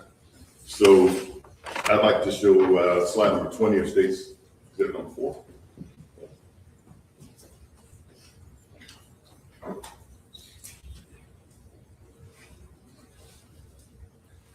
So tell us if you recognize a vehicle that you would have been traveling in on May 28, 2023. Just passing right there. Okay. And when you say right there, do you need to step down or can I, is that the one that's, there's a, I can describe it. There's a red sign in front of the car, and then we are right behind that red sign there. okay. And so as you pulled into that gas, did you take a ride into the gas station? Yes. All right. And what did you observe when you took a ride into the gas station? Cyrus was running out. His shoe had fell off, and he was holding his pants up with one hand and pumping his arms with the other. All right. And when you said he was running out, you said there were people behind him. Do you recognize in this courtroom anybody who was behind him? Yes. Tell us who you recognize. Mr. Chow. The defendant, Mr. Chow? Rick Yes. Chow? All right. Now, I'd like to show, and tell us what was Cyrus, what was his demeanor as he was running away? His eyes were big. He was running pretty fast. Okay. Was it a casual stroll like you walking through the park? No. Describe or show the jury, if you could, with your hands what you were observing as Cyrus came out of that store. Cyrus was holding his pants up like this, pumping his arms like this. You said you saw a shoe. Yes. Tell me about that. Explain that a little bit more. Before he hit Spring Tree Road, his shoe had fell off. I'd like to show slide 21 of State's Exhibit number 4.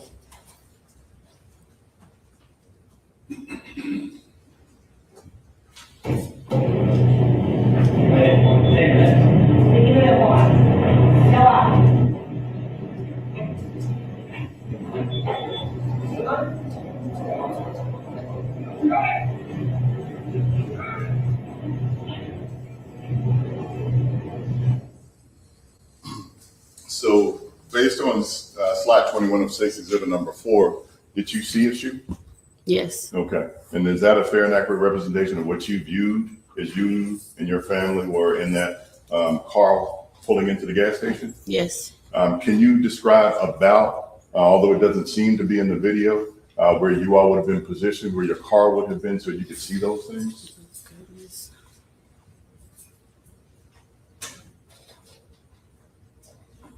This car is kind of in the way, but we were at the corner at the end of this parking lot area. Makes sense.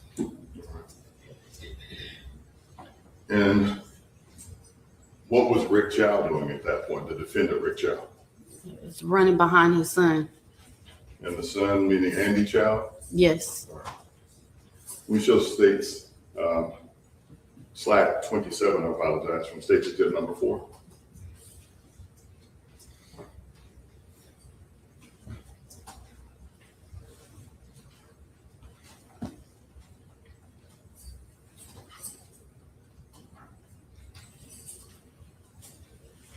Can you describe, well, first of all, does that vehicle look familiar to you? Yes. Whose vehicle is that? That's my mother's. All right. And you were inside of that vehicle? Yes, I am. Tell us what you saw. So Cyrus was running out, his shoe came off. He was pumping his arms and holding his pants with the other arm. He crossed the street. He tripped over the curb. At that time, he got back up. I see Mr. Chow step out. He had his arms up. And then we see Cyrus fall again to the ground. He kind of like crawled basically to the place where he passed. And I'm going to go back through that with you slowly. I want to show you something real quick before we go to this next portion. I'm going to show you State's Exhibit 3 marks. 32.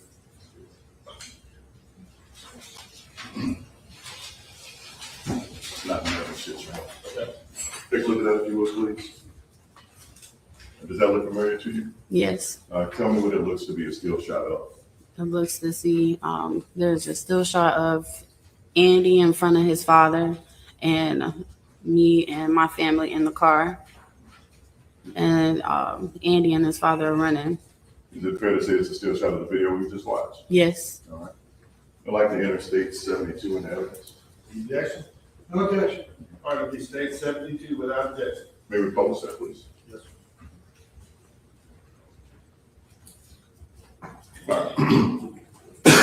So as Andy and Rick are running after Cyrus, you said you saw the shoe come off. Yes. You said that you saw a little bit farther down the road Cyrus trip or fall multiple times. Yes. Okay, now let's talk a little bit more. You said that you saw him standing. Go back through that. I do not want to put words in your mouth. I'm sure. So we pull in. We stop right where you see us. They run across. Cyrus trips over the curb. He gets back up. You see Mr. Chow go and step out, put his arms up. And Cyrus trips again and kind of gets back over. It's like a crawl to where he passed away. What, if anything, did you see in Cyrus Carmack-Belton's hands when he ran past you? Nothing. So when he was in the parking lot, well, running out the parking lot, he had his like book bag right here. When he tripped the first time, he didn't have his book bag anymore. When he was in the parking lot running, he was pumping his arms. It was visible and he was running. And from your vantage point, could you see if there was anything in his hands? There wasn't anything in his hands. I'm going to show you what's been marked as State's Exhibit number 20.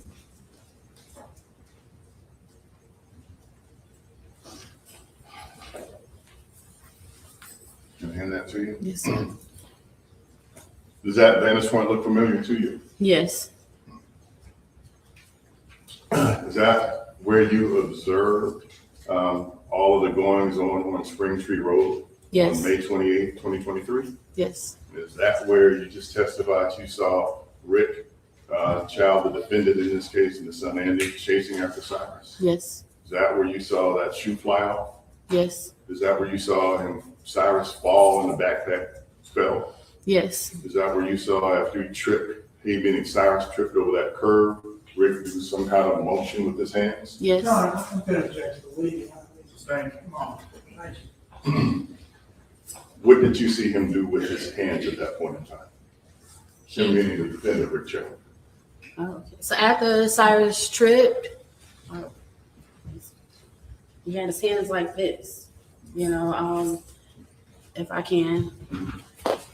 Let me move this down. Can the witness step down here? Come on down, please. I'm gonna step in front of you. Thank you. All right, please continue. Okay, if the jury is my vantage point this way, Okay. And, excuse me, so, defendant Child's right here, so where was Cyrus positioned? Cyrus was in front of him. Okay. We all facing the Okay. same Could way. you turn me in the direction of where Cyrus would have been facing Rick Bond? Yeah. Maybe a little lower because he had tripped and he was coming back up. Yeah. More like that? Yes, sir. Or, so, Well, Your Honor, you can lead with words and you can lead with actions, and I object to either way, being whatever I was solicited. Your Honor, she said lower, and I got lower. Overruled. So if I'm getting lower, more like this or more like this? More like that. All right. And so and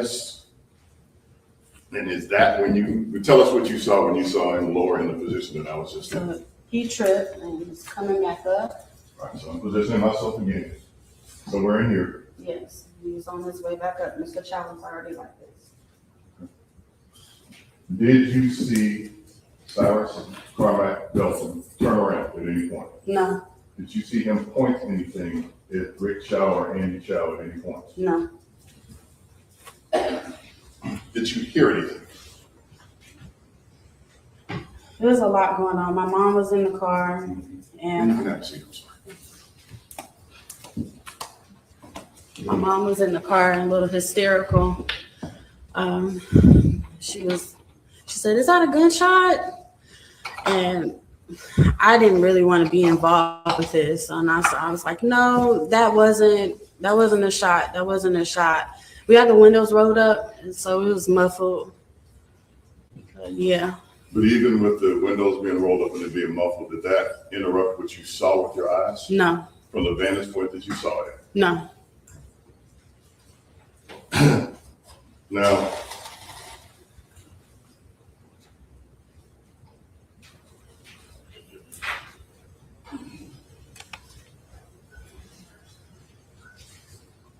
your mother eventually, drove down to the incident location?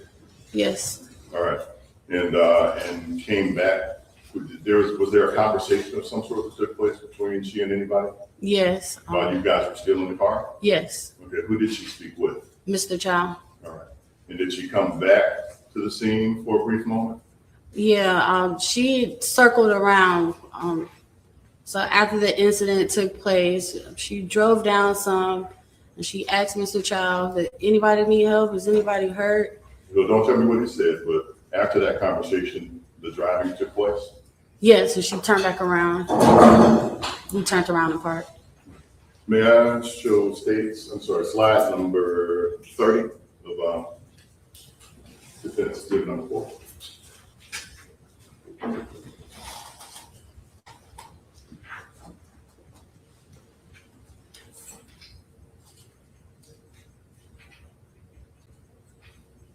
What do you see there?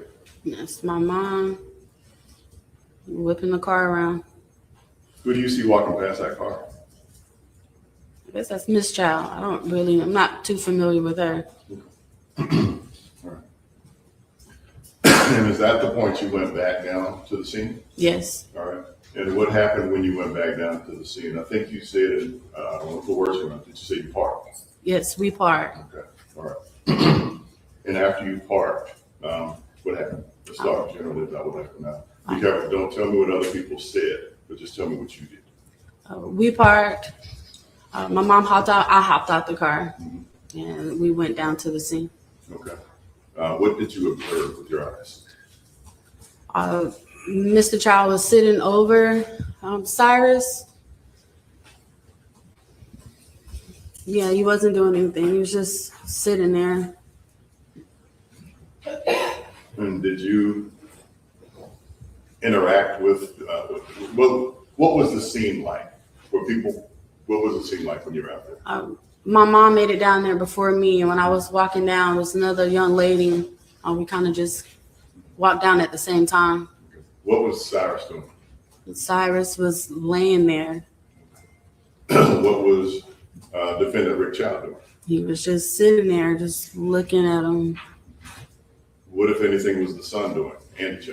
He was standing off. He didn't move after the incident happened. He was still. Did you observe anything around the scene? There was a gun by a tree over there. Cyrus didn't have his book bag. And there's Mr. Chow and Cyrus over there. Yeah. And do you know who that gun belonged to? No. Did you see a gun in Cyrus's hand at any point in time? No.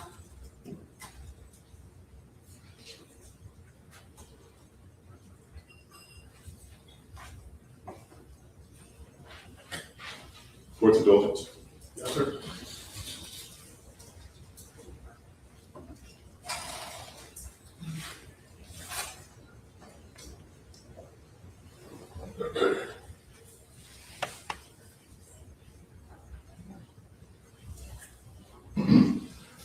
Now, a couple more questions.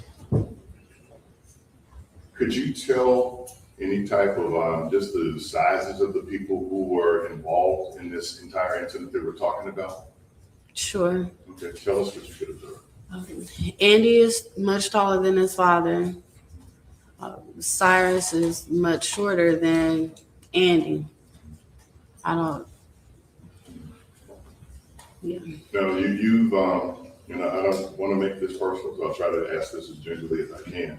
How old Cyrus look? I thought Cyrus was like 16. Yep.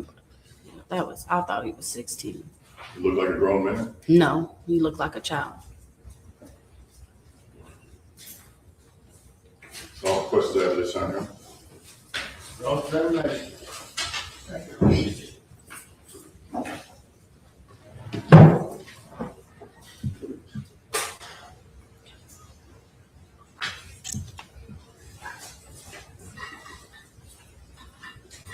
We have slide 27. One you have on the screen. It's I think it's sort of still, but it's the child's going across the parking lot. 72.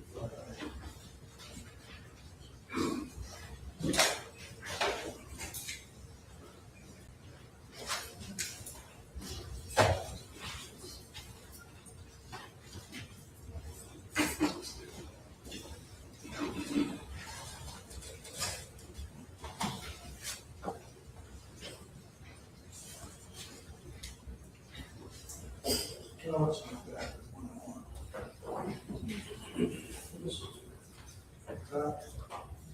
Scott, let me show you what's the state put up as 72.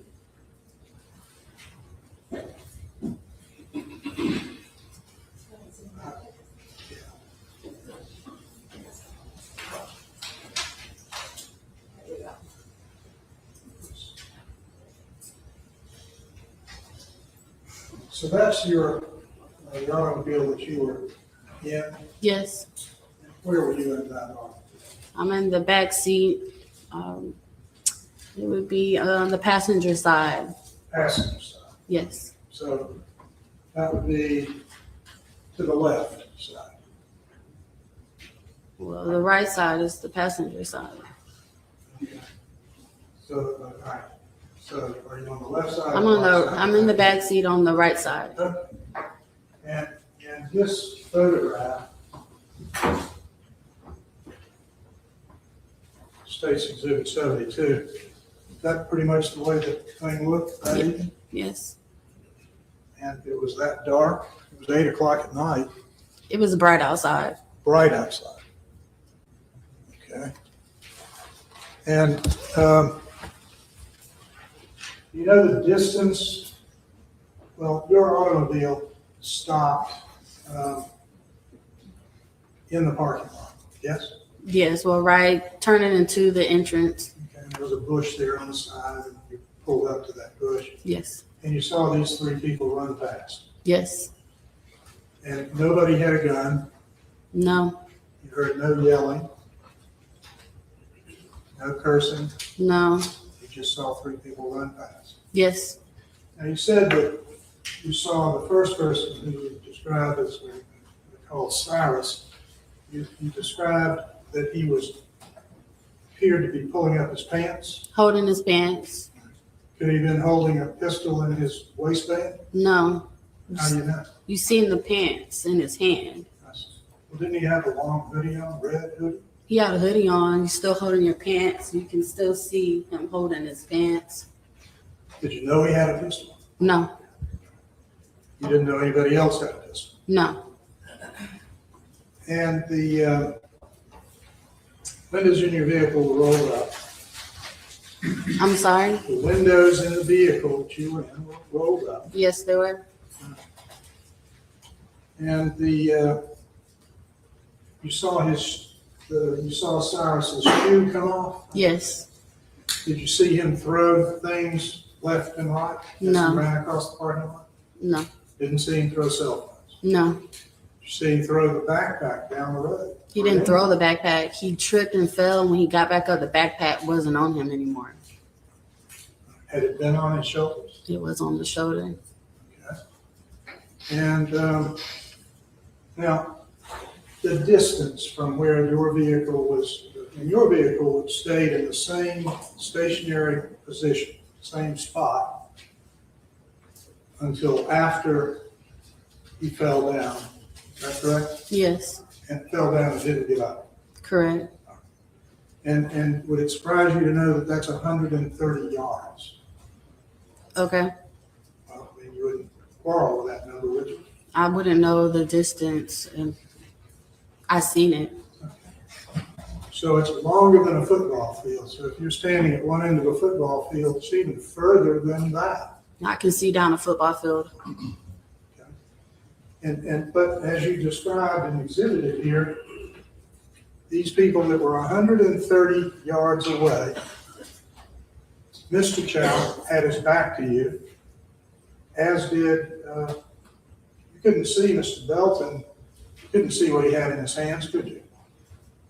I seen what Cyrus had in his hands when he ran across Right, our you didn't have car. anything in his hands, that's not my question. When he got back up from tripping, his hands were, he was like crawling when he crawled. So his hands were on the ground. All right, but when he started to get up, and you said, I think in your, you and your mother made a 911 call, didn't you? Yes, You remember telling the dispatcher he might have got shot, I'm not sure. yeah, it was a lot going on. I was processing my emotions. You remember telling the dispatcher that you believed he might have stolen something. That's what was being said. You told the dispatcher, I don't know who shot him.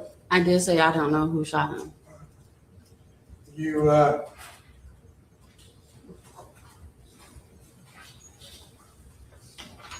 so you also testified a few moments ago that, let's see, that you saw him trip multiple times. Correct. He tripped twice. and crawled to where he passed. Correct.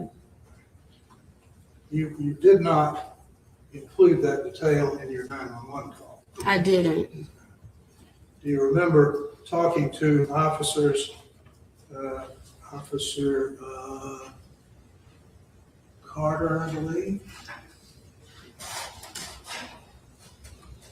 Or Deputy, I believe it's English or Carter. Do you remember speaking to officers at the scene? Yes. You didn't include that detail. You never told either one of them that you saw this gun, that you saw him shot and crawled to where he died. You didn't include that in your explanation to them of what you just seen. And this was something that was moments before. Yes, I did.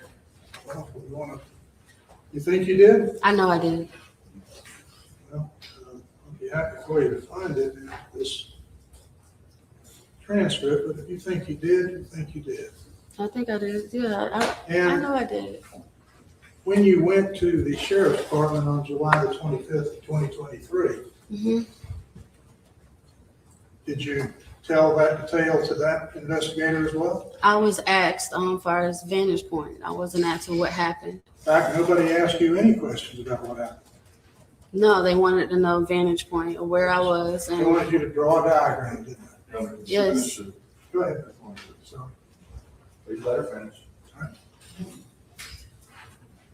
they asked you to draw a diagram? yes, Did they question you about anything about what you saw? no. Did they question you about how far away you were?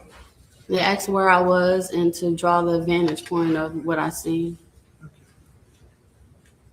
And you didn't volunteer anything like you testified to today? No.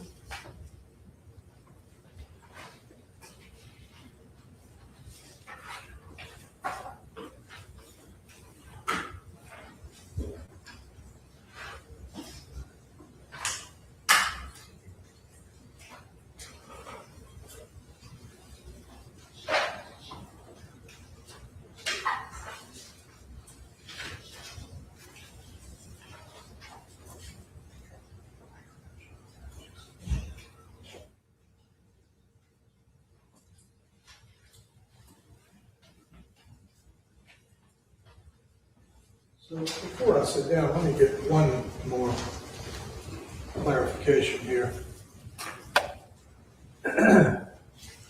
When you saw these three people run past your vehicle, did you know that the third person in line, the person following the tall, younger man, was Mr. Chow?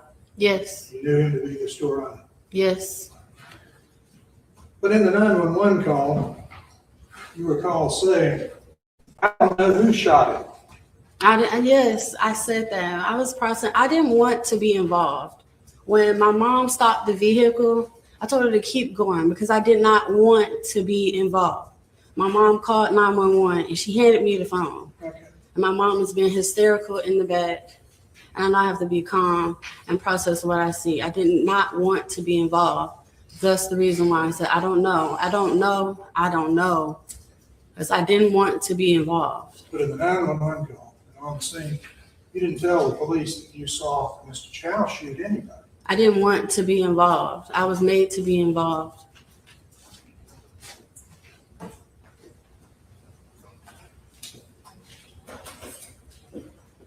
Thank you. Anything on brief redirect? Yes, sir. There's a set of questions about the statement that you gave. Isn't it true that you gave a statement to the police, a written statement on the 28th Yes, of May 2023? yes, they called me back. I went home and they called me back to make the statement.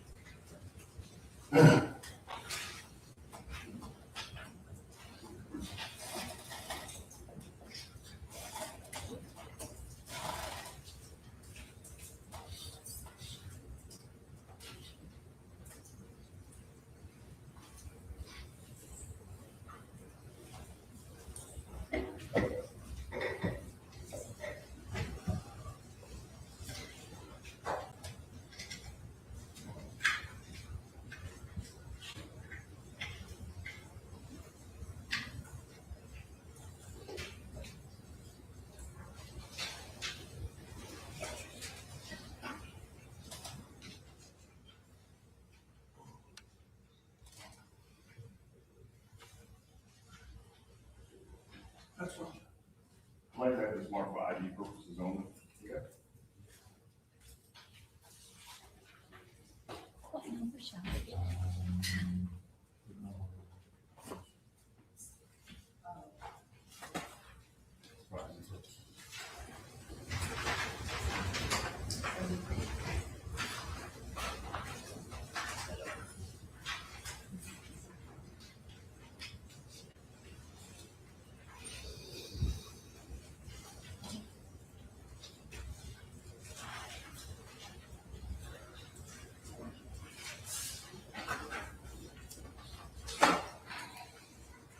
Court's notes, just make sure we get it right.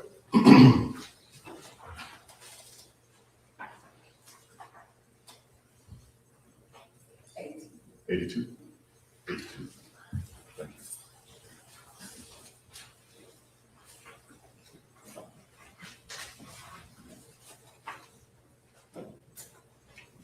Thank you. Now you asked a series of questions. I'm going to show you State's Exhibit 82 for ID purposes only. Take a look at that and tell us if you recognize that document.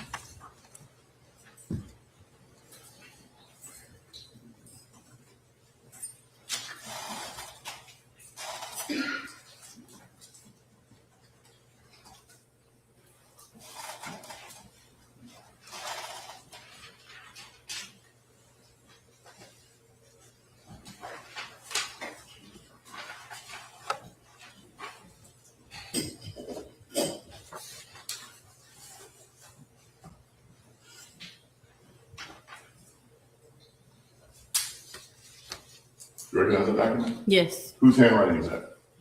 it's handwriting. I believe it was the officer that I was speaking with, but that's my signature at the bottom. That's your signature at the bottom? Yes. So this is what you told the officer, what the officer wrote down in your signature. Yes, And in this statement, it says, you're making this statement free, I can't read today. I make this statement of my own free will in accord without reward or intimidation. All of the above is the truth, the whole truth, and nothing but the truth. Do you see that written on that document? yes, Okay. So at 21:23, military time, so I'll do my math. I can't do math. 9:23? yes, On 5/28/23, you gave a statement to them? yes, All right, and the question, did you see a kid with a gun? Answer, no. When he was running, he was holding his pants up. Is that what that said? Is that what that says? yes, Okay. Did you see any weapons on the ground? The answer is yes, a gun by the tree. Did you see how the gun got there? Answer is no. You remember saying those things? yes, Did you hear the owner say anything about the kid? Answer, you said no. Did you hear anyone say anything about being shot? Answer is no. Do you remember saying those things? yes, And you remember in this, you're saying that you heard a pop? yes, You saw the kid fall down? yes, You called 911? yes, You parked the car and you walked and the owner was shaking him, trying to wake him up? yes, You remember saying that? yes, You said that you saw people run out of the store, yes, the kid, the store owner, yes. the owner and his wife, His wife came after Mr. Chow.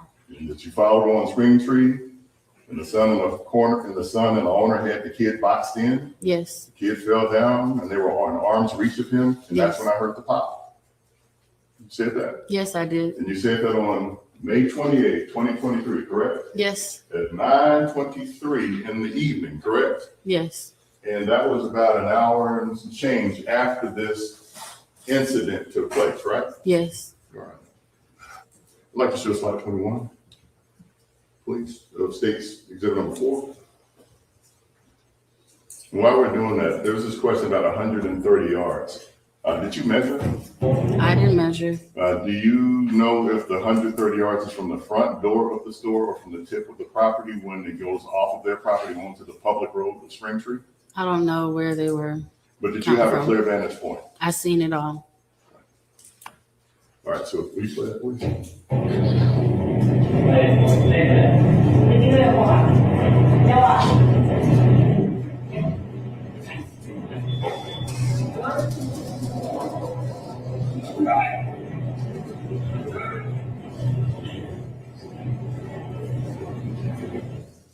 Don't wear glasses, it's hard to see. Is it light or dark outside? It's light. And that's a fair and accurate representation of what the weather conditions were like at 8:02 or so on May 28th, 2023. Yes, Was not dark. it was not dark. It was dark at 9:22.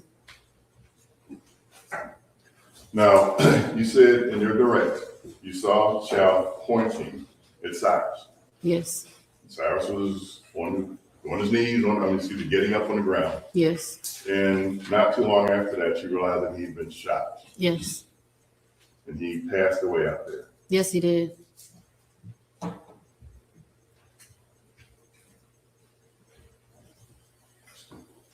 Do you know who shot him? Mr. Chow shot him. That's all my questions. Thank you, Your Honor. So I noticed in this statement that you gave, you say, I pulled into the store with my mom and I saw 4 people run out of the store. 4 Yes, people. The kid, the son of the owner, and his wife. yes. She picks the shoe up. But you say here that you saw 4 people run out of the store. Yeah, so Cyrus, then his son, and Mr. Chow. And a few seconds after that was his wife. You didn't say that. You didn't know that these videos existed when you gave this statement. Yes, I did. There's cameras all around that store. I'm sorry? There's cameras all around that store. Oh, so you knew that there was going to be a video that would accurately reflect what really happened, not what you might I didn't say. know this was going to take place at all. And then you say in the statement, the kid fell down and they were all in arm's reach of him. And that's when I heard a pop. Right? Yes. You didn't say that you saw the pop. You see a pop. Well, you didn't say you saw a gun. You said the boy got up and tried to run and he fell back down. You never said you saw Mr. Chow shoot this young man. You never said you could see the young boy's hands and that he didn't have a gun because you couldn't see him. That wasn't asked at that time. You see the question on that document. It wasn't asked. Well, but you're there to make sure that you tell the story. I was answering the questions I was asked. I see. Well, nobody was in a hurry to finish, were they? There was a lot going on. I was in a hurry to leave because I didn't want to be involved. My daughter was there. My niece was there. My mom was hysterical. There was a lot going on. And there's nothing in here about this young man crawling to die. I stated that he got back up when he passed away. After the second time he fell, that's when he crawled over to his passing point. Well, ma'am, what you said is if you need the statement, I can provide it to you. Here. You want to read along with me? I don't. You don't? I don't. Well, I want to make sure that this is a fair opportunity to see about midway on that first page under A, colon, the sentence that begins with owner. You say in the next sentence, the kid fell down and they were all in arm's reach of him, and that's when I heard the pop. The boy got back up and tried to run and he fell back down. Yes. No crawling. He tried to run. No Mr. Chow shot And he him. fell back down. I wasn't asked that. Okay. They asked me what I seen. And on the second page, you were asked, you say you saw a gun by the tree. Yes. And the tree you're referring to would have been within a couple of feet or a foot of where this young man died. It wasn't a foot. It was closer to the road, but that's where the gun was found. And you were asked, did you see how the gun got there? And your answer was? No. No. Thank you. All right, all done? Yes, sir. Tell me question, please. All right, Ms. Carter, you can step down. Thanks to me for our son. I'm sorry about that. Thank you.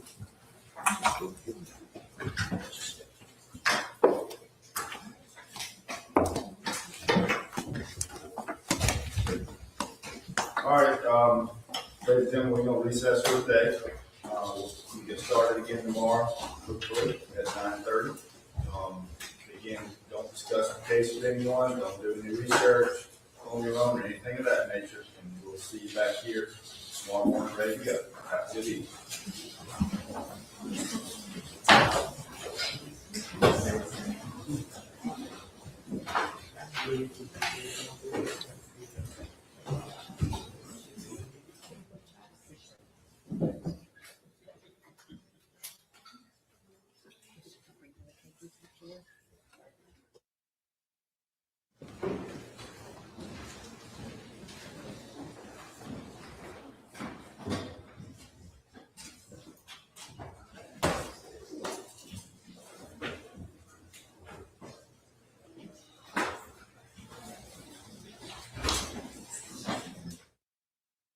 Anything for the rest of the evening from the stage?